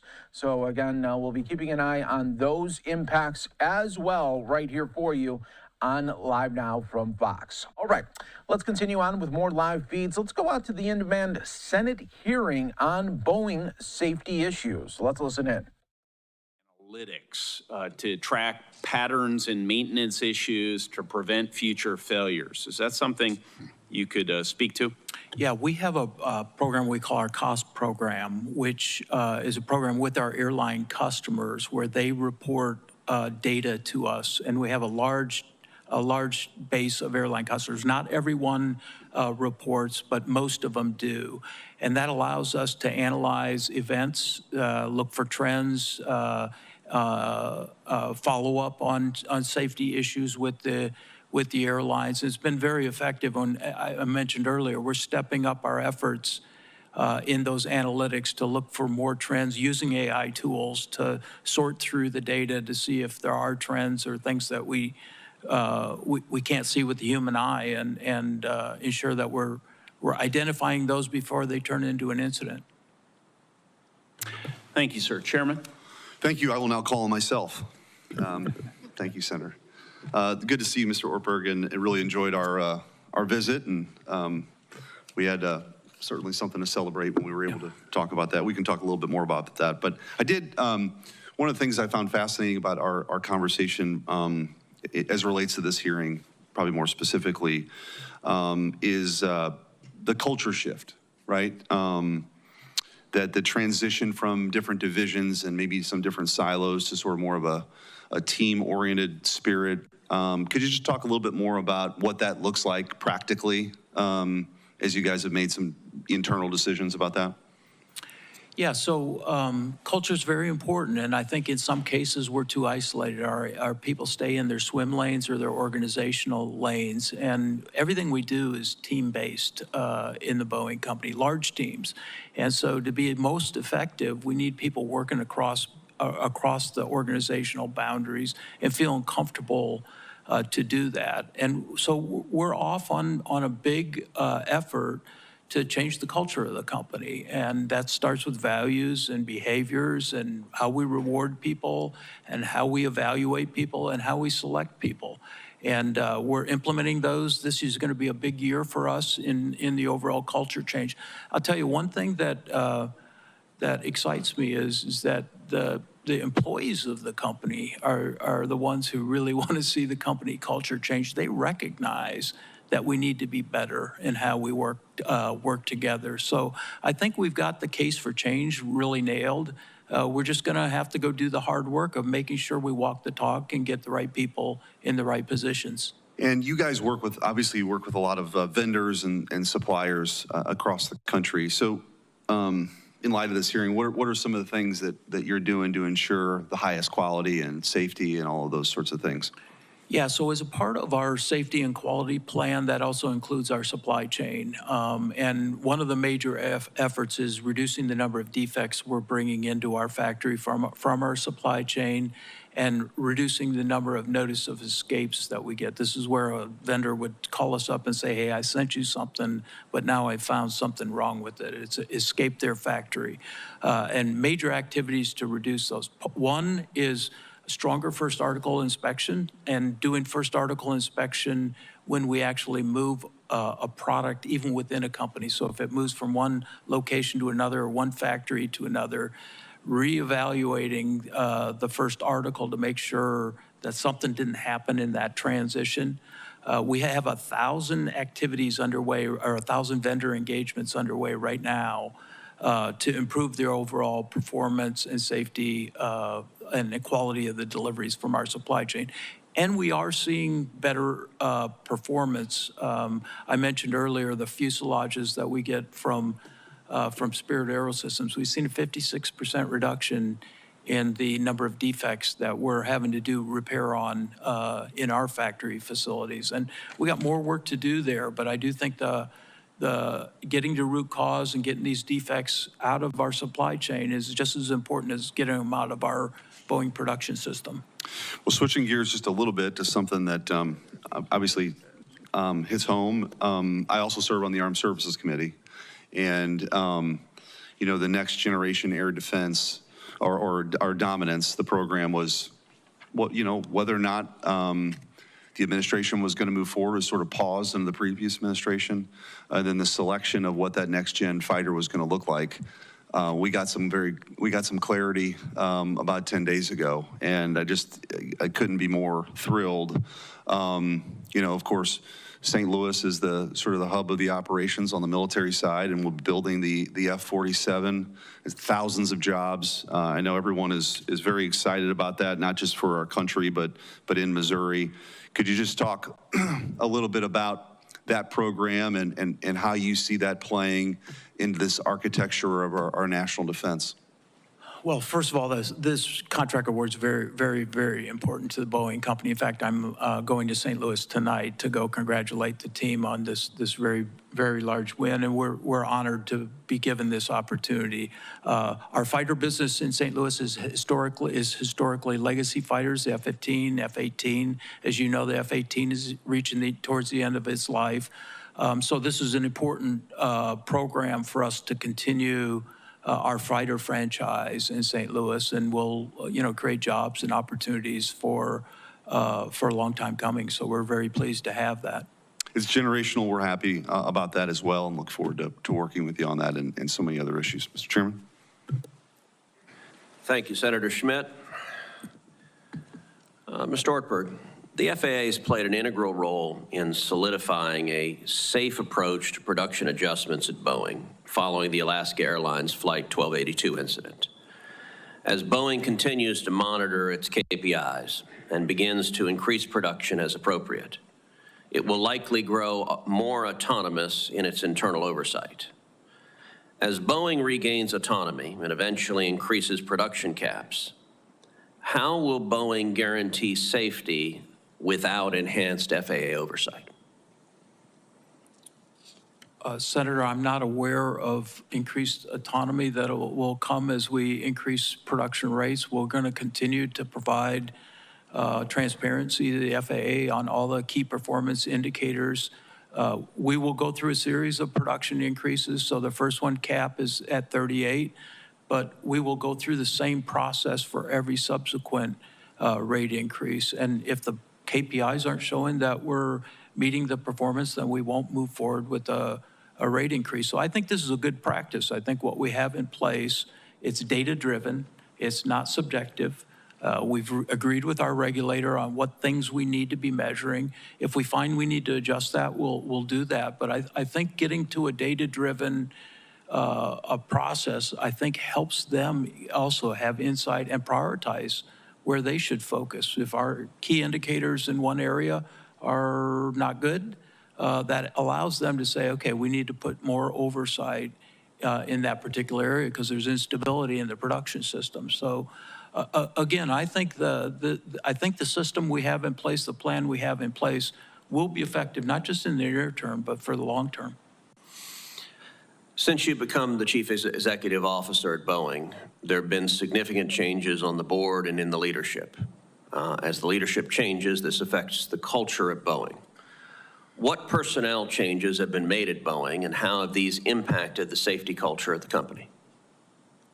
Well, in my opening remarks, Senator, I made the comment we've made massive organizational and people changes. And if you go back to the door plug time frame, just to kind of time frame the changes, we've got a new chairman of our board, we've got a new CEO, we've got a new head of our Boeing commercial airplanes, we have new people in many of the program management roles. And so we are changing. As we're changing the culture, we're also changing people to make sure they're focused on safety and quality as the foundation of the company. And so far, I'd say the results are showing good results. We'll continue to have to refine either promoting different people or bringing some additional people from the outside to help us on our journey. But I think the progress we've made so far looks like we're getting the results we want. Ranking Member Cantwell. Thank you, Mr. Chairman. I just wanted to ask a couple of follow-ups on the just broader subjects. But one, is the company concerned about a corporate monitor in the DOJ discussions of the settlement with the families of the victims? Are you concerned about that? Do you have a problem with that? No, Senator, as I'm sure you're very aware, we had an agreement with the DOJ. We reached an agreement which did include a corporate monitor. That agreement was not accepted by the courts. And so we're in the process right now of going back with the DOJ and coming up with an alternate agreement. And look, I want this resolved as fast as anybody. We're still in those discussions, and hopefully we'll have a new agreement here soon. Do you have a problem with the corporate monitor? Senator, I don't want to prejudge what the outcome of those discussions is going to be. I don't personally have a problem, no. Okay. On the, I mentioned in my statement thermoplastics. Do you see this thermoplastics as a really game-changing manufacturing technology focus? Is it really what people are saying? Is it really something that we as a nation have to get focused on? By that I mean our skilling of a workforce, test bedding technology, being ready for the next big aviation change. Yes, Senator, first of all, I appreciate your leadership in this particular area, and the hub work that you've done in Washington is very helpful for the supply chain has done it. We just lifted that up a little bit, yeah.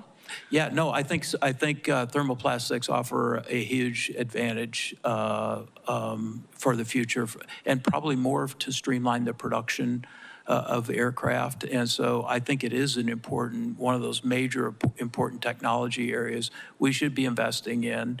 And I think it's going to find its way into many applications in the future aircraft environment. But do you see it as something that if we neglect, that we could fall behind in as a nation juxtaposed to other countries? And I mentioned earlier the demand for 40,000 planes worldwide. I mean, that's an unbelievable. If the nation is about 2 million, I think we've come up with this number, 2 million impacted workers in aviation in general. But if you think about what 40,000 plane represents, it's a huge demand increase. But if getting a big part of that means doing the right investments in innovation, and we've always looked at this and said, like, get the safety right, focus on the innovation. Right. Don't cut the safety person who's just doing this inspection on these critical parts. Go get the innovation right. So is it really that big of an innovation sea change, I guess, is the question, juxtaposed to that demand? Or could we wake up in 5 years and find ourselves way behind? Senator, I think in general we are a little behind. I think Europe has invested probably more than we have in general in this particular area. I don't think we're behind in a way that we can't recover. I do think it's an area that we need to continue to have overall focus, not just as the Boeing company, but in terms of new technology evolution within the country. And I think thermoplastics is an area that can differentiate in a lot of different product applications. So I support your efforts for sure. Yeah, well, and I'm just, again, on the workforce side, this is a big opportunity for a lot of jobs in the United States, is it not? I mean, are you continuing to grow? Yeah, I think so. I think what you'll see is thermoplastics will replace typical metal applications, and as you know, how to do that's a totally different manufacturing process. So we'll have to learn how to do that. We'll have to train a whole different kind of application, a different workforce to utilize thermoplastics. And so, I think we're on that journey, but we've got a lot of work to do. Thank you. Thank you, Mr. Chairman. Thank you, Mr. Ortberg. Thank you for your testimony here today. Senators will have until the close of business on Wednesday, April 9th to submit questions for the record. The witness will have until the close of business Wednesday, April 23rd to respond to those questions. This concludes today's hearing. The committee stands adjourned. Thank you.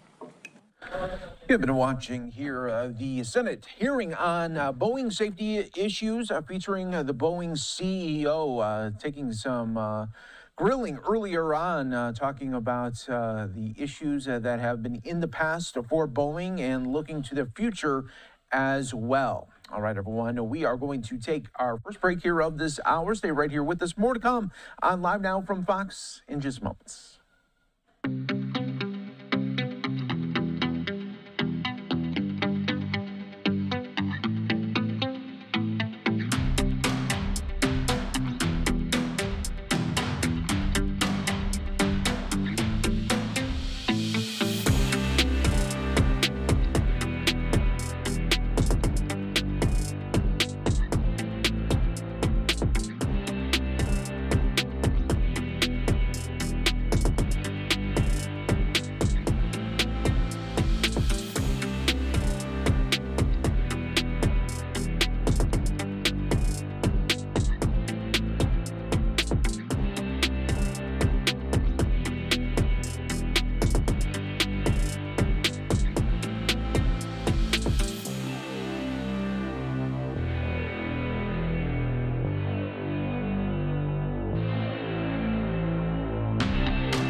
Back here for you on Live Now from Fox. Thanks again for joining us. As always, I'm your host, Mike Page, as we continue to provide you live feeds from all over the country. And remember, when breaking news happens, we do have you covered on that as well. All right, let's go back out to Capitol Hill right now. A Planned Parenthood rally that is going on right outside of the Supreme Court. We've had various speakers at the podium, and we will wait now for another one to pop up.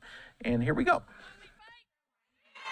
When we fight, how many of you have been to a Planned Parenthood? Raise your hand. How many of you have taken a friend to a Planned Parenthood? Raise your hand. How many of you want Planned Parenthood to be there for your kids? Raise your hand. All right. We're going to go back to the West Coast. I'm going to bring you a member of the Democratic Women's Caucus, a proud physician and representative of Oregon's 3rd Congressional District. Please welcome Representative Maxine Dexter.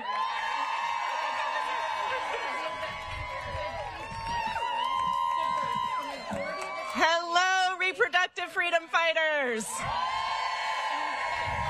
Thank you all for showing up and standing up for bodily autonomy and our right to choose not just what to do with our body, but the people who will help us do it.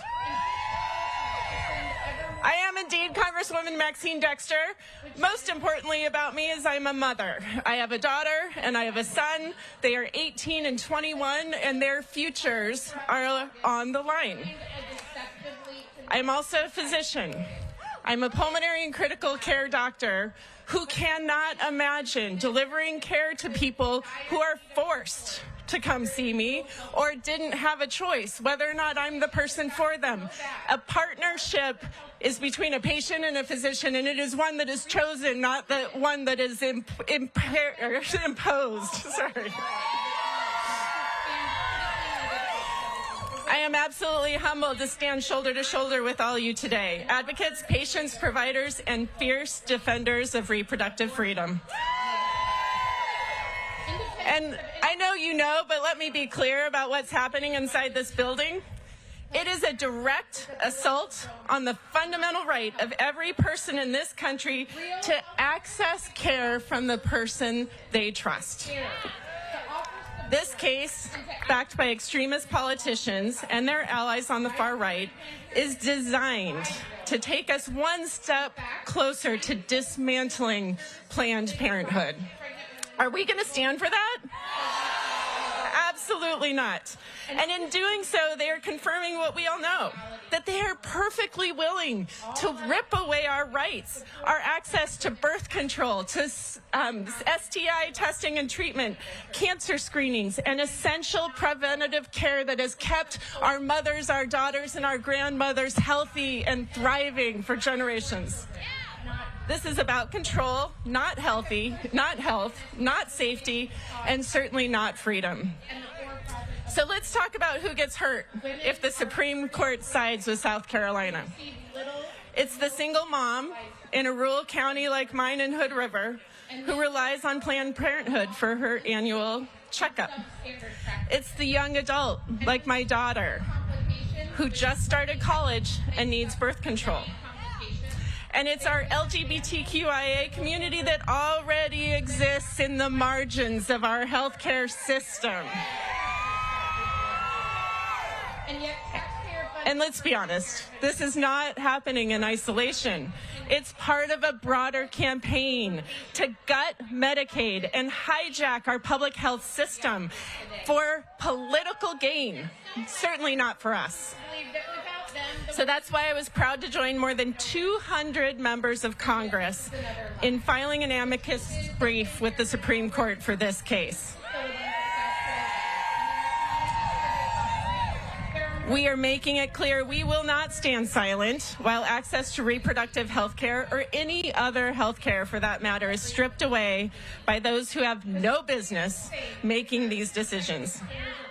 The freedom to make our own healthcare choices is a key American value, and one that we should lift up for every person, not just those who are wealthy, not those who are close to a healthcare provider they trust, but for everyone across this nation. I know what it means when somebody can't access care. And our last speaker just reminded me of my first visit to Planned Parenthood. I was 13 years old, and my best friend was pregnant. We were 13. She was scared to death to talk to her parents, and we got her older brother to take us to Planned Parenthood, where she got the care that she needed. And it changed her life and allowed her to be a healthy, thriving mother to 3.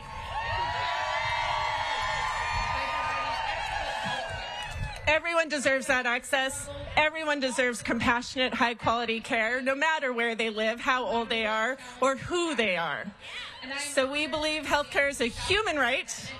What is healthcare? Thank you. And we believe no one, not a governor, not a judge, and certainly not Donald Trump, should get to tell you who you trust. I am proud to stand with Planned Parenthood. I am proud to fight for every patient. I am one of only 6 pro-choice physicians in Congress, and I will never stop working to protect your freedoms, your daughter's freedoms, and everyone's freedoms across this country. Thank you all. Keep fighting, keep organizing, and know that in Congress, we've got your back every step of the way. Thank you very much.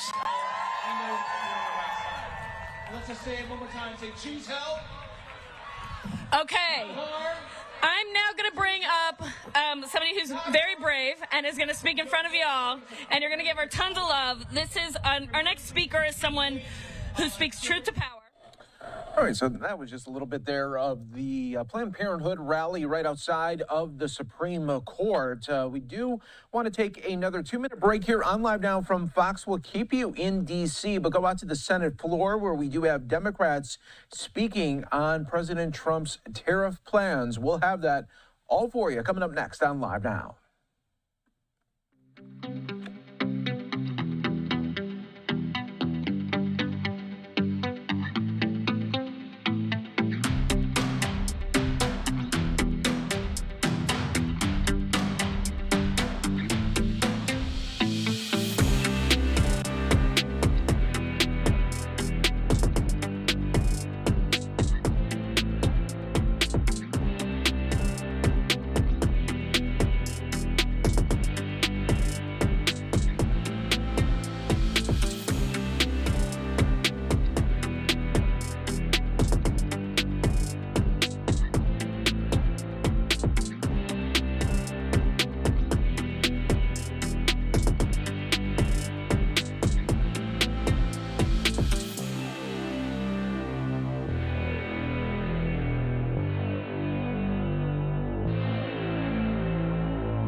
Welcome back, everyone, here to Live Now from Fox. I'm your host, Mike Page. Thanks again for joining us, as always. I want to take you out right now to the Senate floor, where we do have Senator Tim Kaine, Democrat from Virginia, talking about President Trump's tariff plans, all ahead of President Trump's remarks at 4 p.m. Eastern.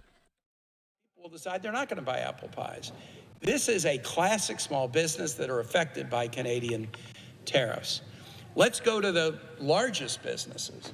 We are experts at ship and sub building in Virginia. We manufacture the most sophisticated items that are made on the planet Earth, nuclear carriers and nuclear subs. 35% of the steel that goes into ships and subs made for our Navy, for our military, comes from Canada. 65% of the aluminum steel come from the U.S., but 35% come from Canada. We already, I serve with the presiding officer on the armed services. We already are having a hard time producing ships and subs on time, on budget. Take aluminum and steel and ratchet it up by 20%. It's going to get even harder to defend the nation and to produce the ships and subs that we need. Like Senator Collins talking about her ag sector, ag and forestry is still the biggest industry in Virginia. People think of it as high tech. No, ag and forestry is still number one.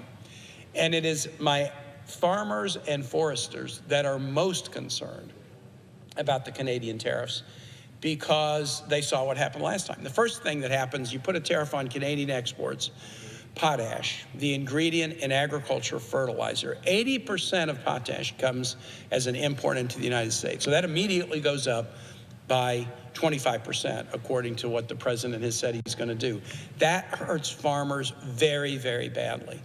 Second, there's never been a one-sided trade war in the history of the world, so when one party puts a tariff on, the other side retaliates. And in the first Trump administration, the retaliation was heavily against the ag sector. My soybean farmers that were exporting soybeans couldn't export to markets that they were previously able to. My apple farmers who export apples to Canada couldn't do it to the same degree, and their exports drop and their revenues drop, and this is already a low margin business.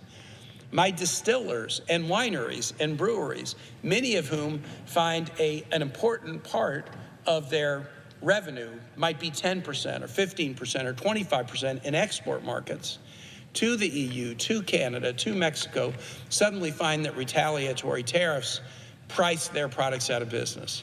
I was with Dave Cupertino, who is the founder of Reservoir Distillery in Richmond, yesterday, and he talked about the fact that even before these tariffs have gone into effect, because President Trump announced them but then delayed them, there's an anger in the Canadian consumer. We don't want to buy American products if you're going to treat us this way. And he's been told by his distributors in the Alberta province, there will be no American product put on any more shelves because we're so furious at the way we are being treated in this. Big businesses, small businesses. Volvo Trucks, one of the largest manufacturers in Appalachian, Virginia, in Dublin, Virginia, they manufacture all of the Volvo over-the-road trucks that you see anywhere in North America. They export significantly to Canada and Mexico. They also import source materials from Canada and Mexico. The tariffs will increase the cost of their inputs, driving the price of their trucks up, making those trucks less competitive. We have a lot of businesses in Virginia that have operations on both sides of the border. BWXT in Lynchburg, which is the nation's premier producer of nuclear reactors for ships and subs, as well as nuclear reactors for other possibilities. They have operations in Canada, and they ship product back and forth across the line in ways where the tariffs will make it more expensive. And so the Virginia effect, and let's be clear, there's another one, the senator talked about tourism. We rely on tourism in Virginia. We're a top 10 tourism state, and we have a lot of Canadian tourists. In fact, Canadians are among the most frequent visitors to Virginia Beach, our pristine, wonderful beachfront community. Canada tourism is strong. Canadian tourism to the United States, air reservations from Canadians coming to the United States are down by 75% because of a feeling that they're not being treated fairly. And they're looking at the United States, an ally, and they're saying, why us? And so the effect on the economy, big picture, stock market, inflation, at the kitchen table, the cost of groceries, building supplies come from Canada, a lot of lumber. Housing's already too expensive. A tariff on lumber coming in from Canada is just going to drive up the cost of any home renovation project or new home construction. The tariffs on Canadian automobiles, a lot of the U.S. plated automobiles are made, or at least products are significantly made in Canada. Those prices will go up. So from the kitchen table of a family to our nation's largest shipbuilders, these tariff shenanigans pose us huge economic risk. I go back to a point that was raised in the Wall Street Journal article. Why not use the USMCA? Why not use the USMCA? President Trump negotiated it. It was a success. It was something that succeeded in a bipartisan way. There have been discussions about whether after 5 or 6 years, the USMCA should be renegotiated. I think that's fine. We renegotiated NAFTA. President Trump made it better. If 5 or 6 years of operating under USMCA has taught us ways that can be made better, that's fine too. But when you establish a treaty with an ally that includes a dispute resolution mechanism, why not use that mechanism instead of reaching for a statute that was designed to punish an adversary and putting massive sales taxes on goods that will make it harder for Americans to economically thrive? And so that does raise the question, If the USMCA was available, if there are differences of opinion on trade, why is the president imposing tariffs and using an emergency declaration rather than using the MCA? And I want to get to that next. The president has said there's one reason he's doing this. There's one reason for the emergency, for labeling Canada through this use of emergency power and adversary, and the reason is fentanyl. Fentanyl. No one in this chamber, and no one here now or in any of the 100 senators would dispute that fentanyl is a massive problem and indeed an emergency. The opioid overdose deaths in my state, Alabama, all states, heartbreaking. The stories of families who lost their loved ones, heartbreaking. I was with a Roanoker earlier this morning, an ESPN reporter who was a gymnast and now works at ESPN, Lauren Keller. Lauren's from Roanoke, Virginia. She was in her freshman year at Rutgers when she got the call that her mother at age 45 had died. Her dad called her. She went to the airport. She flew home. By the time she landed in Roanoke, her dad had died as well, both overdosed on Oxycontin, opioid-based pain medications. So is fentanyl a problem? Yes. Is it an emergency? Yes.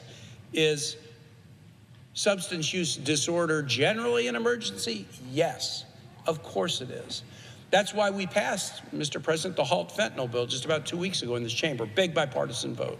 That's why we're putting budgetary resources into interdiction technology. That's why Senator Ernst and I got a provision in the defense bill 2 years ago to require more cooperation between the U.S. and Mexican military on fentanyl interdiction. It is an emergency, but fentanyl is not. All right, everyone, you are watching Live Now from Fox, so we appreciate everyone continuing to join us. We do want to play some tape playback right now of New York City Mayor Eric Adams talking after his charges have been dropped against him. So let's listen in on Live Now.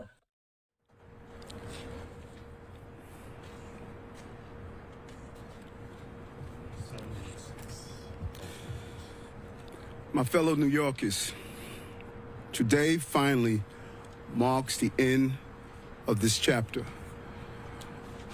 I want to thank my legal team, but specifically my counsel, Alex Spiro. Now I clearly understand why those from Jay-Z to Baldwin call on him during difficult times. Alex, thank you so much for seeking and pursuing justice and obtaining justice. As you have heard, this case, the judge has dismissed it with prejudice, making it clear that it never can be brought back. Let me be clear. As I've said all along, this case should have never been brought. And I did nothing wrong. I'm now happy that our city can finally close the book on this and focus solely on the future of our great city.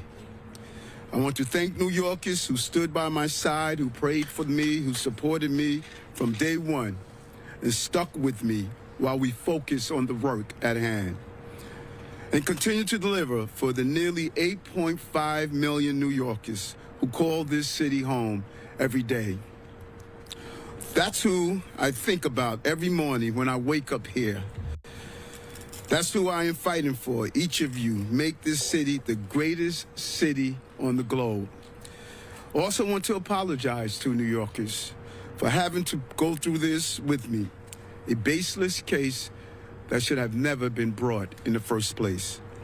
The lies spread through false leaks and splashed across sensational headlines and all of the distractions. But what I want you to know, that I never stopped working for you. Not for one day, not for 1 hour, not for 1 minute.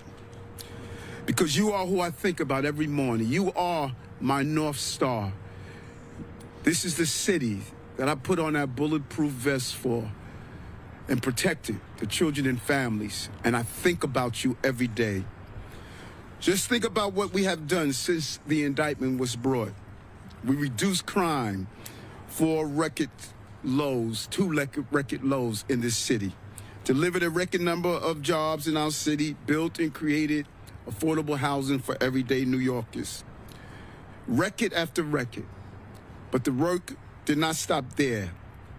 We did not let the noise stop our progress, and we fought for working class New Yorkers every single day. Look, I say it over and over again. I'm a New Yorker, and this is the greatest city on the globe, and it's a privilege being your mayor, something I did not take for granted one day, and I'm going to continue to serve you. That's exactly what we're doing today, because New Yorkers are still counting on us. We need to continue delivering a safer, more affordable cities, because families are counting on us to accomplish that task. As I have repeatedly said, I have always been solely beholden to the people of this city. No special interests, no political opponents, just everyday New Yorkers. Just you. And I'm going to continue to do that. So today we turn the page, we move forward together, because the real story of New York City isn't about me or this case, it's about you and the bright future we're building together. I want to say God bless you, New York City, and God bless what we have accomplished. And many of you know my faith. When all that came at me, Jesus stepped in, and he uses who he uses. And New Yorkers stop me all the time in trying to find the rationale behind this. And I found it in this book. I'm going to encourage every New Yorker to read it. Read it and understand how we can never allow this to happen to another innocent American. God bless you. Mayor Eric Adams not taking any questions about putting out those remarks after Judge Dale Ho agreed with the U.S. Department of Justice request to drop the charges against Adams, but did so with prejudice. That means Adams cannot be retried on the same charges at a later time, a stipulation that the Justice Department sought in its initial request to dismiss the case. You are watching Live Now from Fox, everyone. We will be back after a 2-minute break right here, bringing you more live coverage, top stories, and breaking news as it comes in.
And welcome back, everyone, to Live Now from Fox. We appreciate everyone continuing to join us as we take a look here at the White House. So we are gearing up for President Trump remarks on his tariff plans coming up at 4 p.m. Eastern, and we will bring it to you in its entirety, of course, all right here. All right, let's continue on. I'm your host, Mike Page, continuing to bring you the latest top stories and headlines. Let's go back out live right now. Senator Tim Kaine still on the Senate floor discussing President Trump's tariff plans and so much more.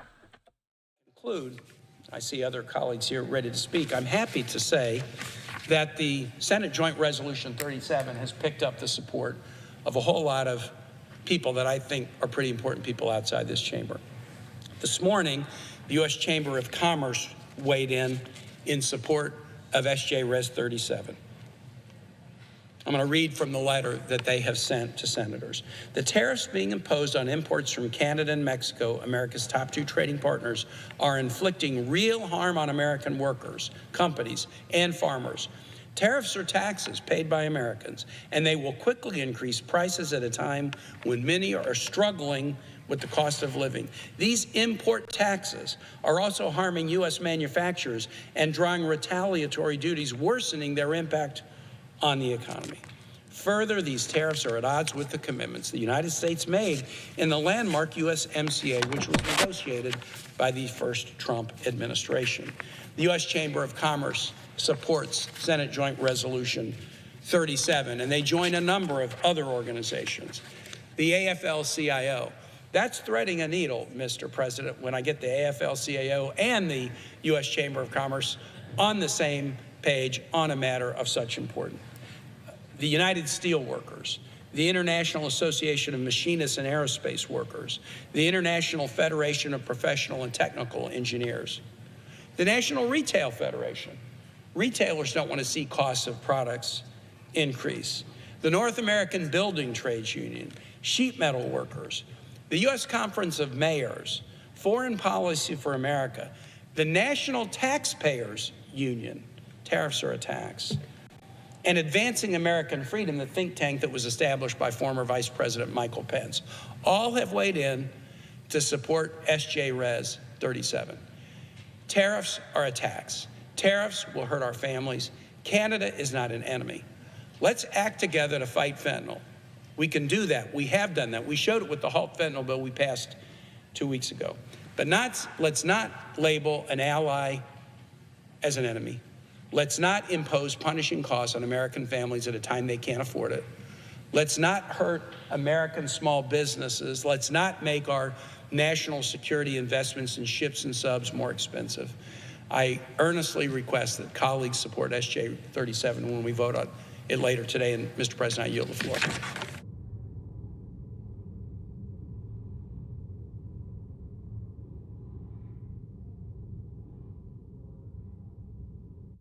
All right, Senator Tim Kaine wrapping up his remarks there ahead of President Trump speaking at 4 p.m. Eastern on his tariff plans, and we will bring that to you in full when it does get going. We'll keep an eye on the Senate floor and make sure to bring you any other lawmakers that will be speaking in just moments. Do want to show you the Dow right now, up and down day. Right now up almost 200 points in the green ahead of President Trump's remarks. So we'll be keeping an eye on that and see what the futures look after his speech and kind of give us a gauge of what to expect tomorrow and see what the early Wall Street reaction will be after the market close for when President Trump will be speaking. All right. In the meantime, everyone, let's go back out to Capitol Hill, right outside of the Supreme Court. We do have the Planned Parenthood rally. Let's listen in. Safety net healthcare provider in this country, and it is time for us to double down and fight harder. Let me be clear. The Trump administration isn't only coming for Planned Parenthood. This moment is not just about us. It is not just about Medicaid, abortion, or gender-affirming health care, even though, to be sure, Trump and his crowd want nothing more than to deny our bodily autonomy. No, this moment, these attacks this fight is bigger than all of that. The Trump administration is systematically gutting federal programs and agencies. He's laying off tens of thousands of people here in D.C. and across the country, slashing funding for vaccines and critical research. He's dismantling life-saving public health programs and trying to take down the entire Department of Education. And why is the Trump administration doing this? What is his end game? I'll tell you.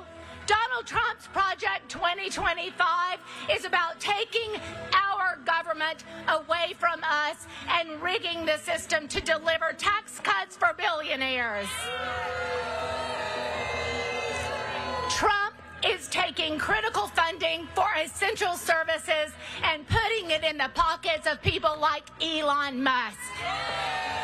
Friends, it is time to double down and fight harder. Our case today before the Supreme Court is like so many other fights happening across the nation, making their way through the court system, taking place in state legislatures, and calling people to the streets to rally. We cannot sit on the sidelines. We must resist the urge to tune out. We must link arms and engage in this hard work once again. Friends, let me be clear. We are in a fight for the soul of our country. And y'all know what we have to do. We have to double down and fight harder. Thank you, friends.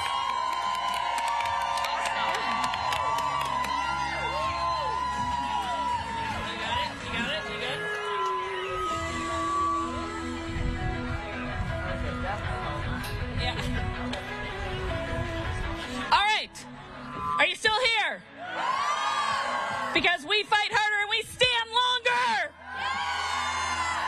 All right, I got 3 more people for you. Hang in there, I promise. Do what you got to do to hang in there.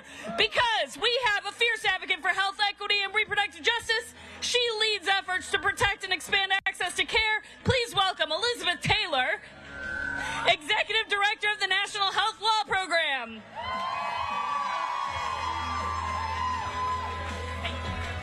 Hi, everybody. So at the National Health Law Program, we fight every day to make sure that quality health care is not just available to those rich white people who are trying to cut it, but that quality health care is available to everyone. That means low-income people, BIPOC people, people with disabilities, LGBTQ people. That's what we're fighting for. And that's what's at issue in this case before the Supreme Court, because Medicaid creates rights that low-income people have to access quality health care. And if they can't get into court to enforce those rights, then those rights are meaningless. You've got to be able to enforce your rights. That's what's at issue here. You know, the issues before the court today are really not very hard. Does Medicaid create a right to choose your provider? Well, yes, of course it does. It's written right there in the Medicaid statute. So can people go to court to enforce their rights? Well, of course they can. What is a right if you can't get into court to enforce it? And the Supreme Court just decided 2 years ago that Medicaid enrollees can go into court and enforce their rights. So what are we doing here? We're here because states don't like Planned Parenthood, and they don't like access to sexual and reproductive health care. What are we doing here? We're here to say that we care. We know what's at stake, and we are watching what's happening. Because the stakes in this case are tremendous. The stakes mean access to the quality services that Planned Parenthood clinics provide and that states are trying to cut off access to. The stakes include the right of 70 million people to choose the provider of their choice. And the stakes include a lot of other rights that those 70 million people have and that they need to be able to get into court to enforce. It's 70 million people we are talking about. That's how many people are enrolled in Medicaid. 1 in 6 adults. Half of our children are getting their health care services through Medicaid. Half of the births in this country are financed through the Medicaid program. The Medicaid program covers 75% of the public dollars spent on family planning. It provides STI testing and treatment, pregnancy-related care, prenatal care, birth care, postpartum care, doula care. Medicaid is also crucial for addressing the health gaps and the income gaps in our country. Nearly 1/3 of black women of reproductive age are enrolled in Medicaid. 27% of Latinas are reproductive age are enrolled in Medicaid. Medicaid is a life-saving program for people who are in poor health, single parents, people who have disabilities, and people who identify as LGBTQ. This case is about a life-saving program that is under attack here, and it's also under attack over there, because this case is being heard at the same time that we are witnessing a separate but equally existential attack on the Medicaid program. The threats that Congress is going to slash Medicaid funding. Congress may cloak these cuts. In other words, they're going to talk about block grants or work requirements or per capita caps or restricting provider taxes. Don't be fooled. This is all about cutting, slashing Medicaid funding. And that's going to hurt 70 million people, and it's going to hurt our country. Thank you for being here to make sure that we're making clear that we care about the 70 million people who need to access essential health care through the Medicaid program. We will not stand by as our neighbors' rights and access to care are stripped away. We are going to raise our voices on behalf of the people who need access to essential health care. You know,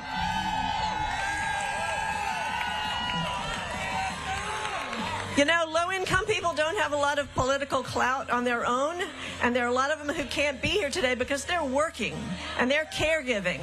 But we're here to raise our voices on their behalf and on behalf of our country. Let's raise our voices. Our country cannot be strong if we let the health care of 70 million people slip away. Half of our country's children, they are our future. So thank you for being here today.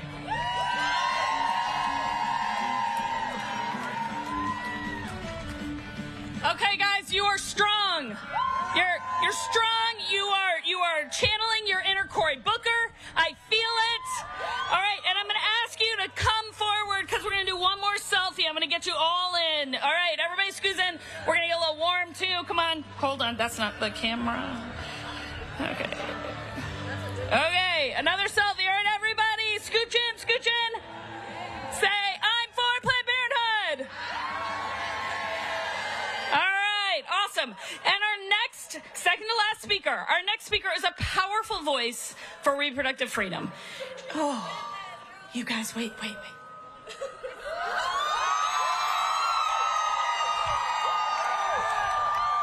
We fight harder, we stand longer. And it is so appropriate that Cassandra is going to get to tell her story loud and proud to you. She is a powerful voice for reproductive freedom. She has a personal story to inspire action and change. Please welcome Cassandra, Planned Parenthood storyteller. You guys made it to the end. Congratulations. I'm going to do a call and response before I start. So I'm going to say, my health, my call, and you all can reply, Planned Parenthood cares for all. My health, my call. My health, my call. My health, my call. Thank you everyone for being here and for staying for so long. I want to especially shout out the Albany, New York bus. These people were with me at 3 a.m. to get on a bus to come here. So my name is Cassie. I use she, her pronouns. I'm a patient advocate with Planned Parenthood, and I'm a proud board member of the C4 for Planned Parenthood Hudson-Peconic in New York. Yeah. Planned Parenthood has been an important force in my life ever since I was a teenager. I rode my bike 6 miles to the nearest Planned Parenthood health center, and they helped me sign up for Medicaid. Because of that, I was able to access birth control and regular checkups. Planned Parenthood heard me and listened to me when other adults and providers in my life didn't, and it made all the difference in the world. For years, I was going on and off of different insurances, including Medicaid. I was going in and out of housing situations, unhealthy relationships. I struggled with substance use, and despite all the challenges and uncertainties of my life, I always knew that I could come to Planned Parenthood for non-judgmental health care.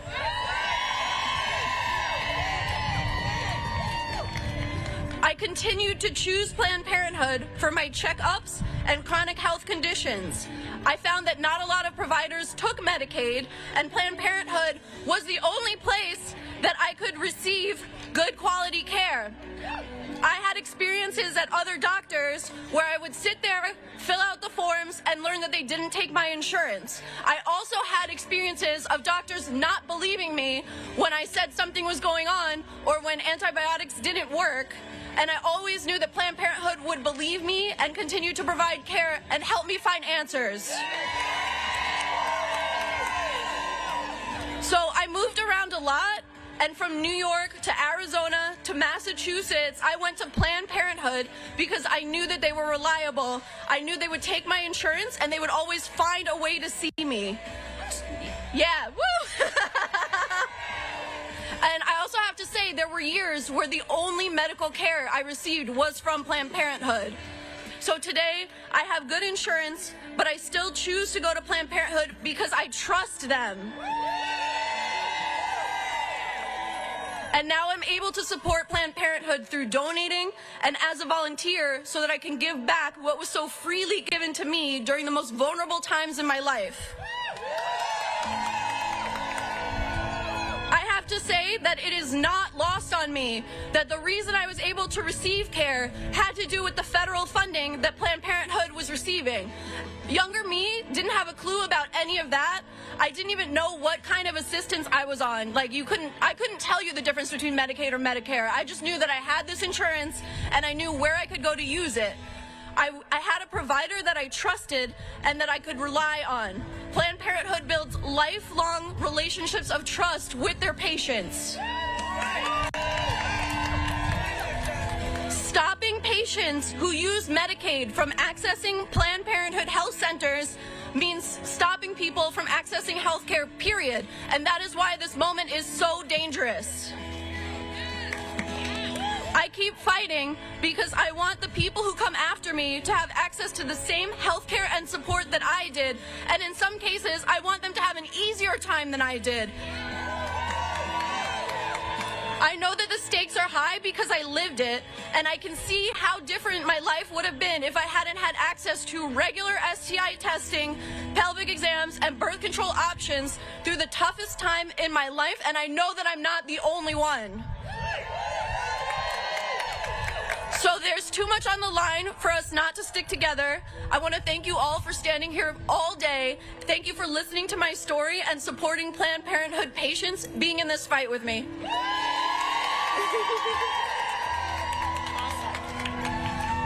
All right. You've stood strong. You've made your voice heard. I'm for. And so our last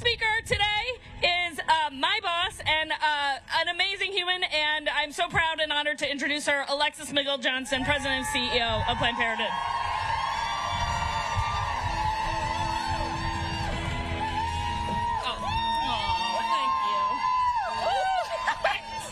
Give it up for Jenny Lawson, y'all! Give it up for Cassandra for telling that really critically important story about how Planned Parenthood saved her life, how Medicaid has gave her the opportunities to do everything she needed to do, and thank you all for being here today! I want to give a special shout out to my 85-year-old uncle who got on a bus at 4 a.m. this morning to be here. That's my Uncle Don, y'all. He sent a text to my cousins, and he said, this is where I'm going to be. I'm coming down for Planned Parenthood, and you need to know where I am. He said, don't worry about it, because I know my crew, and they're going to hold me down, but I also got my phone, and don't worry about my phone, because I'm going to keep it charged, and the way I'm going to do that is I'm going to plug it into my anger. So if you came here to fight for health care, make some noise. If you came here to fight for patients' rights, make some noise. And if you came here to send this Supreme Court a message, make some noise. When I say I'm for, you say Planned Parenthood. I'm for. I'm for. I'm for. Let's be clear, y'all. We are here today because lawmakers want to take away our freedom to make our own health care decisions. Time and time again. Are we going to let them do that? They want to force their beliefs on us, so they're attacking Planned Parenthood health centers. Are we going to let them do that? They were fighting inside that courtroom today. I just came out that courtroom, and when I listened to them try to really parse whether or not patients who use Medicaid as insurance deserve the same dignity and the same right and the same service of care as patients with private insurance. Can you believe they were trying to deny our patients their dignity? Let me tell you who else is trying to deny us our dignity. Politicians like Governor McMaster, using Medicaid to push an unpopular political agenda. They don't care. They don't care if people lose access to birth control, to wellness exams, to pap smears, to cancer screenings. They don't care if patients can't see providers that they trust, that they choose. You know why? They are not like us. They are not like us. They're not like you. All of you who showed up today from up and down the East Coast, who got on planes and trains and automobiles, buses. You got up this morning with justice in your soul and freedom in your hearts and Vaseline on your cheeks because you're ready to fight. You got up because you know that where we are in this moment right now, you know every single day, Planned Parenthood providers are operating on the front lines of fascism. They are opening up their doors. They are walking through protesters. They are seeing their patients. And they do that because they understand that what they do matters, that this is what people deserve, that they deserve providers that see them, that literally see who they are, that believe them, that care about them, that support them, that respect them, and that believe that they should be able to use whatever resources are available to them. If our opponents get what they want, those patients will pay the price. You know who our opponents are going to harm? Women like the single mom working her way through school who needs her annual checkup.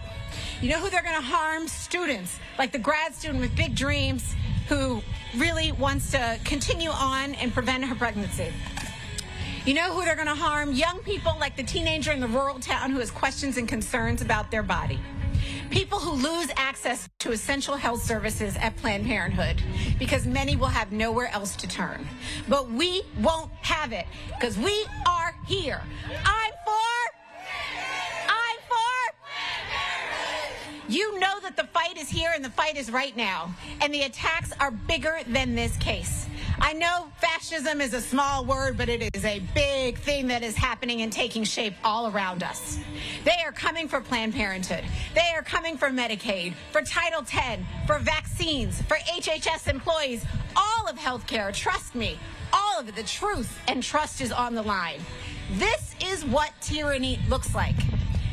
But make no mistake, the fight is bigger. This moment, as proud as I am to stand here with all of you all and represent Planned Parenthood, I also want to say this moment is bigger than Planned Parenthood. But it is not bigger than the people, as my friend Senator Booker would say. It is not bigger than the people. So here's our plan. This is what we're going to keep doing. We're going to keep rising up. We're going to keep showing up and getting loud at town halls. We're going to show up in these streets. We're going to take over the Senate floor. We're going to make our voices heard at every level of government, even when billionaires try to buy them off or silence them. We're going to do what Wisconsin did last night and show up for freedom. Because let me tell you, when your agenda is so unpopular that you can't even buy an election, you know that the fight back is winning. Movements are for the people, but they have always been powered by the people, and we know we are the people. I'm for.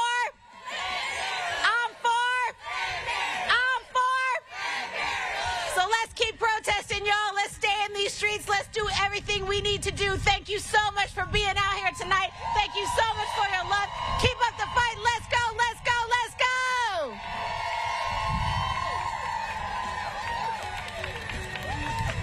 Thank y'all. Thank you for coming. Have a good day. And don't forget to text dial 22.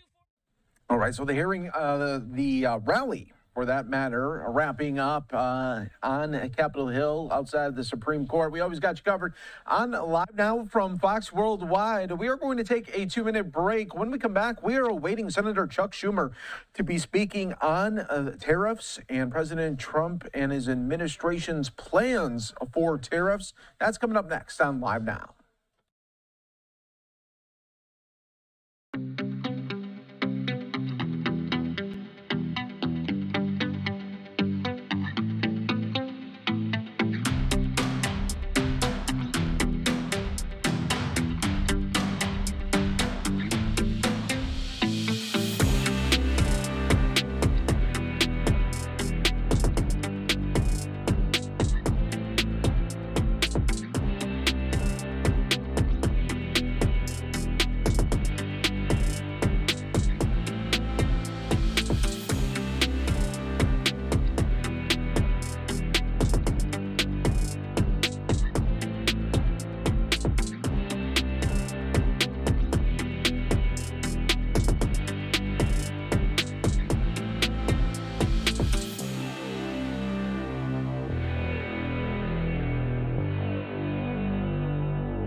We are back here for you on Live Now from Fox. I'm your host, Mike Page. Thanks again for joining us. Coming up at 4 p.m. Eastern, President Trump will be speaking on his tariff plans, and we will be bringing that to you live, raw, and always direct right here. But in the meantime, Senate Democrats, including Senator Chuck Schumer, are speaking ahead of President Trump on the tariffs. Let's listen in on Live Now. Okay, excuse me. Good afternoon, everybody, and I want to thank Senators Kaine and Welch and also Brooks for joining us here today as we fight against Trump's trade war, as you see right here. This map has how much each state would pay for this absurd, crazy, chaotic trade war. But the worst thing about it is that it so hurts American families. It is estimated that the average American family will pay more than $5,000 out of their pocket to pay for these tariffs. These tariffs will cost them $5,000 as the prices of everything goes up, whether it's groceries or cars or wood or you name it, across the board. Why would Trump do this? Why would Trump do this? One reason.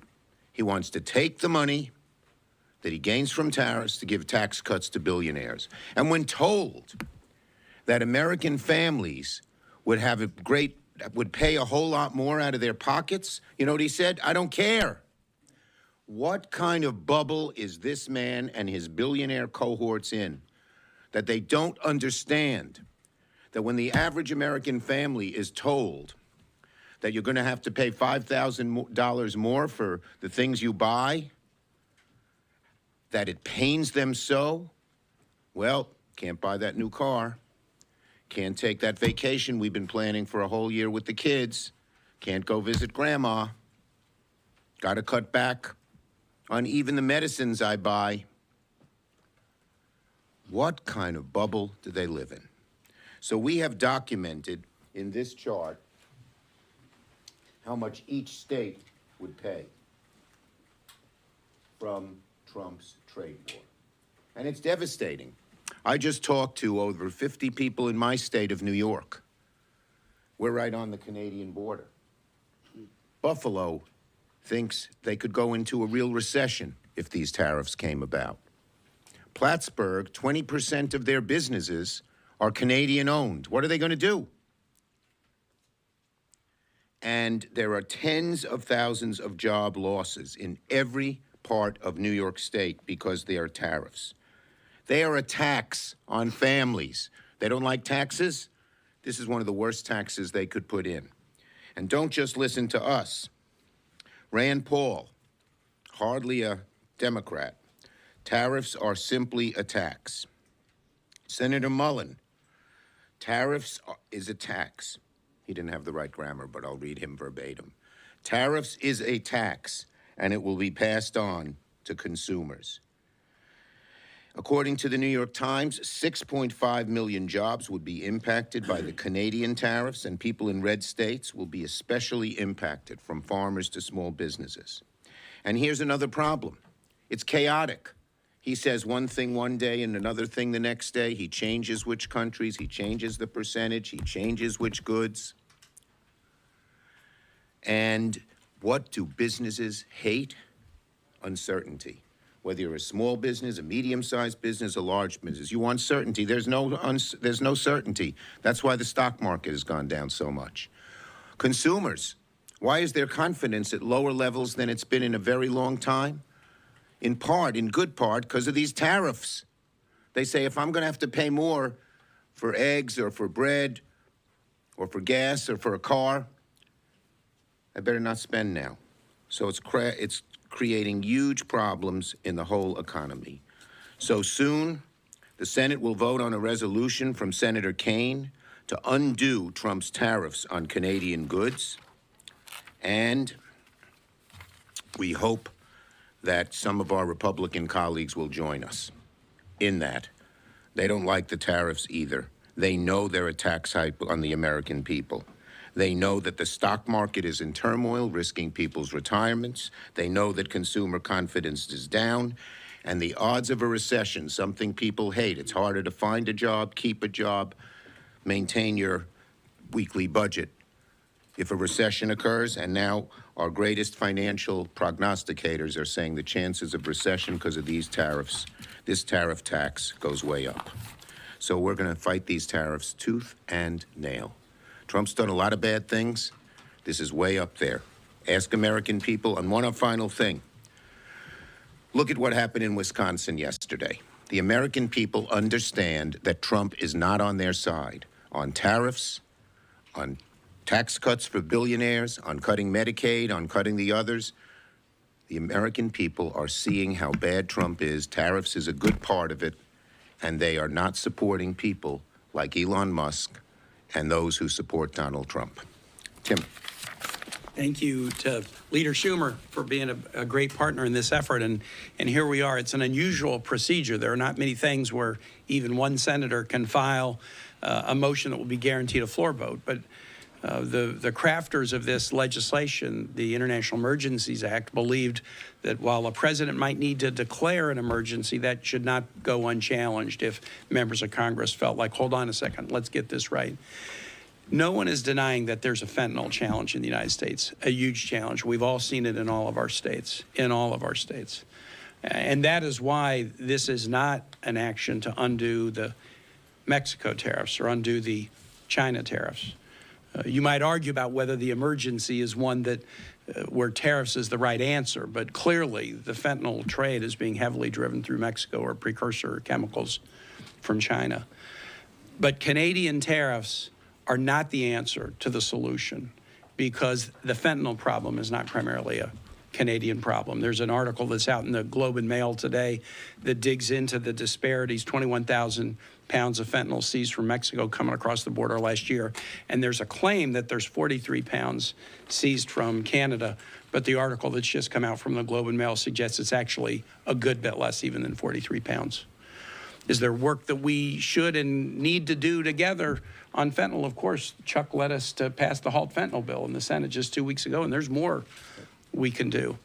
But this is not about fentanyl. It's about tariffs. It's about a national sales tax on American families. Trump's economic advisor, Peter Navarro, said that the total of these tariffs will be $6 trillion of taxes paid by American consumers, more than $600 billion a year. I've told the story of this baker that I have in Virginia. April is her name. She owns a bakery. Some of you might know this place. It's called Mom's Apple Pie. Now, is this a good thing for a speech in the Senate recording studio? Mom's Apple Pie Bakery. April owns it. 3 locations: Loudon, Purcellville, Occoquan.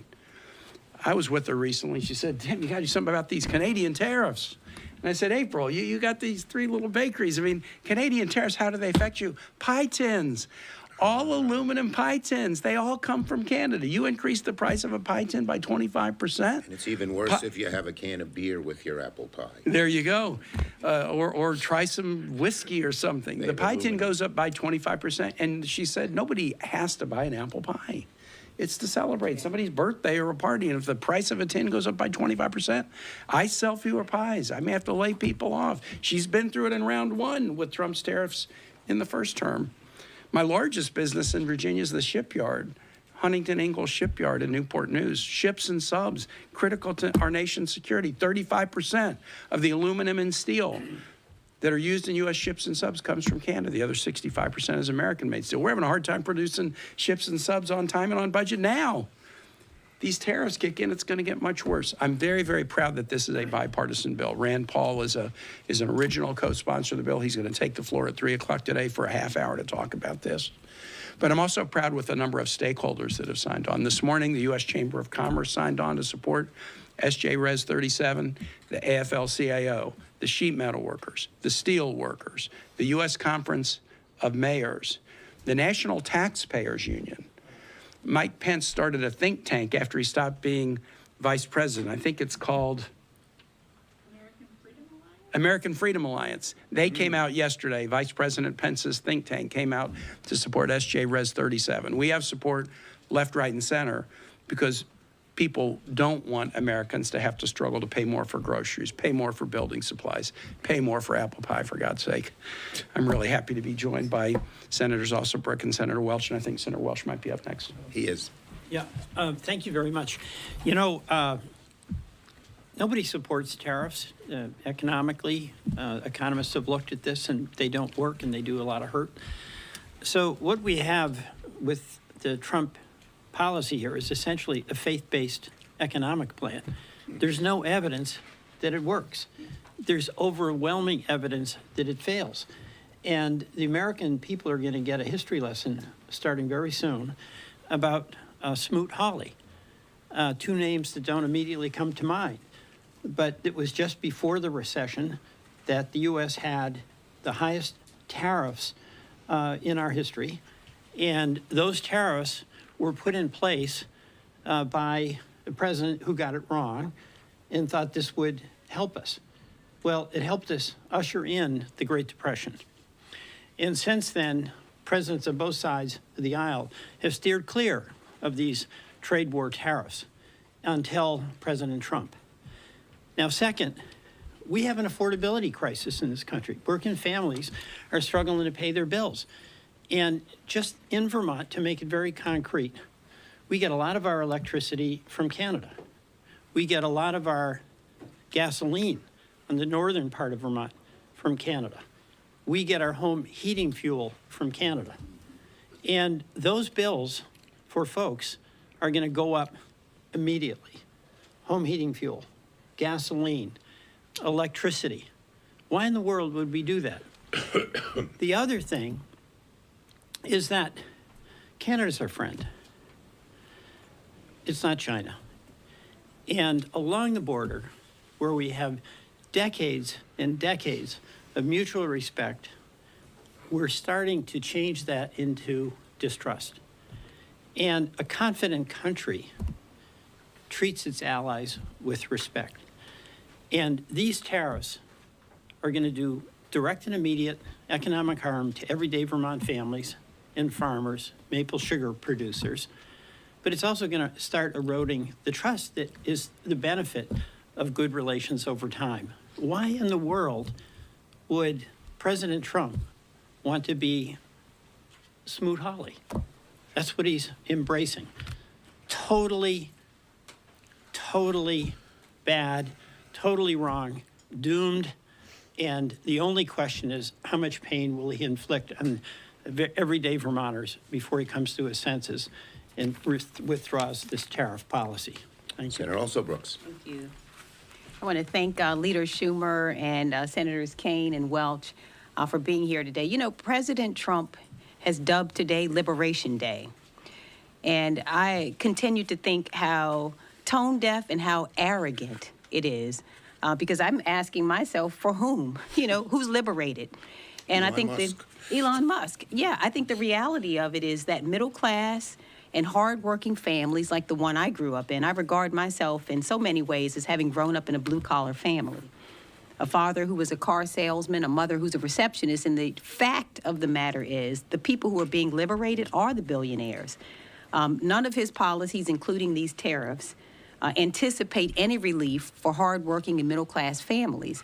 And so those who will be liberated are not us. And furthermore, he went on to say very arrogantly, you know, there's going to be a little pain, some minor pain and disruption, but the people that I represent don't regard increasing cost of groceries, increasing cost of owning a home, increasing cost of owning an automobile as a minor disruption. But it is a minor disruption to billionaires who can certainly not only afford the increasing cost of goods, but who will also enjoy a tax cut on the back end of this. We know that the taxes that we're looking at, the tax cuts will net, we believe, Elon Musk about $50 million in tax cuts over a 10-year period.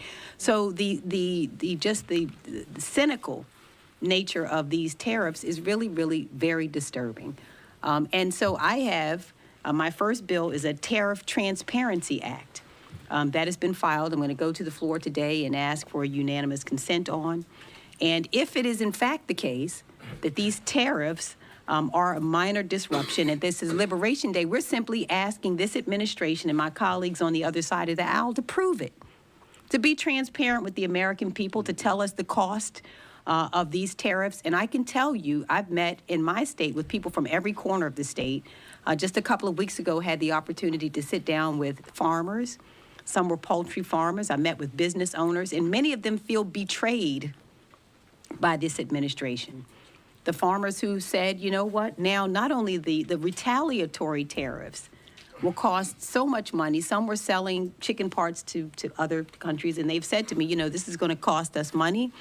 And they did not anticipate that they would see actions that harm them as well. And so I want them to prove to us, who does it benefit? That's a question that I think is a fair question, is when he says a little pain, who does he mean? Who should sustain the pain? And I would say it absolutely should not be the middle class and hardworking families of this country who pay for the tax cuts for his billionaire friends and who suffer beneath these tariffs. And so we say, again, if it's a minor disruption, and this is Liberation Day, we just simply want to know who should be liberated. And I think that the Transparency Act will show us that. We'll take questions on this subject. Yes. Quick question. About 3 weeks ago, you said that as Trump becomes more unpopular, that Republicans will wake up and they will start to break from him. Do you think the fact that Republicans are joining Senator Kane's resolution on this shows that Republicans are waking up? Well, look, the number one factor in terms of Trump's unpopularity is the American people.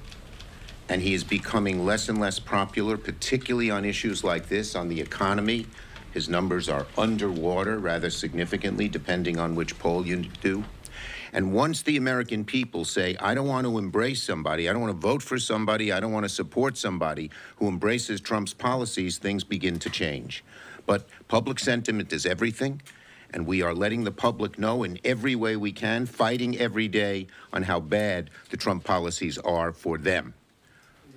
Yes, in the back. Senator Schumer, a lot of dairy producers in New York and Vermont, and as you know, dairy producers have faced import restrictions in Canada. Is it fair for Trump to use some leverage here to get Canada to reduce its trade barriers on dairy? Look, are there certain tariffs that make some sense in a specific area where we're being treated unfairly? Yes. But the kind of meat axe, blunderbuss approach that they use across the board on everything and huge amounts is typical of this administration. They don't think things through. I dealt with Trump on tariffs back in 2017 when he was president because I was a hawk on China and so was he. And I met his people. I met this guy Navarro. The guy had no basis of any facts and he sort of had to leave the administration. Now he's back running the tariff policy. They don't, as Angela talked about, they don't look at the facts. He just gets this idea in his head that it's going to be a good thing and does it. And then he says he doesn't care if the American people pay more. It's crazy. Chuck, can I say something? Yes, Tim, please. Just real quick, what a great question. Because the dairy issues I've heard Chuck talk about them. I've heard Tammy Baldwin talk about them. There's a Trump-created mechanism to deal with that problem. The USMCA, negotiated by President Trump. I think it got 89 votes here, heavily bipartisan. Why are they not using the MCA to deal with it? Because they want money for a tax cut. Yes. If they used MCA to negotiate the differences, they wouldn't have Peter Navarro saying, we're going to get $6 trillion that we can use for a tax cut. That's the way they should deal with this problem. A Trump-inspired, state-of-the-art trade deal that gives them a mechanism for resolving disputes. The fact that they're throwing that aside and going with tariffs tells you that there's something else going on. And in just across-the-board way. Now probably when we're treated poorly across the board, like with China, a broader approach might be necessary. When it comes to Canada, when it comes to Mexico, when it comes to Europe, where we have such complicated, intercombined relationships, that kind of approach hurts only one group, the American people, the average American family. On this subject, yes.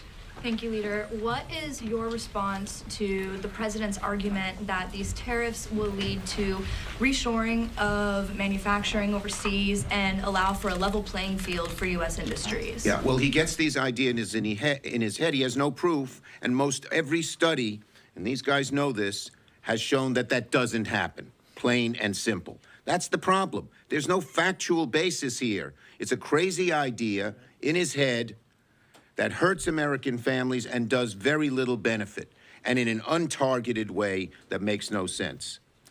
Yes, in the back there. The House introduced a resolution to challenge the emergency declaration on Mexico as well. Are there plans to do that in the Senate? Tim? One at a time. So I did an emergency challenge on the energy emergency last month, and we're all in on Canada. There are different issues. You know, Canada and Mexico are not completely the same because of some of the issues with respect to fentanyl. So it's different.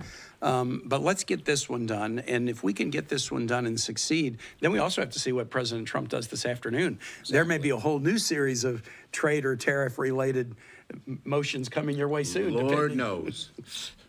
Yes. Leader Schumer. Yeah, Mr. Leader, as you're saying, the Trump administration says they'll get money from tariffs, they'll use it for tax cuts. This is at the same time as Leader Thune seems to be proposing, as part of reconciliation, a zero baseline for the current tax cuts.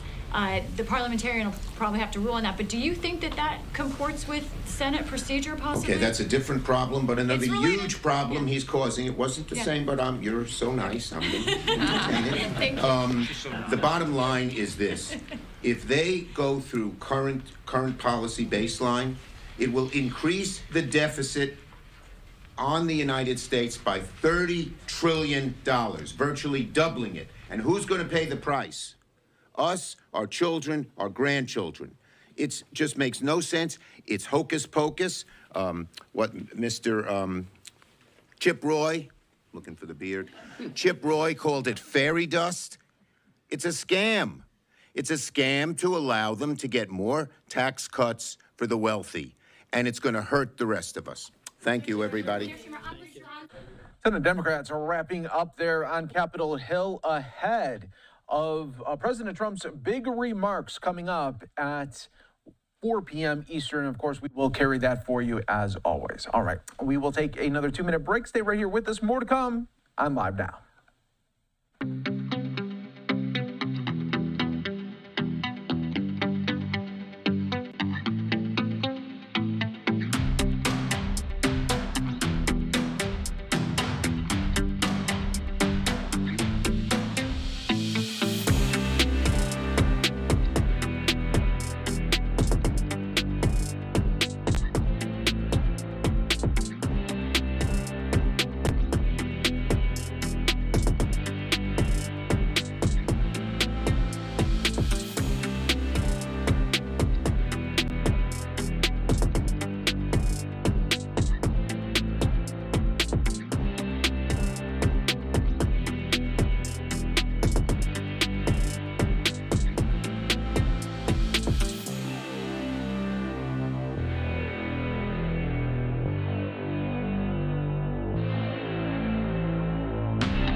Back, everyone, here to Live Now from Fox. I'm your host, Mike Pace. Thanks again for joining us. As always, we do want to take you out live right now, out to Tampa, where officials are giving an update on our security preps for the women's Final Four. Let's listen in.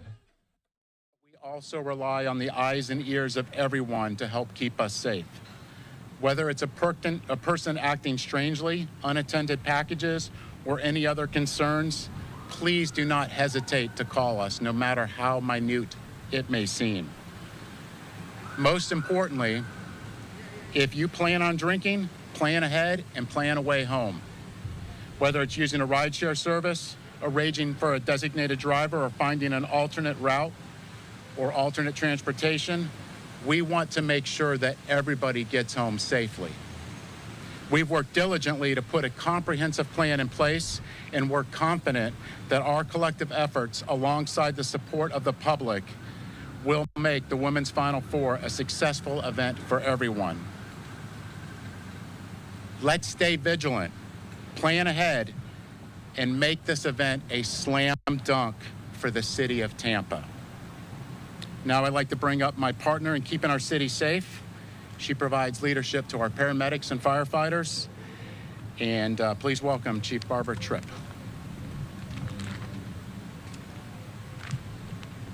Thank you, Chief Burkle. And as the Chief has stated, it is so awesome to be selected once again to host this event. Of course, we would like to provide some additional safety tips. As we know, the summer is on the way. Of course, we're still enjoying spring, so we want everyone to make sure they stay hydrated. Drink plenty of fluids while you're here. Make sure that you utilize the sunscreen and enjoy the sun as well. Most important, we have so many events that's going to be family-oriented. It's going to be areas for the kids. Make sure you take a picture of your child and put a phone number in their pocket, secure it to their body in case if they get lost. If that is the case, make sure you contact law enforcement or the close appropriate public safety personnel to be able to assist you. We want you to stay aware of your surroundings, as Chief Burkle stated. See something, say something, and of course to let our law enforcement do something about it. Most important, we want everyone to have a good time and enjoy the event. Once again, we want you all to be safe. We have trained professional firefighters, paramedics throughout the city that will be out for this weekend. Continue to enjoy yourself, and now we will introduce, who's next? Rob. Sorry. That's okay. Hey everybody, I'm Rob Higgins. I'm Executive Director of the Tampa Bay Sports Commission, and yes, I wore a black suit to a 1:30 p.m. press conference. Just want to go ahead and address that out of the gate. Back when we first bid on the Women's Final Four in 2003, and we had this vision for bringing this event to the state of Florida for the very first time back then, I think one of our key selling factors was the teamwork behind Team Tampa Bay and the reputation of our ability to host events like this in a really safe nature. So certainly the credibility involved with Tampa PD and all of our local agencies and pulling together to make sure these events go off without a hitch and that everybody can attend these free events is paramount.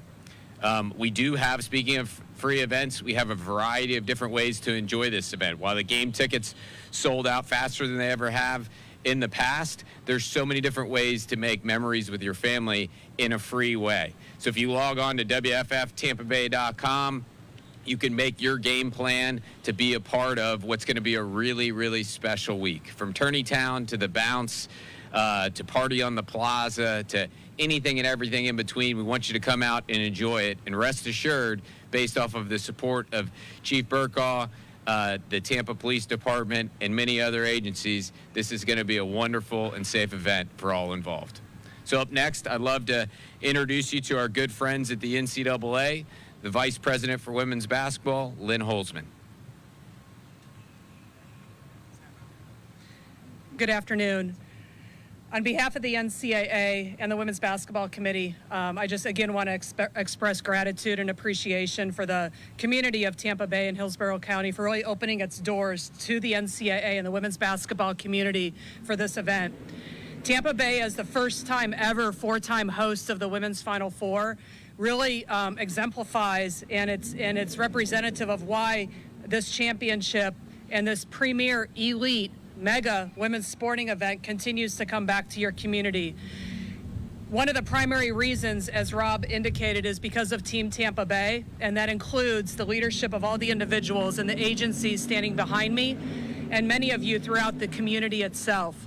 Many of our fans, our teams, and others may not fully know everything that happens behind the proverbial curtain, but to put on a major sporting event such as this, it really does take the professionalism, the diligence, and the taking on so seriously the safety of the individuals involved, the fans, the participants, not just from your own community, but for those that are literally coming from different places throughout the world and inherently within that, the United States.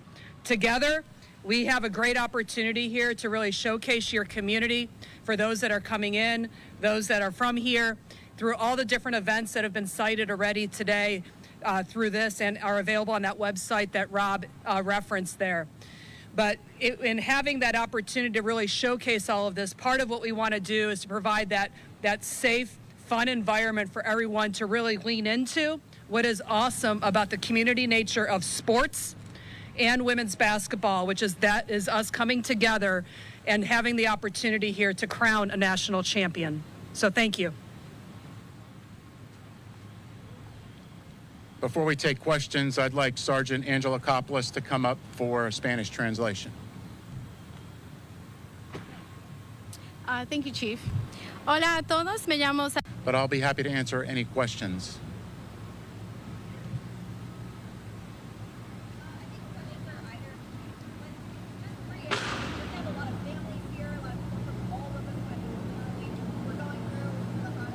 Our officers will be out in full force on boat, bike, horseback, and in the air, even in plain clothes.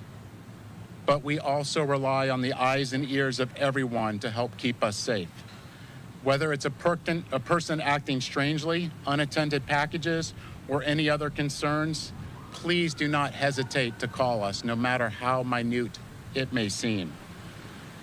Most importantly, if you plan on drinking, plan ahead and plan a way home. Whether it's using a rideshare service, arranging for a designated driver, or finding an alternate route or alternate transportation, we want to make sure that everybody gets home safely. We've worked diligently to put a comprehensive plan in place, and we're confident that our collective efforts, alongside the support of the public, will make the Women's Final Four a successful event for everyone. Let's stay vigilant, plan ahead, make this event a slam dunk for the city of Tampa. Officials out in Tampa discussing the Women's Final Four, where the games are starting on Friday there. So a lot of anticipation and excitement, but also police officials wanting to update the public there on the security preps leading up to the game and during the games. You are watching Live Now from Fox. We'll take a 2-minute break. We'll be back with much more.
And we are back here for you on Live Now from Fox. I'm your host, Mike Page. Thanks again for joining us. Next up, we do want to go out to Capitol Hill. Representative Jeffrey speaking a little bit earlier, talking ahead of President Trump's tariff plans and so much more. Let's listen in. January 20th of this year. And the American people are taking note of it in community after community after community. But it gets worse. Not only have Republicans failed to do anything to drive down the high cost of living in the United States of America, they are trying to take health care away from the American people and end Social Security as we know it. Our response to that Republican effort, not on our watch. We're working hard to save Medicaid and strengthen and protect Social Security from Donald Trump, Elon Musk, and the extreme MAGA Republicans who are on the run. They're on the run on the economy. They're on the run legislatively. Yesterday, they got out of town before sundown because they have no agenda to make life better for the American people. And they're on the run politically, which as Democrats, we've been saying since January, and now apparently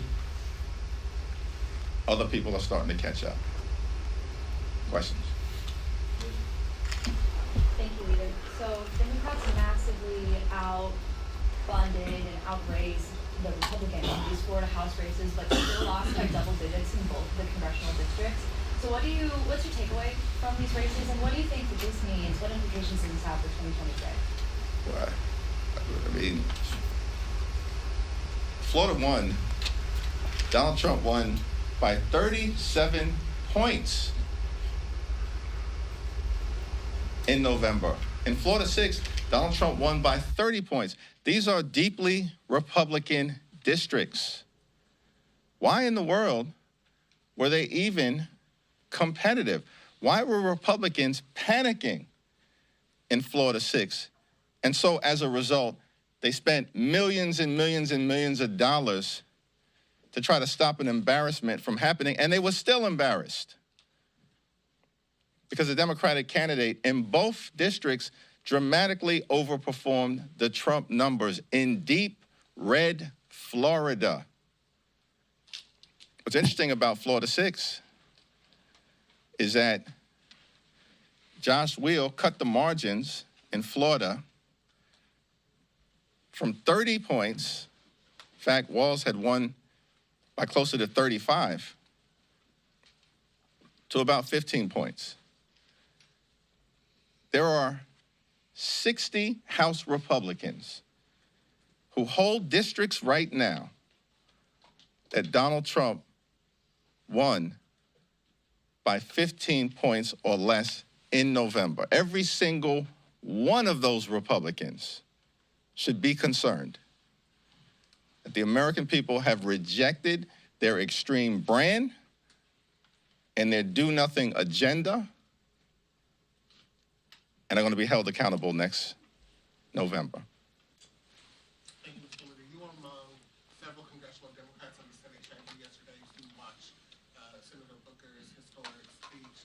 I wanted to get your reaction as a member of the CDC, not just the top House Democrat, but what that meant for you to be in the chamber amongst some of your CDC colleagues. And is that type of speech what you talk about when you speak about all hands being on deck? Do you think that that type of speech can help galvanize, and what do you plan to do with the momentum that it generated over the last couple of days?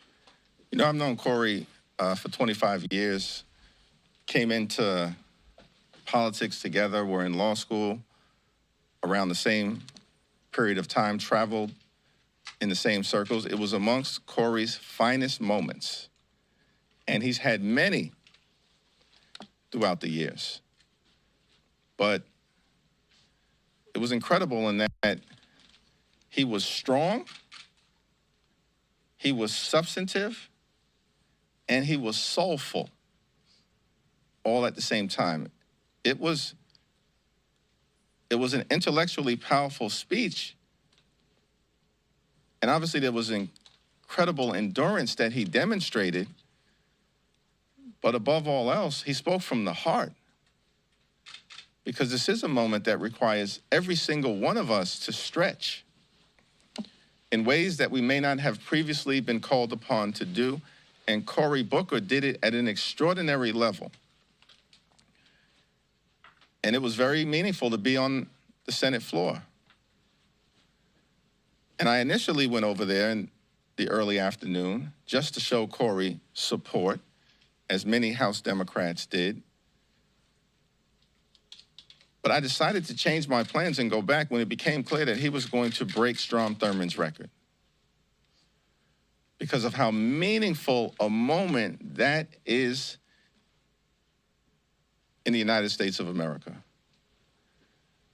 Strom Thurmond was a racist senator who delivered what had previously been the longest speech in recorded Senate history to defend Jim Crow and bloodthirsty racial oppression. And for that record to fall with an African-American man delivering a speech from the head and from the heart about what America actually should be about.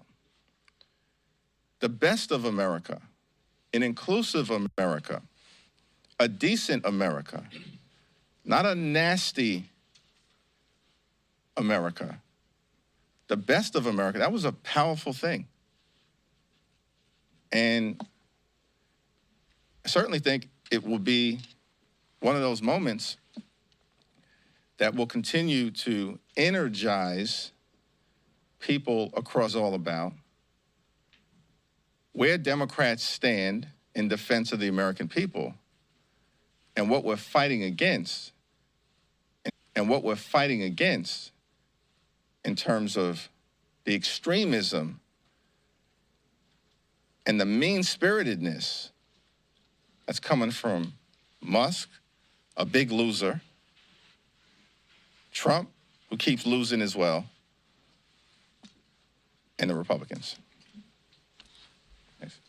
Last night, there was very high Democratic turnout in these off-cycle special elections in Wisconsin and Florida. What does that say to you about the Democratic electorate?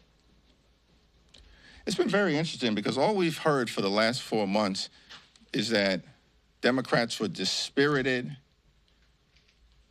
Democrats are disheartened, Democrats are discouraged. But that's actually not been our experience as House and Senate Democrats as we travel the country. It's understandable that Democrats want us to do everything we can to push back against the extremism from Donald Trump and the complicity, the toxic complicity, the fact that they just are going along to get along as House Republicans, burying their head in the sand or actively supporting Trump's efforts to harm the American people. American people are disgusted by that all, and they rightfully are going to continue to ask all of us as House Democrats, as Senate Democrats, as Democratic governors, all of us to stay in the fight, intensify the fight until we can get through this national nightmare that Trump and the Republicans are inflicting on the American people. But folks have been confusing that with this notion that Democrats are somehow discouraged and dispirited. Because what we've seen every single month this year is Democrats in special elections all over the country win or overperform. And I don't have time to go through it all, but in the first special election of the Trump presidency in Iowa, in a state Senate district, in a conservative part of a swing Iowa district, currently represented by Representative Miller Meeks, one of the most unpopular Congress members in the country, and she'll be gone after the next election, barely won in 2024, and a state Senate district that Donald Trump had won in November of 2024, the Democrat won. Trump had won that state Senate district in Iowa in January that we were competing in by 21 points. Democrat wins by 4. That's a 25-point overperformance. And then in February, we had a special election in New York for the Westchester County Executive. Trump endorses the Republican. They believe they have some big mandate. They can overwhelm us. Democrats are on the run all across the country. Trump endorses the Westchester County Executive candidate. Westchester County, partially represented by Mike Lawler. Westchester County Executive George Latimer is now a member of Congress. He vacates the seat. Before Latimer held the Westchester County Executive seat, it was held by a Republican, Rob Astorino, for 8 years. This district goes back and forth. It's a swing county in New York City. Trump endorses the Republican. The Democrat, Ken Jenkins, African-American man, wins by 30 points. This was in February. And then in March, several special elections, but I'll focus on the most recent one. In Pennsylvania, Lancaster County, State Senate District, that Donald Trump had just won by 15 points, the Democrat won.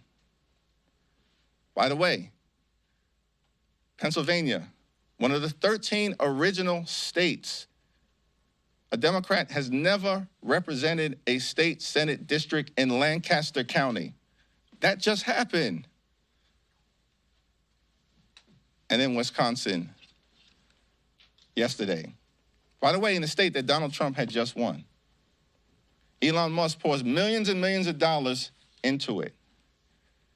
It wasn't even close. They got wiped out in Wisconsin.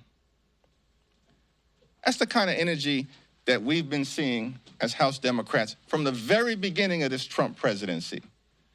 Despite the efforts by some to project this notion that House Democrats, Senate Democrats, the Democratic Party is cowering. We're not cowering. We're beating them over and over and over again. And yes, as Corey said yesterday powerfully on the floor, more needs to be done. But those are the facts. We got facts on the court cases that we're winning. We got facts on the reality that we continue to outraise House Republicans, despite all the doom and gloom narratives. So Republicans can keep trying to spin the American people. We're going to keep beating them until we take back control of the House of Representatives next year. Mr. Leader, good morning. Can you account for the discrepancy between the Wisconsin vote on the Voter ID Act and the lawsuit that Democrats, you and Mr. Schumer, have filed about voting ID? Donald Trump issued an unconstitutional and illegal executive order. We are challenging that unconstitutional and illegal executive order in court, and we are going to win. Just like we've been winning in court case after court case after court case. Donald Trump doesn't have the power to decide how federal elections are governed. That power is given to the voters, state legislatures, and Congress itself, pursuant to the election clause in the United States Constitution. Thank you. But the Wisconsin result was very different than what you're arguing in that lawsuit. No, it was not. What Trump has engaged in is a massive overreach. And it's laughable that Republicans are going to try to spin a referendum that Democrats may have supported based on the numbers as some sort of vindication for what was a terrible night for them. But it wasn't a one-off, as I've explained, and I just gave you the highlights of what has happened throughout America this calendar year, because I don't have time to go through each and every special election. Thank you, Leader.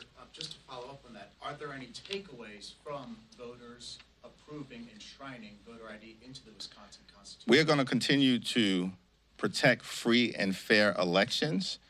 Here's the takeaway, if you want a takeaway. Why aren't House Republicans here right now? I'm here. The Senate's why aren't House Republicans here right now? We were supposed to be in session through tomorrow. It's because House Republicans were embarrassed on the floor of the House of Representatives yesterday. Mike Johnson should have never brought that so-called rule to try to prevent new mothers and expectant mothers from voting. We're standing up for family values. Republicans are anti-family. So they lose an effort to try to silence expectant mothers and members of Congress who have just given birth. They lose that rule, and then they scramble out of town. I mean, what does that say? This is a party that continues to claim they have a mandate. You don't have a mandate to do a thing other than work with us to lower the high cost of living in the United States of America, and you've done nothing on that. And now, you just get out of town? Wait, if you were so confident, if you believe that there was some validation in that referendum in Wisconsin, then you should have brought the SAVE Act, which is a voter suppression bill that we strongly oppose, to the floor this week. You could have done it. You could have done it today. You could do it tomorrow. We dare you to bring the SAVE Act to the floor. We'll have that discussion. That's voter suppression. Peter wanted to discuss with you about cutting funding to NPR and PBS that the Republicans want. In the words of Marjorie Taylor Greene, you're not going to hate us on your own dime, is what she says. The Republicans have launched an all-out assault on the economy, on Social Security, on Medicare, on Medicaid, on veterans, on public education,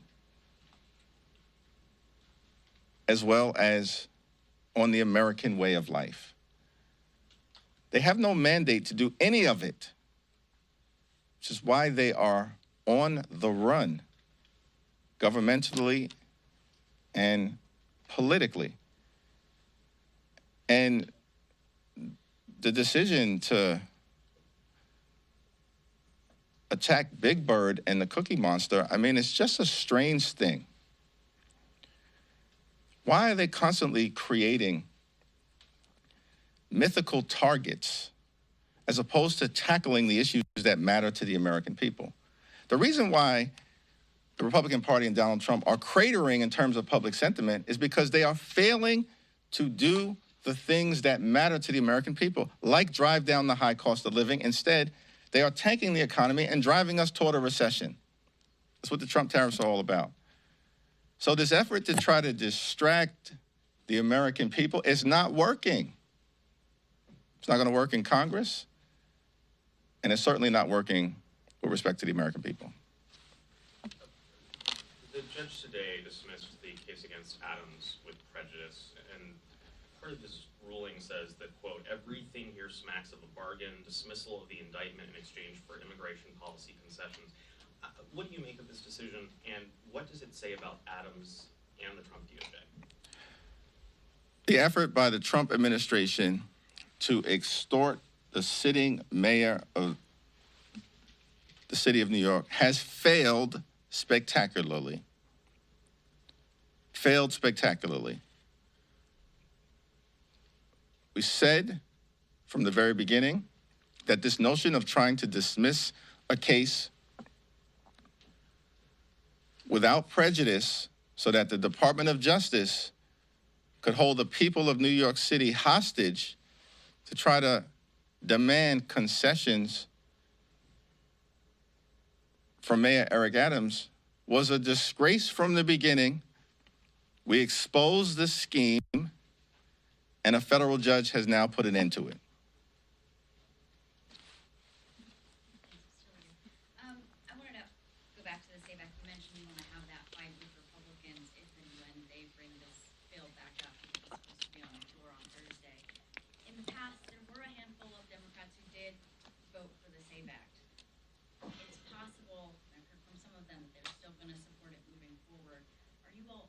briefing, trying to make sure that all of those Democratic members vote against this, especially as we're having this conversation about voter ID.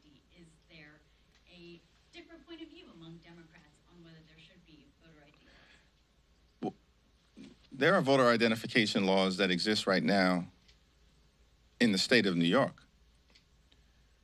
that the Democratic Party in the state of New York supports. So-called SAVE Act is not about voter identification, it's about voter suppression, because it will limit the ability of married women who no longer go by their maiden name, as is the case with tens of millions of women in America, from actually being able to vote unless they get a specific type of identification.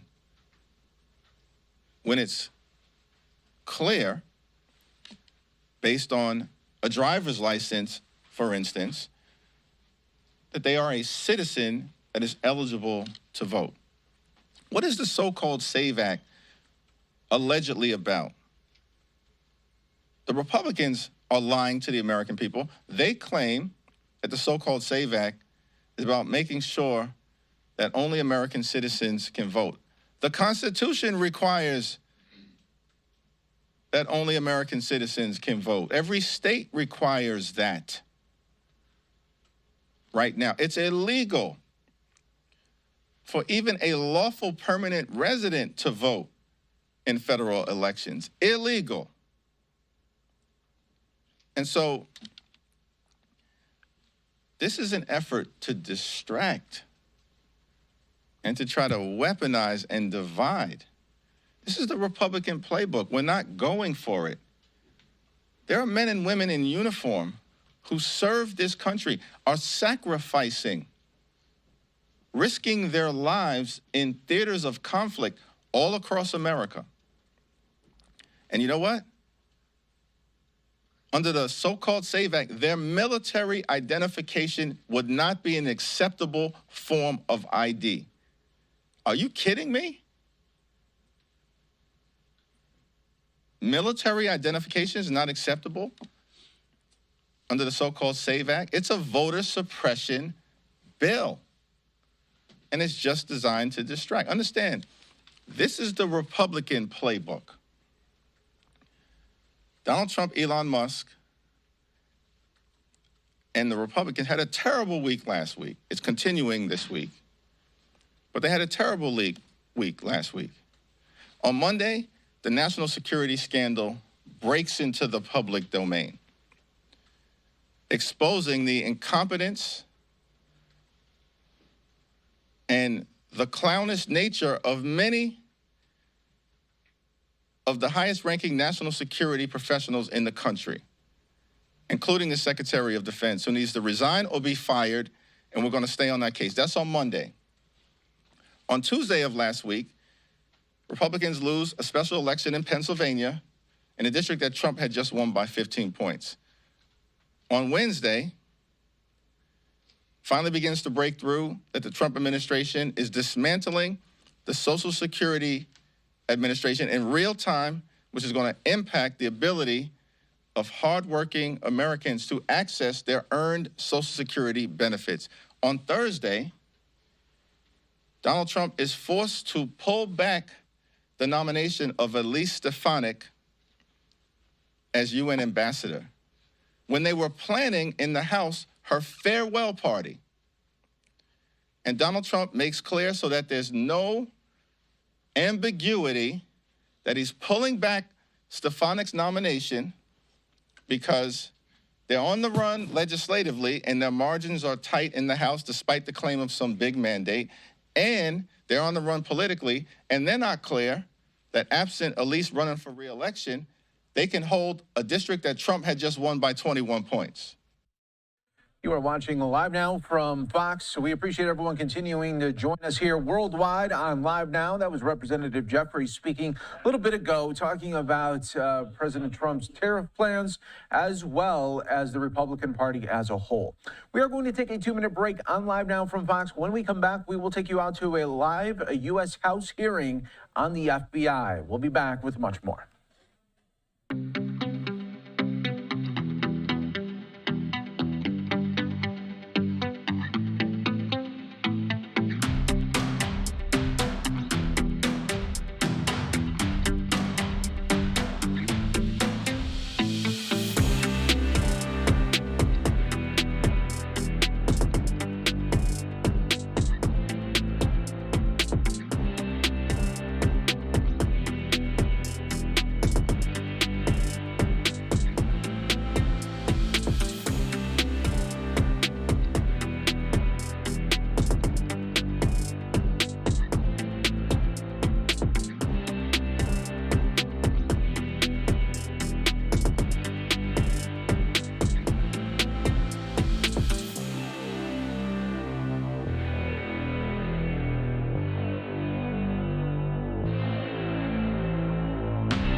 We are back here for you on Live Now from Fox, continuing with live events. Let's go back out to Capitol Hill. This live House hearing just getting started.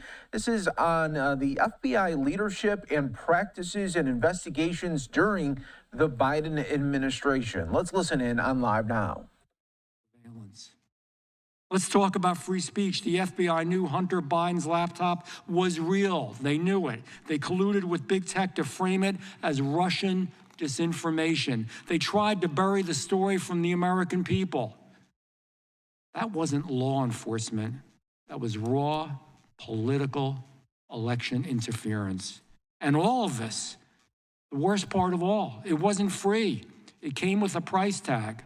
In fiscal year 2024, and listen to this, the FBI spent over $6 billion, not million, $billion dollars on intelligence, counterintelligence, and counterterrorism, all on American soil, more than half of its entire budget.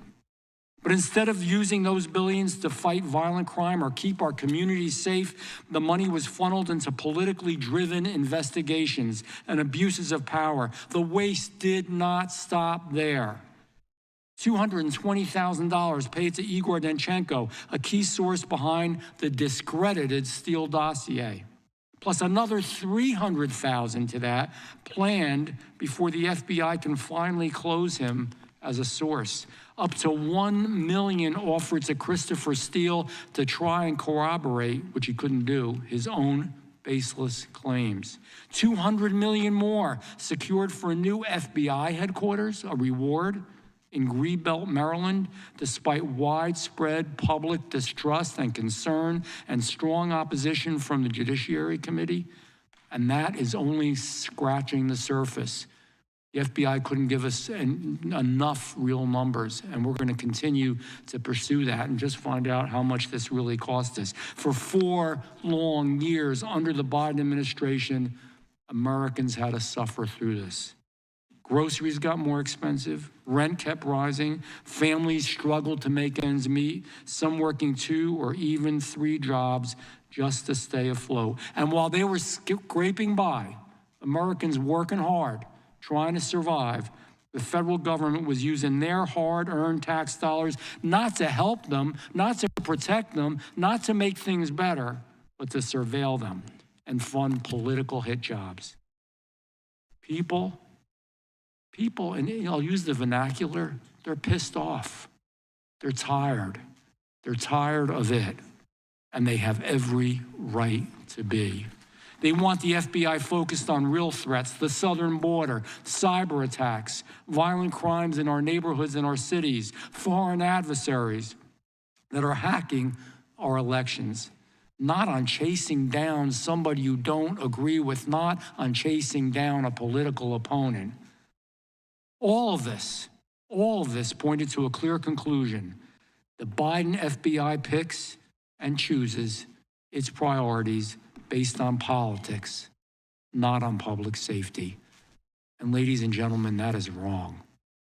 And if it weren't enough, whistleblowers tell us about a corrupt bonus structure, just to make it even worse. Bonuses for opening more cases, bonuses for inflating the numbers, bonuses for manipulating timesheets. Imagine being rewarded not for catching criminals, but for cooking the books. You couldn't make it up. But it's true. This is not a conspiracy theory. It's not a Republican talking point. It's not a political talking point. This isn't speculation.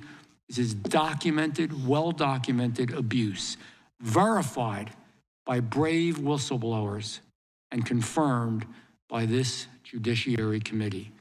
Some may say, and good question, well, what are you doing about it? I'm going to tell you. We're working to fundamentally reform the FBI from the ground up. We are drafting legislation to rein in abuse, cut waste, and refocus the Bureau on real threats to public safety.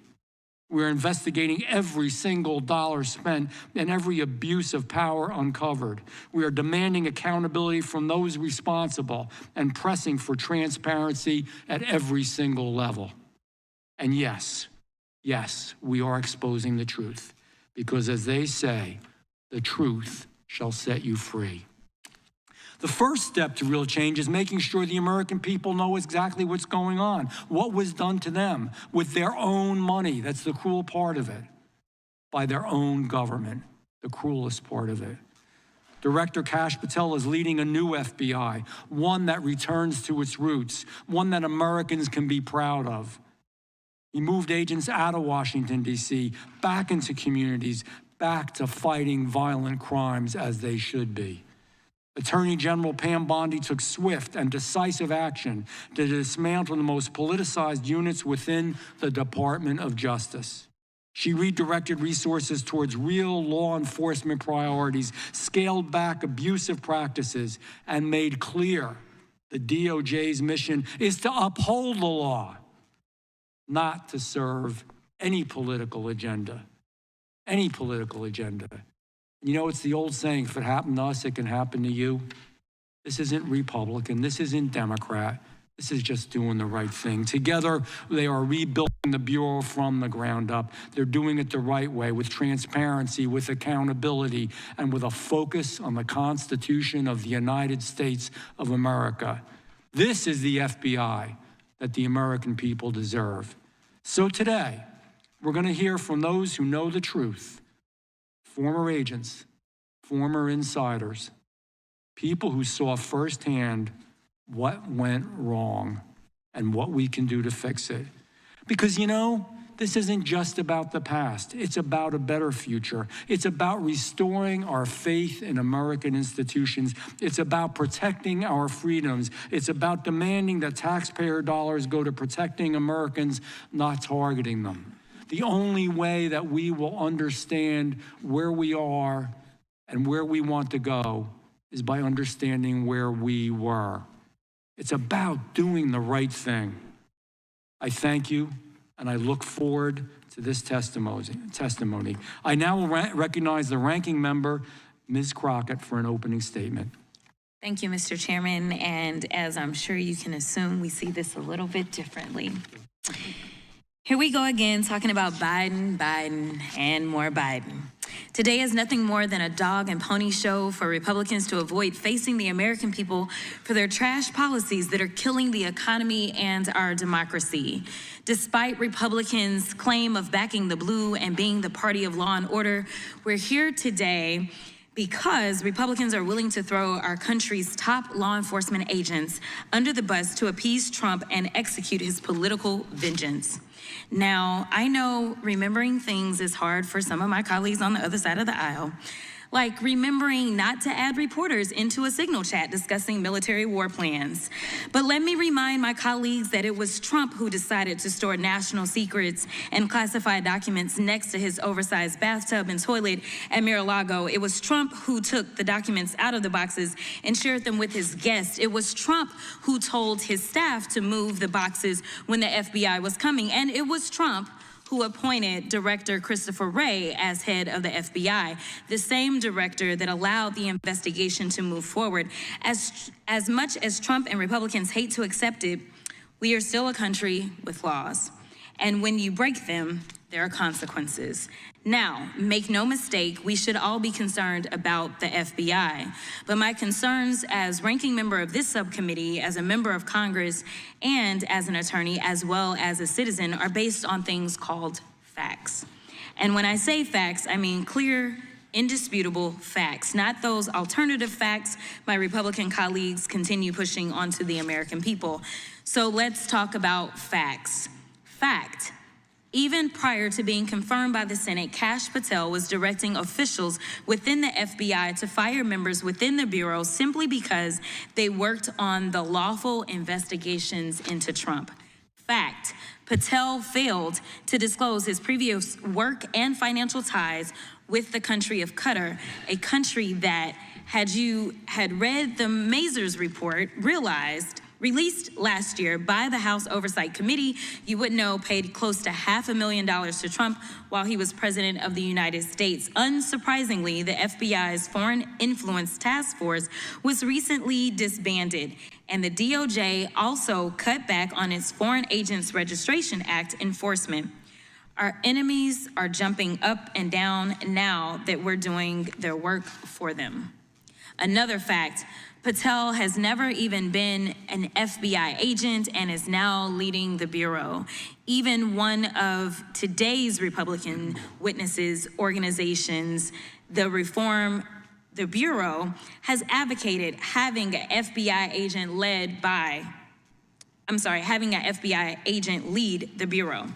But rather than confirm a director with credible, dedicated experience, the Republicans confirmed a political loyalist with no Quantico or FBI training. Talk about DEI. Didn't earn it higher. Another fact, Patel, who rails against telework, what he calls lazy agents, was working part-time in and out of Las Vegas, commuting back and forth between there and DC, while also living in the home of a GOP mega donor. Think about that for a second. Could you imagine what Republicans would have done had, say, James Comey had been living in New York part-time as the FBI director, and if his New York home was owned by, say, George Soros? Speaker Johnson would have forced a floor vote on articles of impeachment within days of this news coming out. But nevertheless, my Republican colleagues are willing to sacrifice safety for stupidity as long as it's loyal. Another fact, Patel and Trump-backed FBI leadership have redirected FBI agents who are working on investigations involving violent crimes against children and child exploitation and transferred them to work on anti-Tesla attacks and redacting Jeffrey Epstein files. Talk about FBI waste and abuse.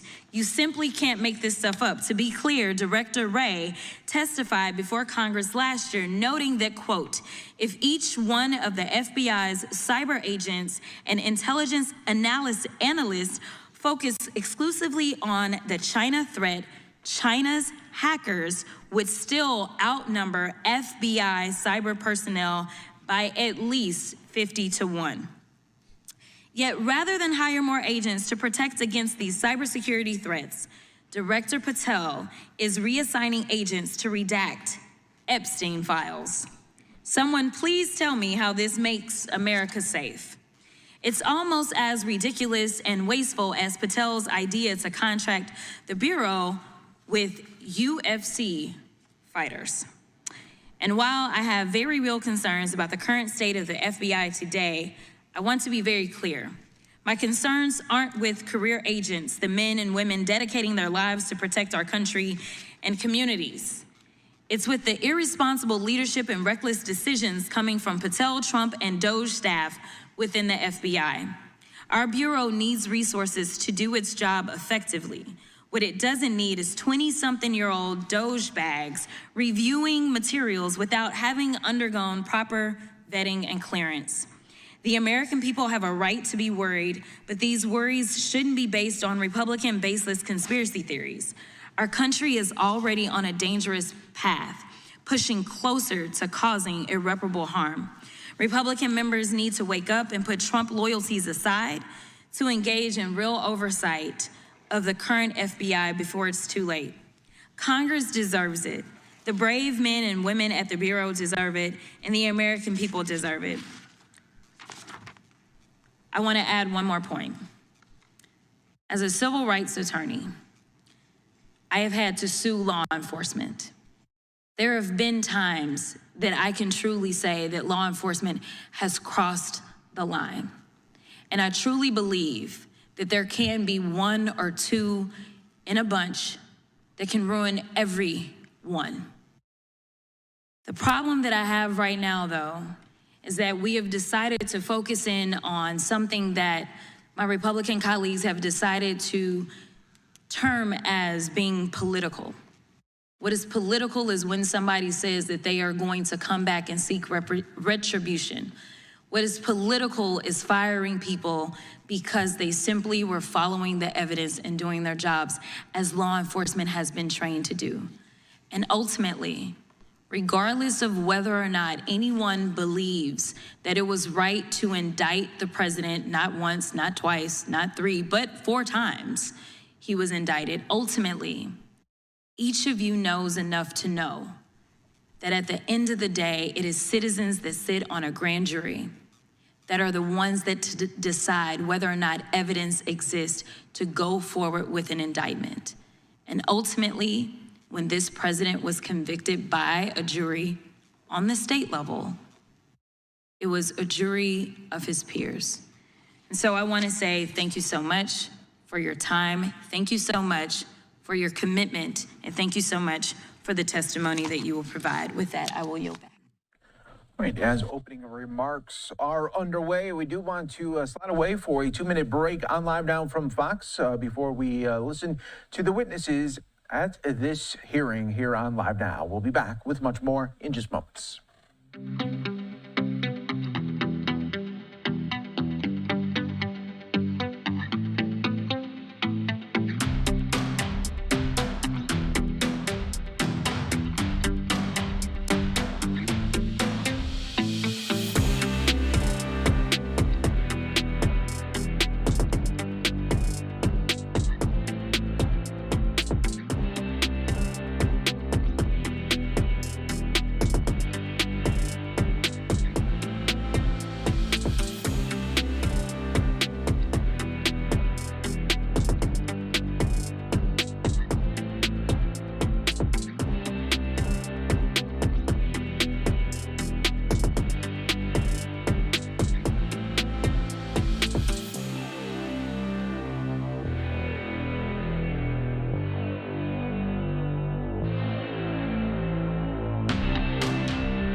Welcome back to Live Now from Fox. I'm your host, Mike Page. Let's go back out to the House hearing on the FBI during the Biden administration. We do have Representative Jim Jordan right now speaking. Let's listen in. The school board's memorandum has been rescinded. We sent 7 subpoenas to Kash Patel 5 weeks ago. The response we've gotten is unbelievable compared to what we got under the previous Justice Department. He's actually given us thousands of documents already, new information that we tried to get from Director Wray that he wouldn't give us. We've already received. We'll be talking about some of that. So that is the fact. Complete change from where we were with the previous Justice Department. The previous Justice Department, of course, that couldn't tell us who planted the pipe bombs, who leaked the Dobbs opinion, who put cocaine at the White House, couldn't tell us answers to those questions. But they had plenty of time to put together the memo to say we're going to investigate moms and dads at a school board meeting, as the chairman pointed out. They put together a memorandum. We've now learned it wasn't just in the Richmond field office, but in other field offices where they were equating pro-life Catholics to extremists. We know they raided the president's home. We know they retaliated against whistleblowers. They even put together, the previous speaker talked about politics. Politics, the FBI created a questionnaire where they asked their employees about other employees who were maybe giving information to us as whistleblowers. Did that person support Trump? That is as political as you can get. So the real thing here is it's literally night and day, the difference between the kind of information that we're able to receive, the help that we're getting, and the focus on going after traditional bad guys, not having half your agents and half your budgets focused on surveilling the American people. Let's go get the traditional bad guys. That's what Kash Patel is doing at the FBI, getting the FBI back to the mission they've had before, which I know some of our witnesses who served there are going to talk about. So I thank the chairman for putting this together, and I thank our witnesses for being here, and I yield back. Thank you, Chairman. I'm going to now recognize the ranking member of the full committee, Mr. Raskin. Mr. Chairman, thank you very much, and thanks to Ms. Crockett for calling us together. We are already 10 weeks into the Trump administration, and still the Republicans are recycling the most tiresome, vacuous, and debunked stories, conspiracy theories about the Biden administration, while demurely declining to conduct any oversight at all of the current administration. And I agree with the chairman of the full committee, Mr. Jordan. It is day and night, but I think he's seeing day and night backwards. Donald Trump is turning our country into a gangster state where agencies like the Federal Trade Commission, the FBI, and the Department of Justice act as presidential enforcers, conducting political deals with elected officials like New York City Mayor Adams, corporate shakedowns against ABC, CBS, and other media entities, and law firms like Paul Weiss, Rifkin, Wilmer Hale, and Jenner and Block, demanding pledges of loyalty from citizens, and in some cases, demanding cold, hard cash in lawsuits brought directly by the president against private businesses. Meanwhile, they're offering mass pardons, immunity, and protection to violent insurrectionists, convicted drug beaters, cop beaters, drug traffickers, corrupt politicians, as long as they're willing to kiss the ring and do the president's bidding. Let's look at how this administration is treating the honest men and women of the FBI. In his first days in office, Trump targeted thousands of FBI agents simply for doing their jobs after the mob violence of January 6, 2021, and holding the cop beaters and insurrectionist rioters accountable. FBI agents had to sue to stop this purge and block them from publicly releasing their names to the violent militias like Oath Keepers and Proud Boys, whom President Trump had already given pardons to. And those pardons, by the way, this Department of Justice are extending to other crimes these people have committed, including cocaine trafficking and gun charges. Corruption, it's opening the door wide open to corruption every single day for his friends. Donald Trump ordered the FBI to stop conducting background investigations of top White House officials. Why? He disbanded the FBI's Foreign Influence Task Force, charged with identifying and combating malign foreign influence operations targeting the United States. Why? He suspended enforcement of the Foreign Corrupt Practices Act and reduced enforcement of the Foreign Agents Registration Act just 2 days after it was reported that Director Kash Patel had engaged in lucrative consulting work for Qatar and for a Vladimir Putin-connected foreign arms conglomerate.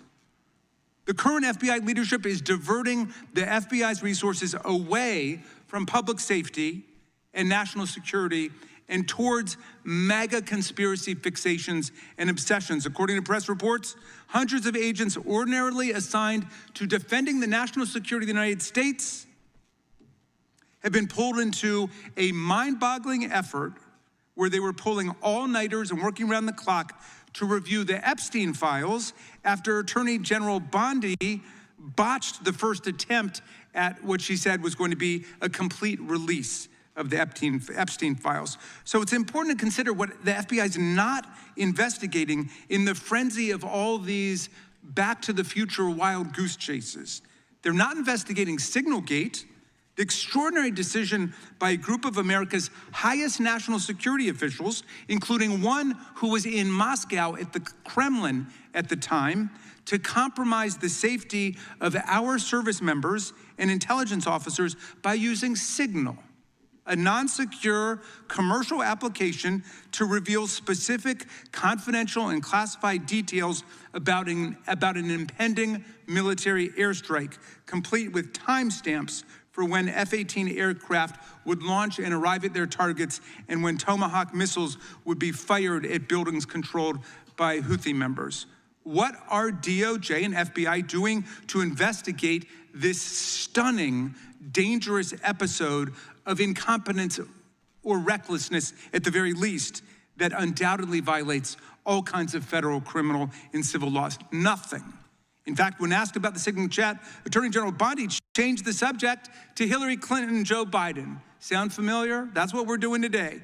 Just a week after the story broke about this tremendous security breach, she said, case closed. No further investigation, no lessons learned, no hearings. That's the end. Can you imagine what they would be doing if that had happened under President Biden? If his top national security team had been talking about a military strike on Signal, there would be 8 special committees and subcommittees investigation, and they'd all be demanding impeachment, the way they're demanding impeachment of judges who blow the whistle on the illegalities of this administration. Well, what else is the FBI not investigating? Elon Musk, his startling ties to the Communist Party of China, the CCP. Musk is bulldozing our federal government while accessing the people's most sensitive databases.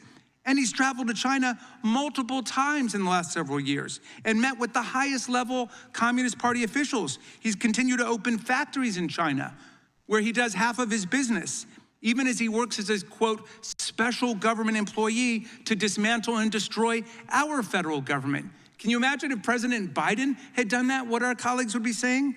Well, look, in this new state that we're in, the FBI is not here to enforce the law. It exists to allow the president to shake down businesses and individuals, offering them protection and immunity if they comply and persecution if they don't. The administration installed as the head of the FBI Kash Patel, known for being the man who will do anything for Trump.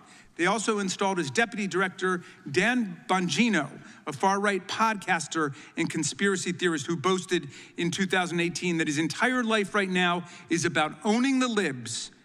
His appointment was a particular betrayal of Patel's promise that he would appoint a deputy director who would be an on-board active special agent, as has been the case for 117 years.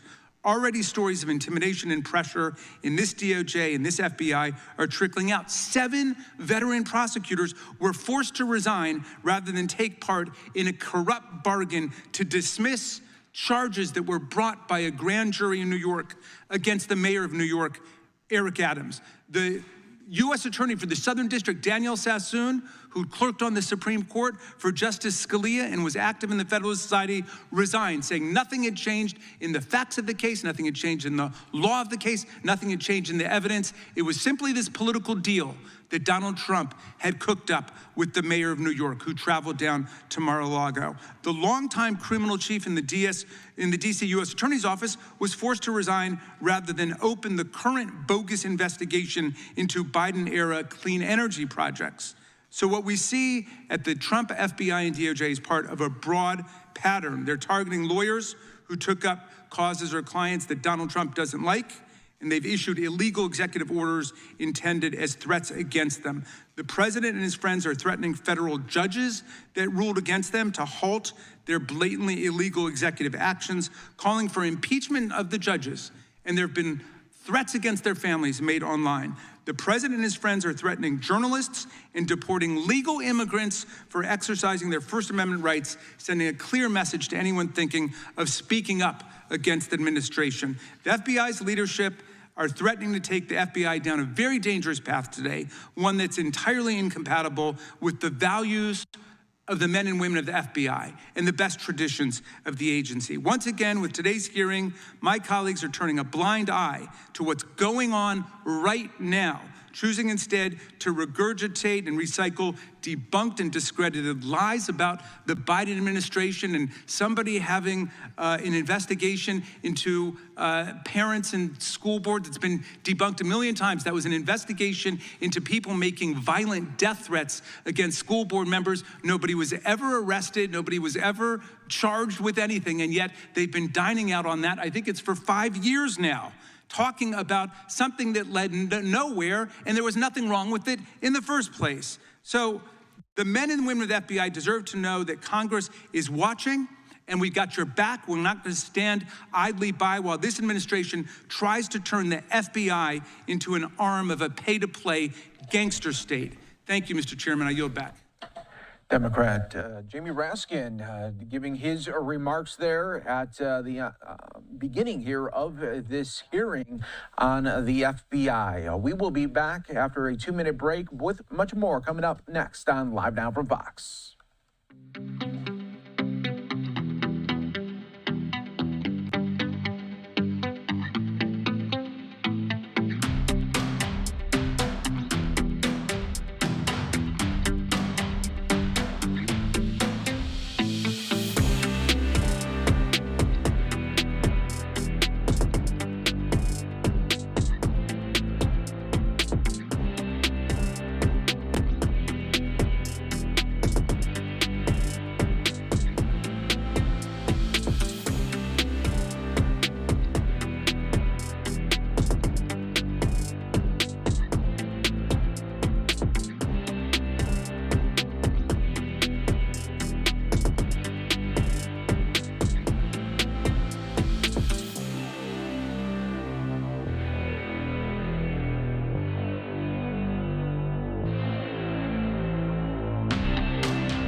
Back here for you on Live Now from Fox. I'm your host, Mike Page. Let's go back out to the House hearing. We're hearing now from the witnesses on the FBI during the Biden administration. Let's listen in on Live Now.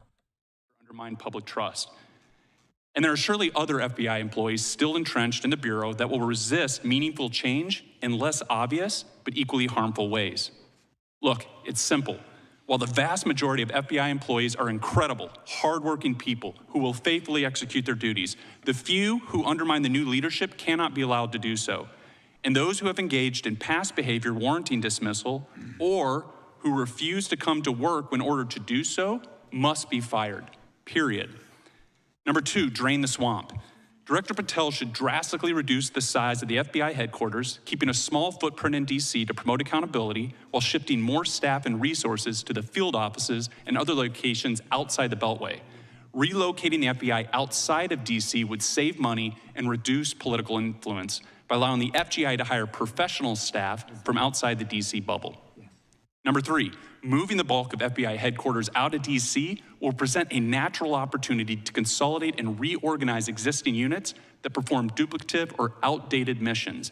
Director Patel should seize this opportunity to promote efficiency and save taxpayer dollars. Number 4, get DEI out of the FBI. Under former Director Comey, the FBI moved away from merit-based hiring and instead toward race-based hiring. Moving forward, Director Patel should ensure that all hiring decisions are based purely on merit and talent. Number 5, the FBI should be refocused back to a law enforcement agency that uses intelligence to advance its law enforcement mission, rather than an intelligence agency that also engages in law enforcement.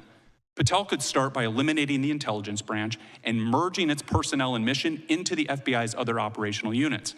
Intelligence in the FBI should be a tool to advance investigations, not its own standalone department. Number 6, we need more oversight and accountability within the FBI. But to earn back the trust of the American people, Congress must get involved. Besides conducting your own oversight, Congress should also consider creating new criminal penalties for FBI employees who knowingly abuse the FBI's investigative powers. And finally, to get the FBI back on track, Director Patel should execute his own DOGE effort to identify waste, fraud, and abuse within the FBI. At the end of the day, America deserves and needs a world-class law enforcement agency it can trust. With the current leadership in place, the FBI is well on its way to becoming that agency once again, because after all, elections have consequences. With that, I thank you for the opportunity to testify in today's hearing, and I look forward to your questions. Thank you, Mr. Whitson. Mr. Stout, you may begin. Good morning, Chairman Van Drew, Ranking Member Crockett, members of the committee. Thank you for the opportunity to appear before you today. It is an honor to share my perspective drawn from nearly 4 decades of public service in law enforcement, national security, and counterintelligence. My name is Richard Stout. I'm a 35-year veteran of law enforcement and currently serve as Director of Reform the Bureau, a nationwide group of former and retired FBI special agents committed to restoring the FBI to its core mission, protecting the public, fighting crime, and upholding the rule of law. I took on this position with Reform the Bureau as a private citizen because I was frustrated and disheartened to see the FBI, the world's most renowned and iconic law enforcement agency, fall into such disarray over the past few years. When I was 19 years old, I became a deputy sheriff while attending college in Southwest Virginia. Driven by a strong sense of duty and commitment to community safety, I went on to become a Virginia State Trooper and later State Police Special Agent. These are early roles grounded me in the foundational principles of public trust, discipline, and ethical responsibility.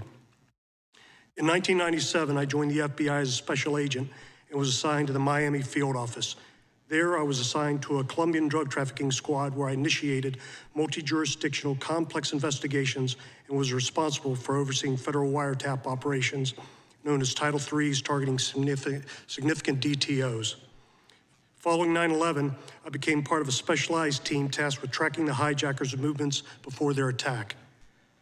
Our work proved critical in tracing connections and providing timely intelligence to our federal and military partners supporting the broader counterterrorism effort in the aftermath of the attacks. Throughout my tenure with the FBI, I served as a case agent in several high-impact criminal investigations. Notably, I led the public corruption investigation into the Scott Rothstein Ponzi scheme, then the 3rd largest of its kind in U.S. history.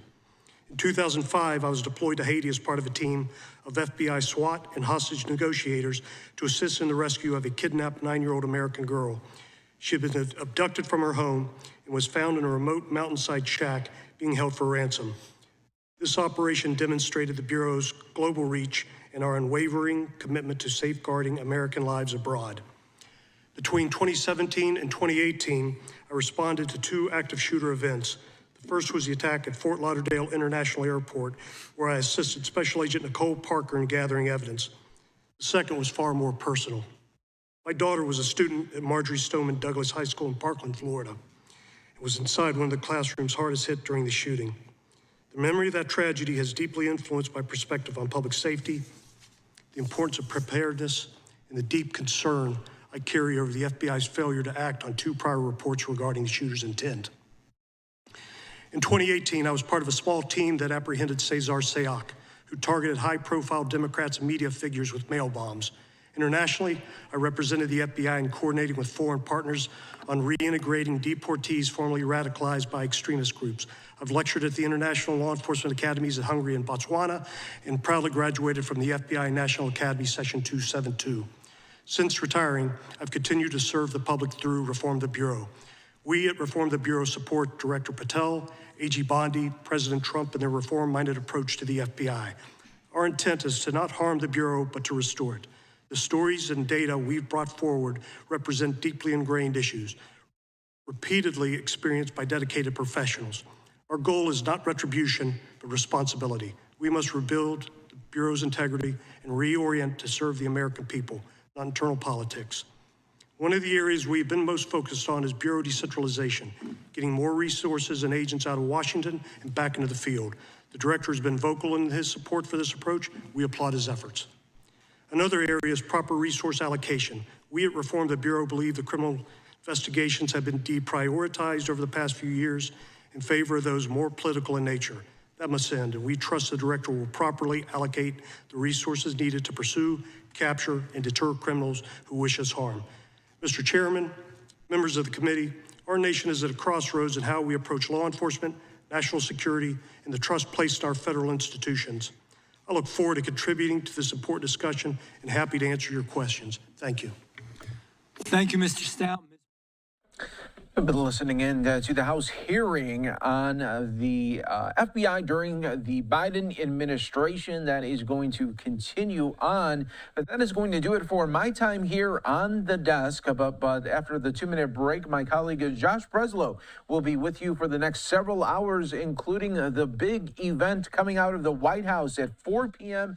Eastern. We will have the coverage for you of President Trump talking about his tariff plans and getting some new insights into those tariffs that will be put into place starting later today here. So we'll be keeping an eye on that. 4 p.m. Eastern. We'll show it to you in full. And of course, we will bring you other live events, top stories, and breaking news all as it happens right here on Live Now from Fox. I want to show you a look here at the Dow, up 107 points in the green. We'll look at it as it gets closer to the close and closer to President Trump remarks. We'll be back in just 2 on Live Now from Fox.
Welcome in here on Live Now from Fox, 2:56 on the East Coast and 11:56 on the West Coast.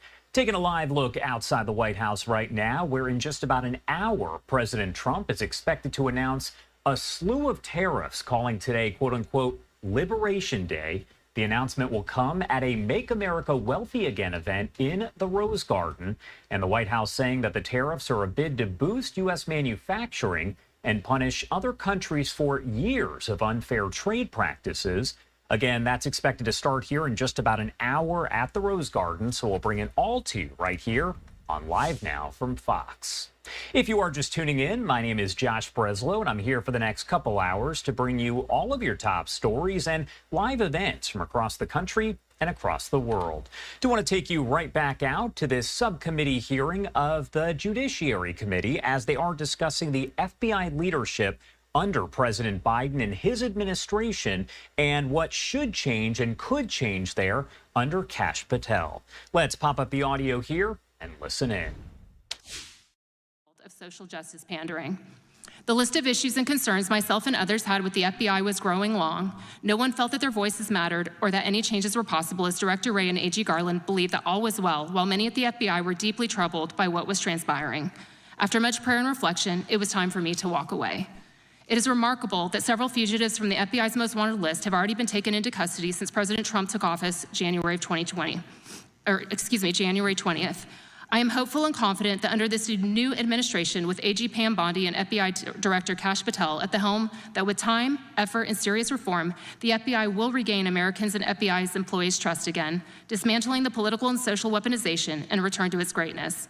That is what our current, retired, and fallen FBI heroes' legacies deserve, and most of all, it is what Americans deserve. Thank you, Ms. Parker. Dr. Hunt, you may begin. My goal is to briefly share my understanding of the FBI's important mission in a way that I hope is free from partisanship. I had the good fortune of serving my country as an FBI agent in a variety of settings, in a small office where I worked whatever criminal case that walked through the door, from bank robberies to crimes against children, at Washington field office on violations of the Foreign Corrupt Practices Act, and finally at FBI headquarters where I focused on national security policy. Now, as a professor, I draw on these experiences in teaching and research related to legal and philosophical issues in policing.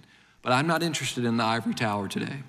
One of the academic questions in my work is directly related to this committee's work. Is the FBI a liberal or illiberal institution?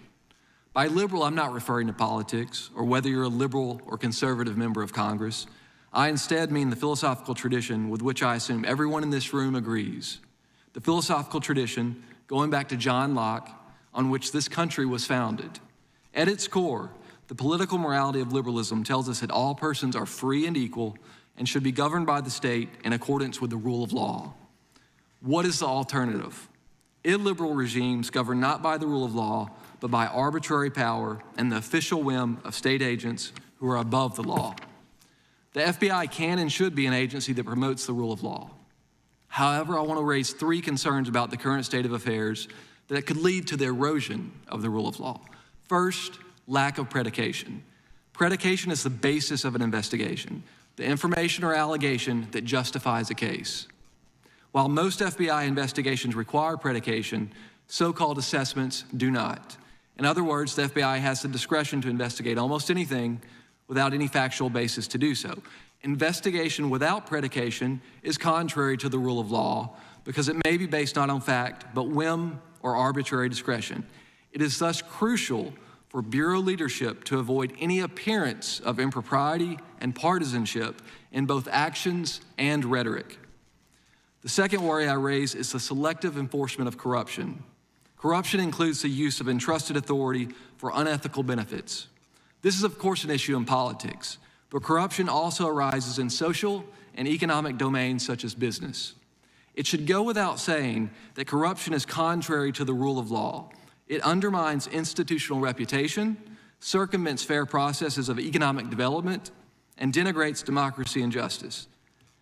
Recent developments suggest that the decision to investigate corruption may be based in part on political and business expedience.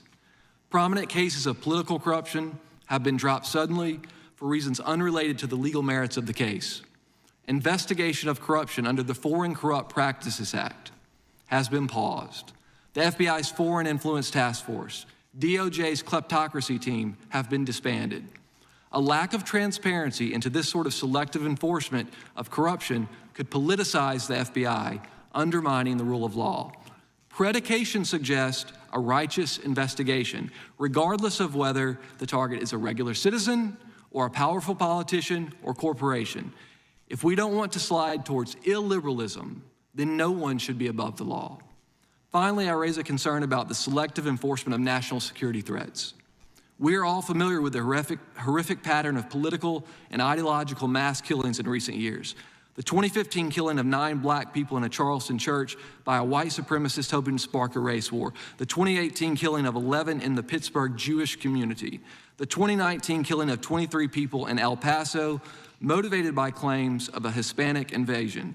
The 2022 killing of 10 black people in Buffalo based on a manifesto on racial purity.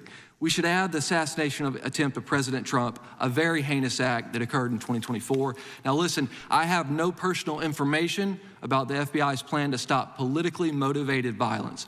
On one hand, I've read reports that the disgusting vandalism and arson directed at Tesla will be prioritized as domestic terrorism. On the other hand, I've read reports that the FBI's new reorganization will move resources away from the investigation and analysis of other domestic terrorism threats. My only point is that we should not prioritize domestic terrorism investigation based on whether they're motivated by the left or the right. Investigations should be based on predication and follow the evidence, wherever it leads. That is the rule of law. Thank you very much. Thank you, Dr. Hunt. Thank you all for being here. We appreciate your time, which is a precious resource in itself. I'm now going to recognize the gentleman from Alabama for 5 minutes. Thank you, Mr. Chairman. I certainly appreciate all the witnesses being here today. First, let's make it clear we're not here to harm the FBI in any kind of way, but I think restoring credibility in the justice system within America is very, very important. One of the top issues when I was touring the district in 21 was, and that was shortly after the Biden administration, was the weaponization of government agencies against certain political opponents. Certainly President Trump, certainly some of the January 6th defendants, and we've heard from Ms. Parker that there was a mobilization to go and locate those people and arrest them when those resources could have been used elsewhere. So I guess we want to get to the general point of this hearing is how do we restore credibility in these agencies? I mean, we saw the Durham report where, in fact, Barack Obama, Joe Biden, Loretta Lynch, the Attorney General at the time, and James Comey were sitting in the Oval Office when Clapper, the CIA director, walked in and said, hey, by the way, this Russian collusion narrative, we know that's being driven by the DNC and Hillary Clinton, and yet within a few hours, the FBI started the FISA situation and spying on General Flynn. And those kind of stories, as the reports come out after the fact, that we know now that Russian collusion was made up, and the time and resources spent on the Mueller report,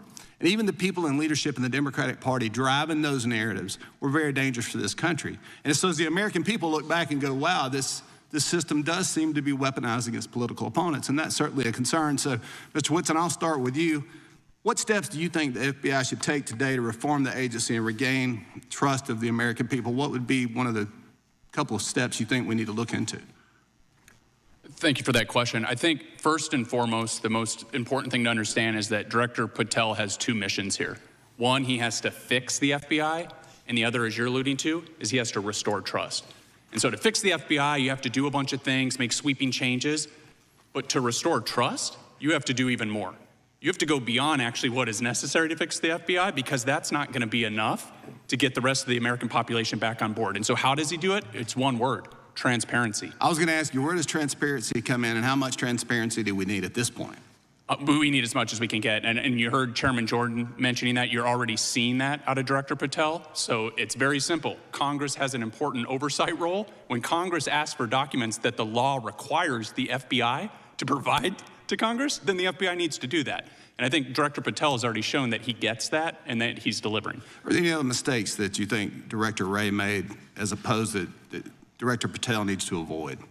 I mean, it'd be that right there. So I think Director Wray had a tendency to shield information, to drag out responses. I think towards the end of his tenure, he kind of became a little smug and kind of put out to be here to be asked questions. And I think that's the entirely wrong approach. The FBI director or whoever's designees that he sends here needs to be highly responsive to you because you have a job to do, and they need to provide you all of the information that the law requires them to provide you right away, no delay. And I think initially, Mr. Whitson, that transparency may be a little painful for the FBI, but I think in the long term, that's what it's going to take to restore the credibility of that agency. Mr. Stout, what do you believe the role of the FBI is? Very simply, I think we need to eliminate the bloat. There's too many senior executive service members in roles with limited utility. They need to eliminate or demote non-essential roles and align headquarters with more field-based leadership models. So the more emphasis we put in the field will be will have a greater output, greater response to crime and anything that involves the American citizens. Do you believe it's possible for the FBI to return to those roots? Yes, sir, absolutely. Men and women of the FBI are some of the best people that I've ever worked with. They're honest people, they have families. They can transition well, and with enthusiasm. Got you.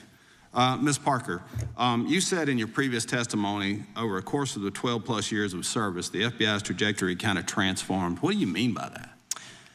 I joined the FBI. I was a witness to the 9/11 terrorist attacks in New York City when that occurred, and I went on to join the FBI because I wanted to give back to our country. I wanted to serve America, and when I joined the FBI, that's really what we were doing. There was very little talk about politics. You just went in, you did your job. I was originally focusing on white-collar crime. I then transferred over to violent crime.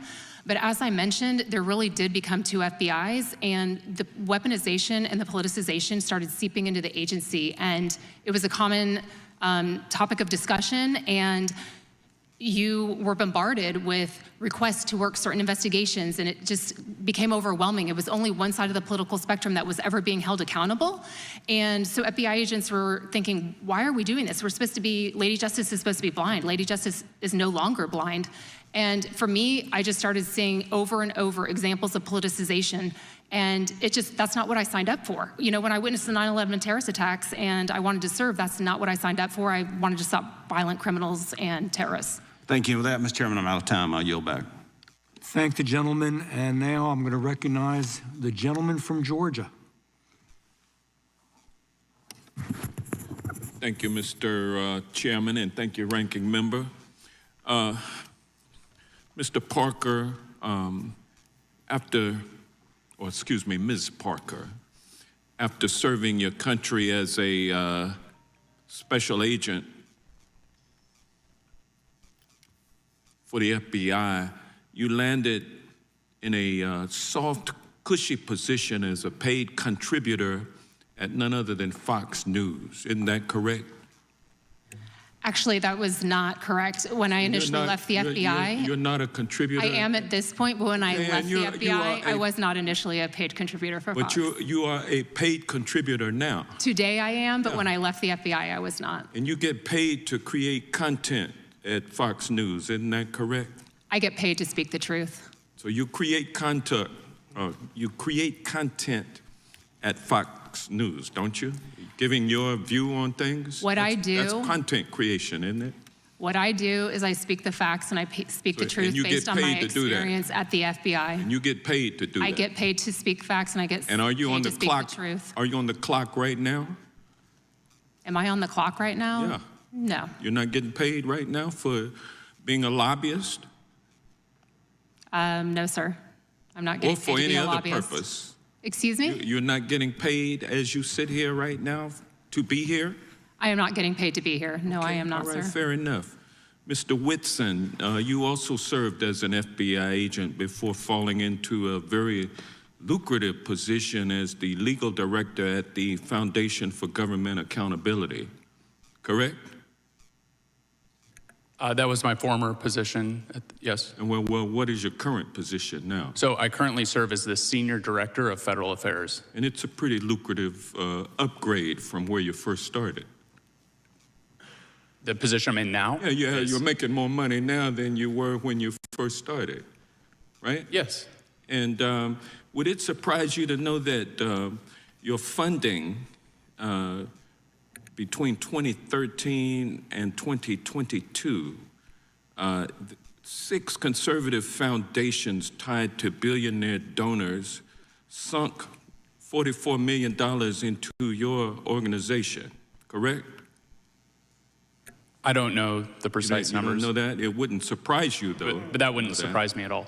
And your largest known source of funding between 2013 and 2022 was a foundation controlled by Illinois billionaire Dick Uihlein, who invested over $18 million into your operation. And another source of your funding was the 85 Fund, which gave you $2 million between 2013 and 2022. It is among the network that is controlled by Leonard Leo, who received over $1 billion in contributions from a single billionaire to fund his continued takeover of our court system. And so you get paid to promote an agenda which includes rolling back child labor laws and stripping child workplace protections. Isn't that correct? No, that's not correct. And your organization has also worked to stop Medicaid expansion and to slash food stamps, correct? What do you mean by slash food stamps? Well, that means cut food stamps, cut the money. And y'all have been advocating for that. And you also were among the organizations that wrote the notorious Project 2025, which is the radical right-wing agenda, the blueprint that President Trump is implementing along with co-president Musk, correct?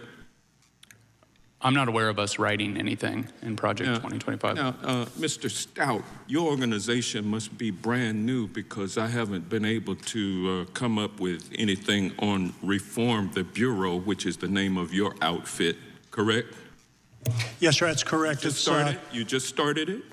I started in December. And have you been successful at recruiting any billionaire donors for your efforts? No, sir, I haven't. It's a grassroots level. So if I had more time, I would ask Dr. Hunt a question because he's the only non-paid individual up here not promoting a right-wing agenda, but I've run out of time. So, gosh, I yield back.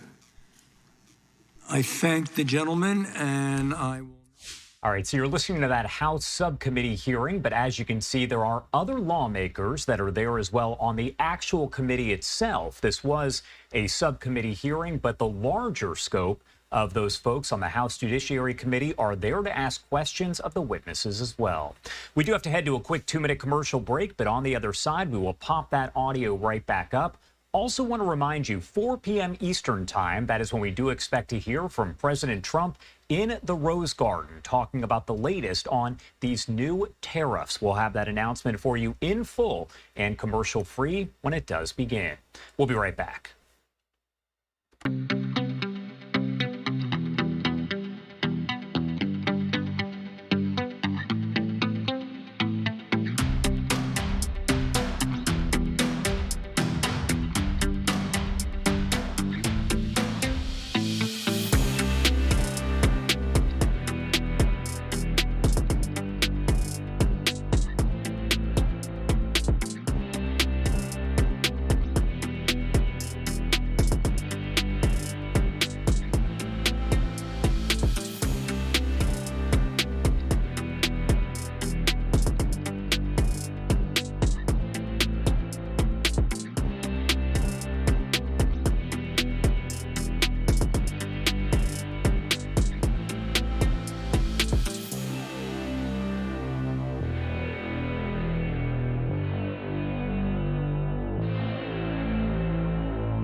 Welcome back here on Live Now from Fox. The time 3:16 on the East Coast and 12:16 on the West Coast. We are just about 45 minutes away from that announcement by President Trump, all related here to new tariffs. Again, you can watch that commercial free here on Live Now from Fox. In the meantime, right now, I do want to head back to that subcommittee hearing as lawmakers are speaking with witnesses about the situations that arose, they say, during the Biden administration and the leadership of the FBI under Christopher Wray, and what will happen next under the leadership of Kash Patel.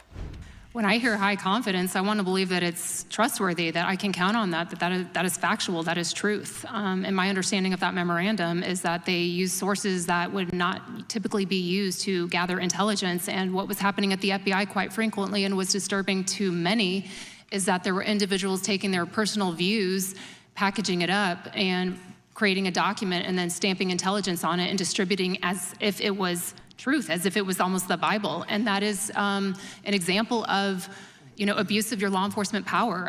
You're allowed to have your own personal and political opinions, but when you go to work, you've got to leave those out the front door, and you have to exercise in an unbiased and